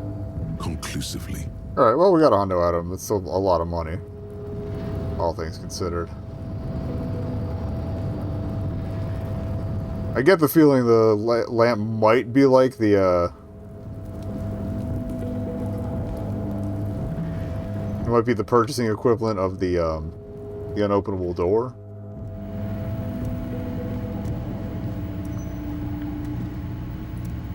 It was volition we needed for the drawer, okay. I wanted to see what that pen thought was we got too.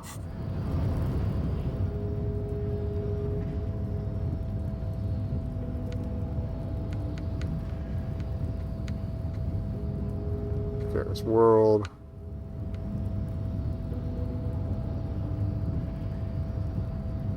Or was it actually an item? I thought it was a thought. No, it was an item, okay. Head with the green ape head on one end. The ape's closed eyes, a kind expression adorning face. Seems to be meditating.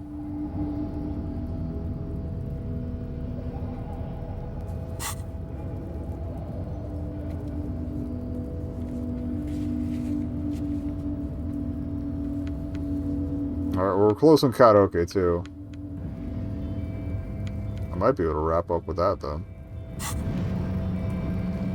Alright, let's finish that back and forth like I said we would.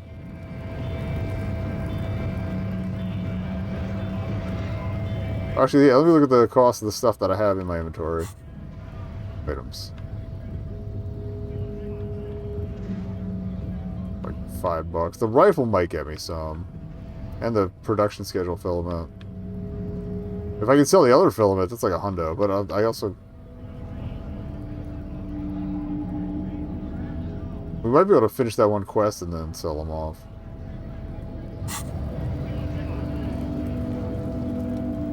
Let me grab...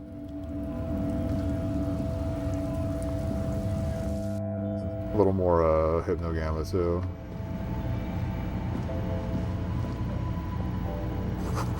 This is the window. Those are the flowers that are left for Claudia. Yeah, thanks, Captain Obvious.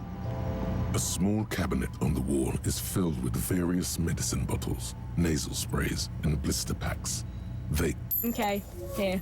I hope Saint Baptiste makes you feel better. Alright.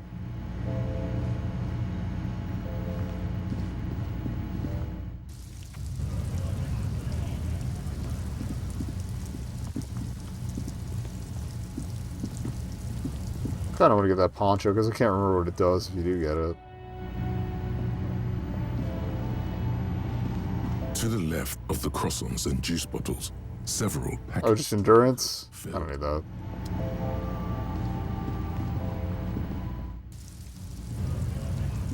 Okay, so let's talk to the boys again.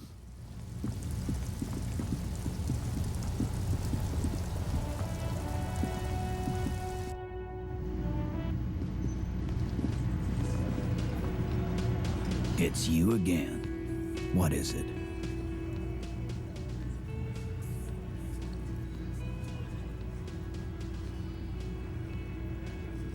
So talk to Claudia about the tape. He tenses immediately. Chest tightens, jaw sets, ready for another blow. And nothing. She stands by what she said. That fucking fucker. You're the worst cops in Revachol. I gave you gold on that tape. That fucker wasn't aimed at you. It was at her. was dark stuff, but it didn't prove anything, and it didn't change your mind. Dark is when you start a goddamn death rock band. He said he'd rape her. He shakes his head in disbelief. What did she have to say then? Fine by her? This is what people are supposed to be like? Fucking whoop-de-doo. Right. Did not come as a surprise to her, and she definitely wasn't scared. Yes. In fact, I think she thought it was a little funny. Funny? No good goddamn psycho whore. Alright. All fucking righty then. I guess it's good then. That fucking... Please try to control yourself in the presence of visitors, Titus. Her voice is a bit softer than earlier. This is just perfect. Just fucking perfect. Any thoughts on this, lawmen? Titus rubs his chin with his palm as if trying to grind it smooth. Women are crazy. Irrational. That's what you're thinking, right?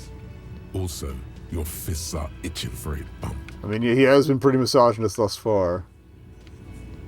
So... You know what I think? Women are crazy, man. You can say that again, copper. Right here. Here we go. Bump it hard. Your fist connects with his. Hard. The slam is audible. I like that it actually heals health. Almost hear his bones ring. Your knuckles tingle, life-affirmingly. A flash of pain, like slamming your fist against iron. He is stronger than he looks. And he looks like Vermouth Kazai. And now you, Bina Claude. His voice is chummy as he turns to the lieutenant. The lieutenant adjusts his glasses, then extends his curled fist and taps Titus's bruised knuckles. A bond has been formed. Not bad. Alright. Maybe she isn't who you thought she was. Nah, I know her. She's just a girl. In over her head. She's not some helpless girl. She handled the mercenary well enough. Handled him? She got into some stupid shit with that guy. Shit we had to take care of. Yes, we heard all about it, and the fact still stands. You were more disturbed by the tape than her. Be straight with me, Titus. What really happened? I already told you. We fucking hanged him. There's less gusto in his voice now. His men, too, are growing increasingly silent. The man is slowing down. Looks like a bad blood sugar crash. He can't keep track of all the variables anymore. Come on, Titus. We know you didn't hang him. He was shot. I know you're tired. So am I. Why don't you just... You know what? I am tired. I'm tired of you and the whore upstairs. Next time you see her, tell her Titus said, "Fuck on!" He throws his beer can down. This is the petulant rage of someone who's at the end of their wits. That lying scamp. He's just too much of a Boy Scout for her. Done. This is as someone who's been too much of a Boy Scout for some people. Little investigation is over. In my way younger days. Yeah. There's a silence in the room. Alan starts saying something, then thinks it's best not to. On the floor, beer drips out of the can into a small puddle. No one does anything about it. What is this quiet funeral shit? All we need is some beers in us. Bartender, 20 beers for the Dock Workers Union. Why do we make it 40, huh? Why do we make it 100 beers? You're not loud enough. Art, I forgot he goes off like this. I kind of appreciate him for it. Beers? Now we're talking. Hoppity hop over here, cafeteria manager. The window might be closing. The more beers they get in them, the less cooperative they will be. All right. I'm glad we dumped into rhetoric earlier. Convince Titus he's being manipulated. You should know by now. Titus Hardy will never falter. But you know someone who might. One of his boys will. Fat Angus, the powerful guy. Mr. All Muscle. The time has come. Put him in the pressure cooker. Just remember, it's about more than Glacia. It's about these men and Martinez. Their district. Their responsibility. Outside, in the midday sun, ruins. The pavements are cracked and the benches peeling. Newspapers blow in the wind. That's it then. Case closed. We're going home, Kim. The lieutenant raises his brow. Go on. Write it down, Kim. In Martinez, they just kill you because they don't like you. Got it. Kill you because they don't like you. All because...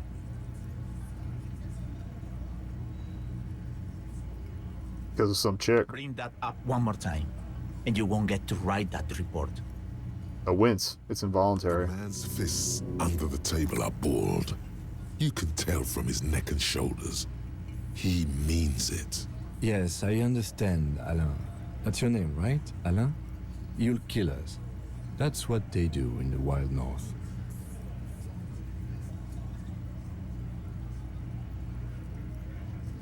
They just hang you, shoot you, whatever. They can't even remember.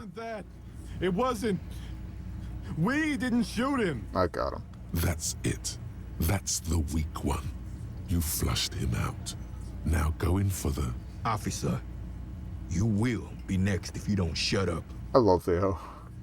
Old man reaches for his belt, but his voice is strangely calm. A glass 08 or a 38 caliber pistol. Either is small enough for you to have missed. He's onto you. He knows what you're trying to do.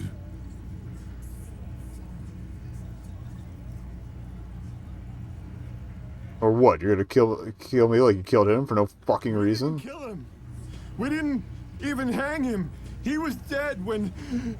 He takes a breath, wheezing. Shut up! Perfect timing on the in-house music. He was dead before you hanged him? Fatty! Say one more thing to the cops and I'll... Little guy hits Angus on the back of the head. A loud slap. Dennis, stand down, or I'll beat your head in. Theo, take your hand off the belt. This isn't 31. I've got this under control. Does he? His closed fist is shaking. It's you who's in control. Let them have their moment. Got him. The room falls quiet. So quiet you can hear Angus wheeze. Angie, where's your goddamn inhaler? You sound like you're dying. I left it home. I can't get it. I'm too fucked. I'm sorry. He grabs his chest. Why are you so fucking fat, Angus? Now it's all pointless. Because of you. You wasted my time. I told you, Titus. I told you just give her up. Lizzie, your help is no longer needed here. Go tell Everard. Fine. I'll tell him. After a long walk along the coast. She walks off without looking back. You're in. He's all yours. Questions? Kim, we did it. The lieutenant gives a smile only you can see. Sorry I made you guys fight. Me too. Alright. So you didn't kill him. He was already dead. He nods. You hanged the corpse to cover up the real cause of death. The bullet in his head. Another nod. Why? Because the girls asked us to. They were in some shit. Girls plural? There's another girl? 2 of them? 2 of them? Note of this. They'll probably say more about her later. Did she kill him? Cop, I have no idea. The girl says she didn't. What happened Sunday night? Classier came down. She seemed really out of it. Drugged up, even more than usual. Bug-eyed and gurning, you know? Not in a fun way. It looked like she'd redosed after something went down. I've seen that look before. She was scared. I knew someone had died. How'd you know? I've done this job for 10 years. I've seen it before. It's the politician in the motel room with the dead hooker scenario. Only in reverse. Good analogy, boss. The rat-faced man snickers. You don't get to talk yet, Shanky. You're still on the bench. You keep taking it easy too, Angus. He turns back to you. That's okay with the fat man, still wheezing there. He couldn't speak if he wanted to. What happened then? We went upstairs. Sure as day the Merc was dead. There was a bullet hole through the window. Fucking dirty sheets and bottles everywhere. He means they'd been fucking? Tibbs patched the window and the corpse. I'm not going to make Acrobat Reader my default PDF app. Fuck off Windows. Fuck off Adobe. Who's Tibbs, the authority? Nah, he's my brother. He's in the window replacement business. Yeah, he got a quick mention at some point earlier. Klasha didn't kill him with a cover-up. You may have noticed our girl's in some shit of her own. I didn't notice anything. What kind of shit are we talking about? Can't show up on police radar kind. There are people after her from the old world. Where she came from. These people, who are they? They're powerful, connected to the moral intern. She's clearly afraid for her life. Says if she showed up in your systems, she'd be ghosted away. And why would you help someone like that? By taking on a murder? Why would I? I guess we abide all sorts of runaways and losers here. It's a Martinez thing.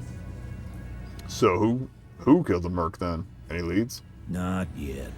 Just some ideas. She says the shot came from outside, behind the window somewhere. So that's a clue. What are you thinking? I'm thinking someone's past caught up with them. Either hers or his. Hers, you mean?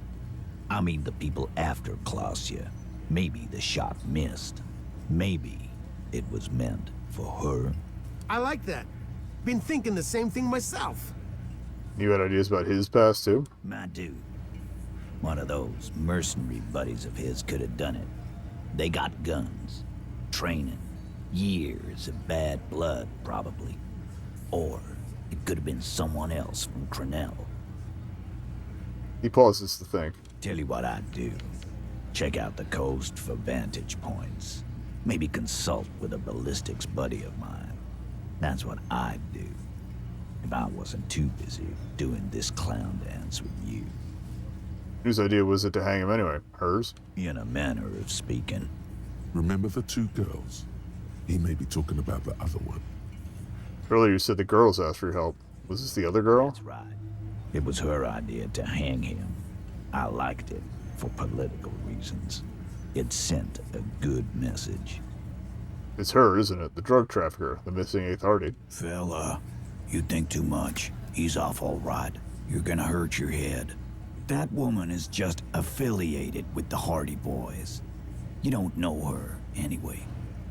Understood. Can you tell me anything about her? Name? Current location? Nope. You're not getting to her. It's Klasha you want to talk to. Thank you for this, Titus. I'll go talk to her for the last time. You do that. Hey, cop. Before you go... Suddenly, the wind picks up outside. You hear it rattling the large windows in their frames. It carries newspapers, circles the whirling in rags in a warm column. She, Klasha, came to Martinez to hide. Many of us did. This is where you wash up when there's nowhere left to go. The Union takes you in. Now, she refused that protection. But... You would still prefer if we didn't take her away? That's right. If we didn't take care of the people who end up here, this place would just be a couple of ruins and some cargo containers. Damn. I'll take that into account. Lieutenant slides his notebook into his coat pocket. He turns to leave. We'll talk to her in a second. I did want to talk to the other merc. I say other. It's the only merc we can talk to.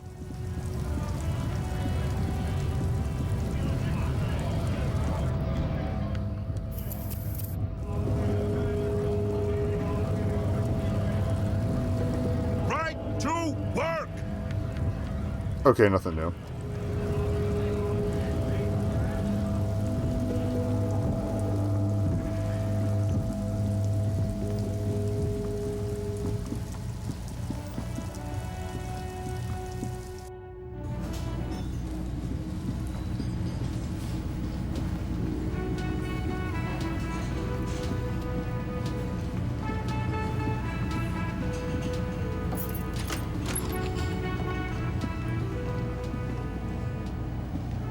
I guess we could go the normal route, but whatever.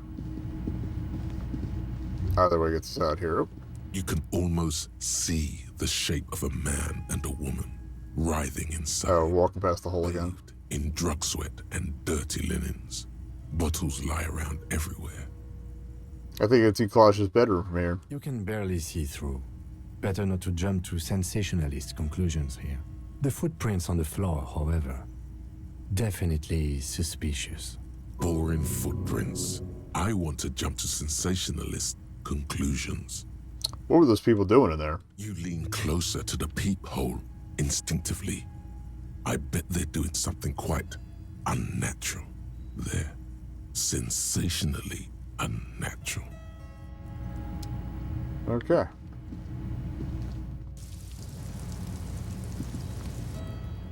Ready up.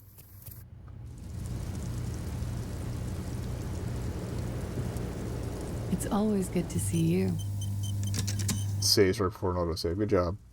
She cracks a weird smile, leaning back against the railing. Something in her demeanor has changed. She's tired, consigned to her fate, to being here with you and what's to come. All right. The Hardy Boys told us what really happened. I understand. She puts her coffee mug on the table. Just like that. No resistance. Her shoulders are slouched, her feet long and straight. You don't look surprised. You were expecting this. I knew there was a chance you'd get them to tell you. It's what you do. You're the police. For what it's worth, I'm sorry for wasting your time. This is good. Clear the air first, between you two. Then move on to questions. Is it? Something is off here. Shush, I can't hear what she's saying. Let the miss speak. She's tall and thin and tired. A twig trying so hard not to break. If you knew we would find out eventually, why did you waste our time? Because of the Hardys. I couldn't just dispense with them. They were only trying to help me.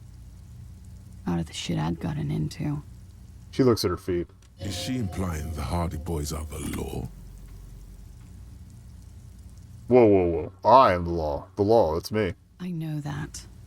But the people around here, they don't see it that way. And if I am to stay here, I need to get along with them. Cool, I'm satisfied with this explanation. I am not. There is more here, miss. You're right. There's more.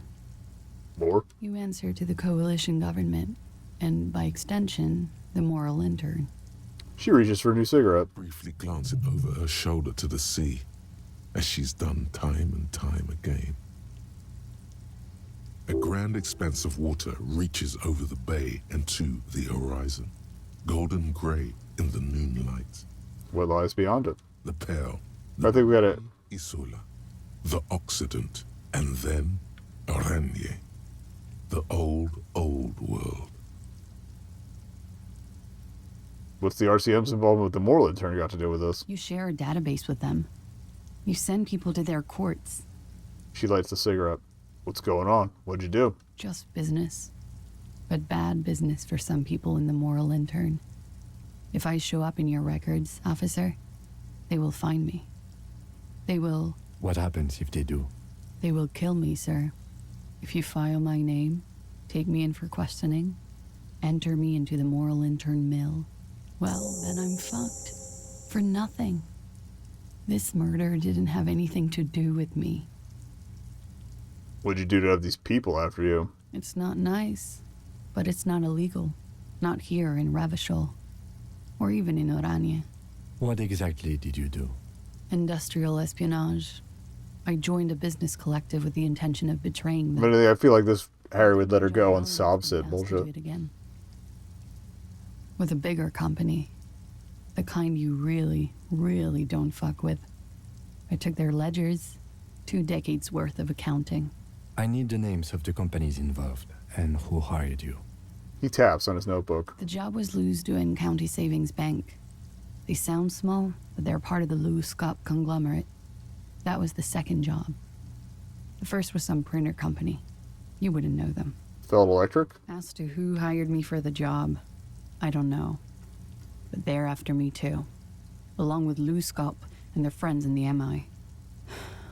Once you're done in the competitive intelligence circuit, you don't have allies. You're radioactive.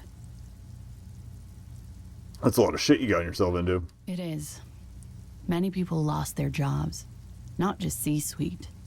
Ordinary people. What I did to get to accounting... She shakes her head at the thought. A lot of people got hurt. But that's just more of my shit you shouldn't have to deal with. You're solving a murder. What happened here the night he died? We were there. Together. In bed, I mean. Tell me exactly what happened. Okay. He was in a kneeling position. He had just entered me. I was on my back, looking at him. I heard the window behind She's so clinical about this bit, but I feel like it's probably been replaying in her head for the better part of the week. I turned back to him. She mentioned seeing him in her nightmares, so... His eyes were looking through me, and his mouth was open. Dumb. I could see. I could... A great pain moves through her, a dark and indefinite wave. She continues in spite of it. I knew he was dead. Before he fell down on top of me. Then what happened? He was heavy. I pushed him off and he fell to the floor. There. He only had his boots on. I bit the pillow, not to scream, then ran downstairs. There's a long pause. She just stands there, her arms at her sides. I waited for the second shot to come. For me. I thought there would be one. It never came. She's forgotten about her cigarette. The butt has burned right down to her fingernails. Your cigarette, miss. Oh. She looks at it and quickly tosses the butt aside. You sure you're not making this up? Actually, shake your head. That's a motherfucker. Yeah. It was a real motherfucker. She immediately lights another one. What time was this? When did it happen? It would help us if you could be as precise as possible. 11:30 to 12:15.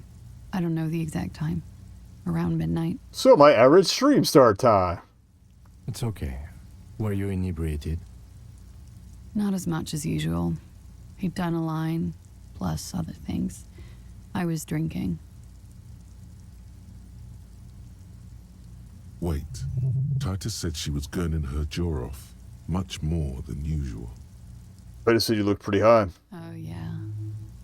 I did one of his lines, just to clear my head. Good thinking. Clear your head.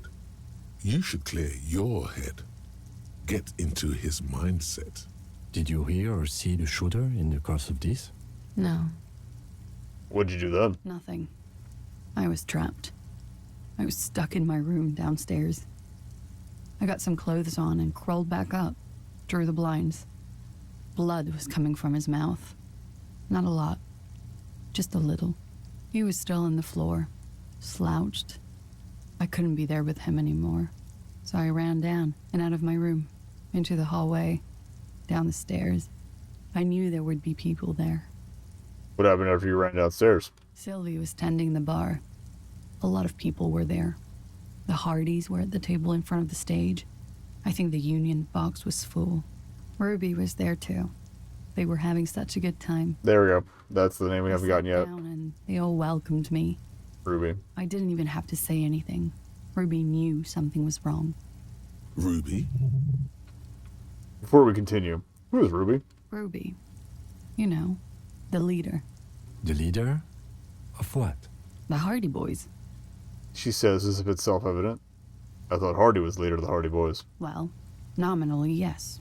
Ruby's the one they go to when things happen, like things they need taken care of. She's the organizer. This Ruby, in her phrasing, is entrusted with great power. She trusts her. So do the others. Would you say she is the 8th Hardy Boy? Why not? Okay, let's go on. What then? Well, Ruby said let's talk upstairs. I showed her the room. I've known these people since December. They know my situation, that I can't leave a paper trail. Ruby was the first one I told. She said she'd take care of this. It's what she does, you know, take care of things. I helped her get the body to the bathroom. We used a belt to pull him up under the shower, to keep him upright. To mislead you, they were tampering with the body. Well, yeah, no shit. Produce lividity, matching a hanging? Yes. We completely missed the tampering. Looks like you got there in time. What was this, 20 minutes after death? About 20, yes. Ruby explained it would make the blood... You know what he does. She looks at the ground, then raises her light brown eyes to meet yours. Then what did you do? Ruby went outside to talk to Titus and the boys. I was just looking at Lely in the bathroom. I had to put his clothes back on. His armor, too. It was tough, but I've seen him take it off and put it on many times. It took Ruby maybe half an hour to come back with Titus. I'd gotten him ready by then. They carried him out. I knew what they were going to do. Make it look like a hanging. Ruby said they would. What'd you do while they were hanging him? Ruby said to wait here. She also said I wouldn't see her for a while. That we should lay low or something. So I did. This Ruby. Where's this Ruby now? I don't know. I haven't seen her since. We will need to take this question to the Hardy Boys. Alright. When it happened, did you hear a gunshot? When he was shot? I may have. I don't know. I couldn't hear anything over the glass exploding. The gunshot wasn't that loud. This is something to keep in mind when assessing the distance of the shot. Could the people after you have killed him? That's the first thing that went through my head when I heard the glass break. And? I thought they'd found me. They've killed him to punish me. All last week, I've tried not to talk to anyone or be seen with anyone. She looks at her cigarette. So they wouldn't be hurt. I've come to understand, however, this is paranoia. What happened didn't have anything to do with me. Either way, something to consider. We can't go after loose cap. Not yet. There are other, saner leads. I don't ask you to, Lieutenant. If there's one thing I know, it's that you'll get nothing from there. What? Why'd you call the cops if you're hiding? Because I'm an idiot. The answer comes fast. Which is an indicator of truth. I'm not going to disagree with you. You have to understand, the people around here, no one was making the call, and he kept rotting. And then they picked his clothes off, and that little fucker threw stones at him. Her jaw is clenched. Her throat moves. It takes all her strength not to cave in and sob. Once. Just one time. He kept throwing stones at him for 3 days. I could hear the thud. Thud. So I called you. I hope with all my heart it's not the last thing I do in Revachol. When was the window changed? Last week. Angus and Titus's brother, I think he's called Tibbs, took care of it. She takes a drag. You should have another look at that window after this. There we go. Reconstruct the scene. It's right there. In her bedroom, inside? Yes. You see the glass sparkling out of the corner of your eye. Alright, I think we're done here for now. She nods, silently. She doesn't even smoke. Just picks up the cold coffee and holds it in her hands. Lieutenant glances at you, then at the door. He's thinking, are we done here?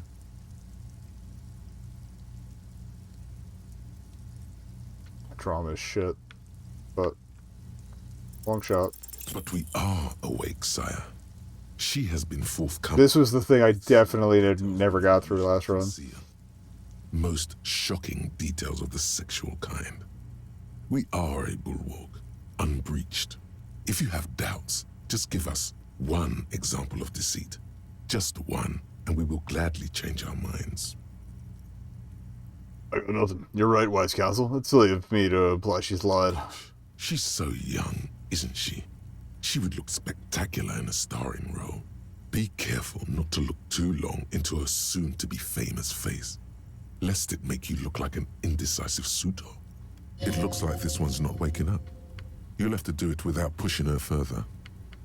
At least for now. Alright. Let's try to do this later. Let's check the window.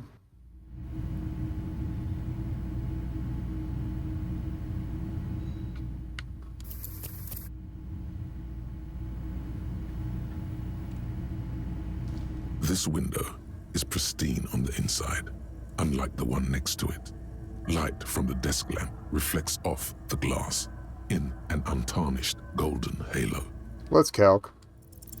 golden light melts away into the blue, glassy... This just gives us the points to check off on the shore, if I remember. ...lit shapes. So don't go straight to the boat. ...the single bed. What position are they in? Like the witness said, the man is kneeling. The woman is on her back. It's the night of March 4th and a shot has just been fired. The man looks directly at the woman. The shot's possible directions converge in his mouth. A ray cast from somewhere outside, entering his brain, ending him. Where does it come from? From the roof outside, location A prime. The glass fractures around the bullet hole. Shards face inwards like a corona behind the woman's back. Alright, expect to go to figures. He does not know the bullet has entered his brain. He never will. Death comes faster than the realization.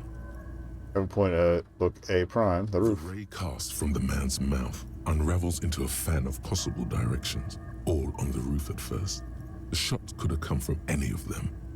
This is composite location A prime, most likely of the origin points. Shouldn't there be gun residue outside? There could have been. Then the rain and slush and wind washed it away. This was more than a week ago.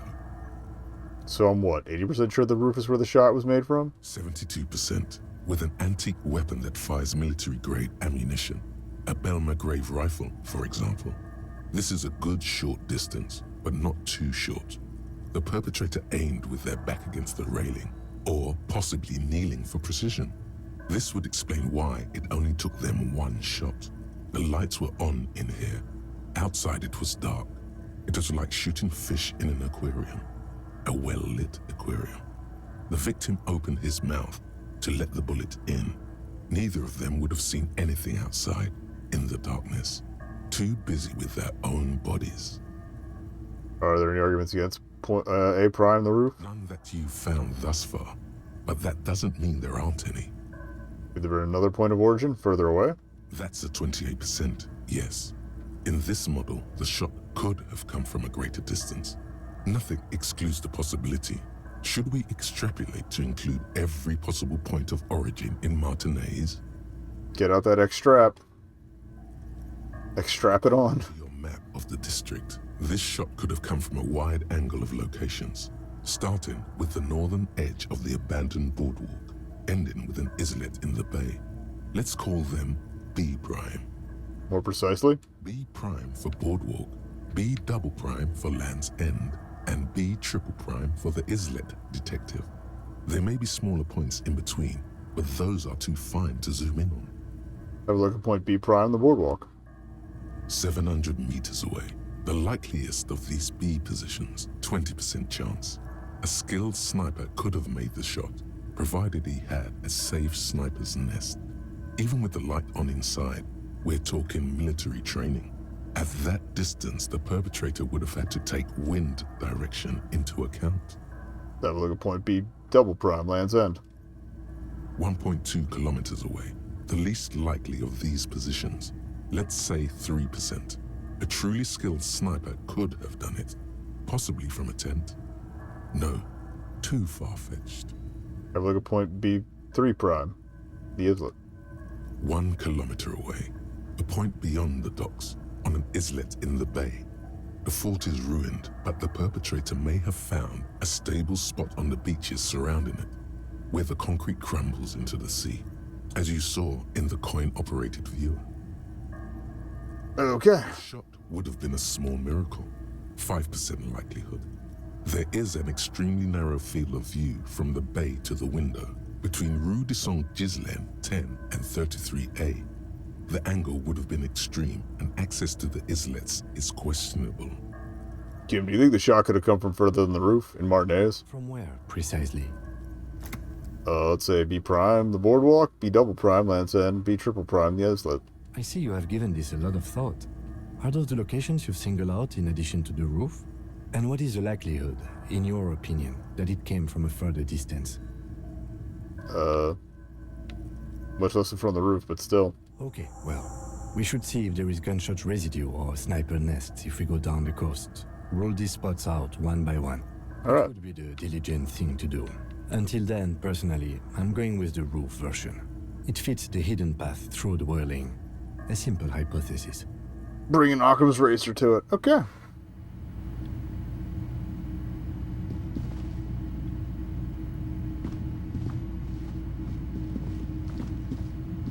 Well, I think we're going to wrap up there because we're like right on top of an ad, and I'd rather just skip it or not have to deal with it. So, let's get downstairs.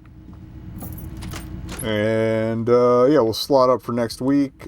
Yeah, it'll be Tuesday when we're back. So Monday's going to be Art of Rally. But yeah, Christmas Eve, we will do some karaoke. We'll probably swing out to talk to Joyce. I don't know how much... I might save the investigation, the shore investigations for the next daytime. We'll probably do all the church stuff then, too. Because most of the stuff in town we are pretty clear on.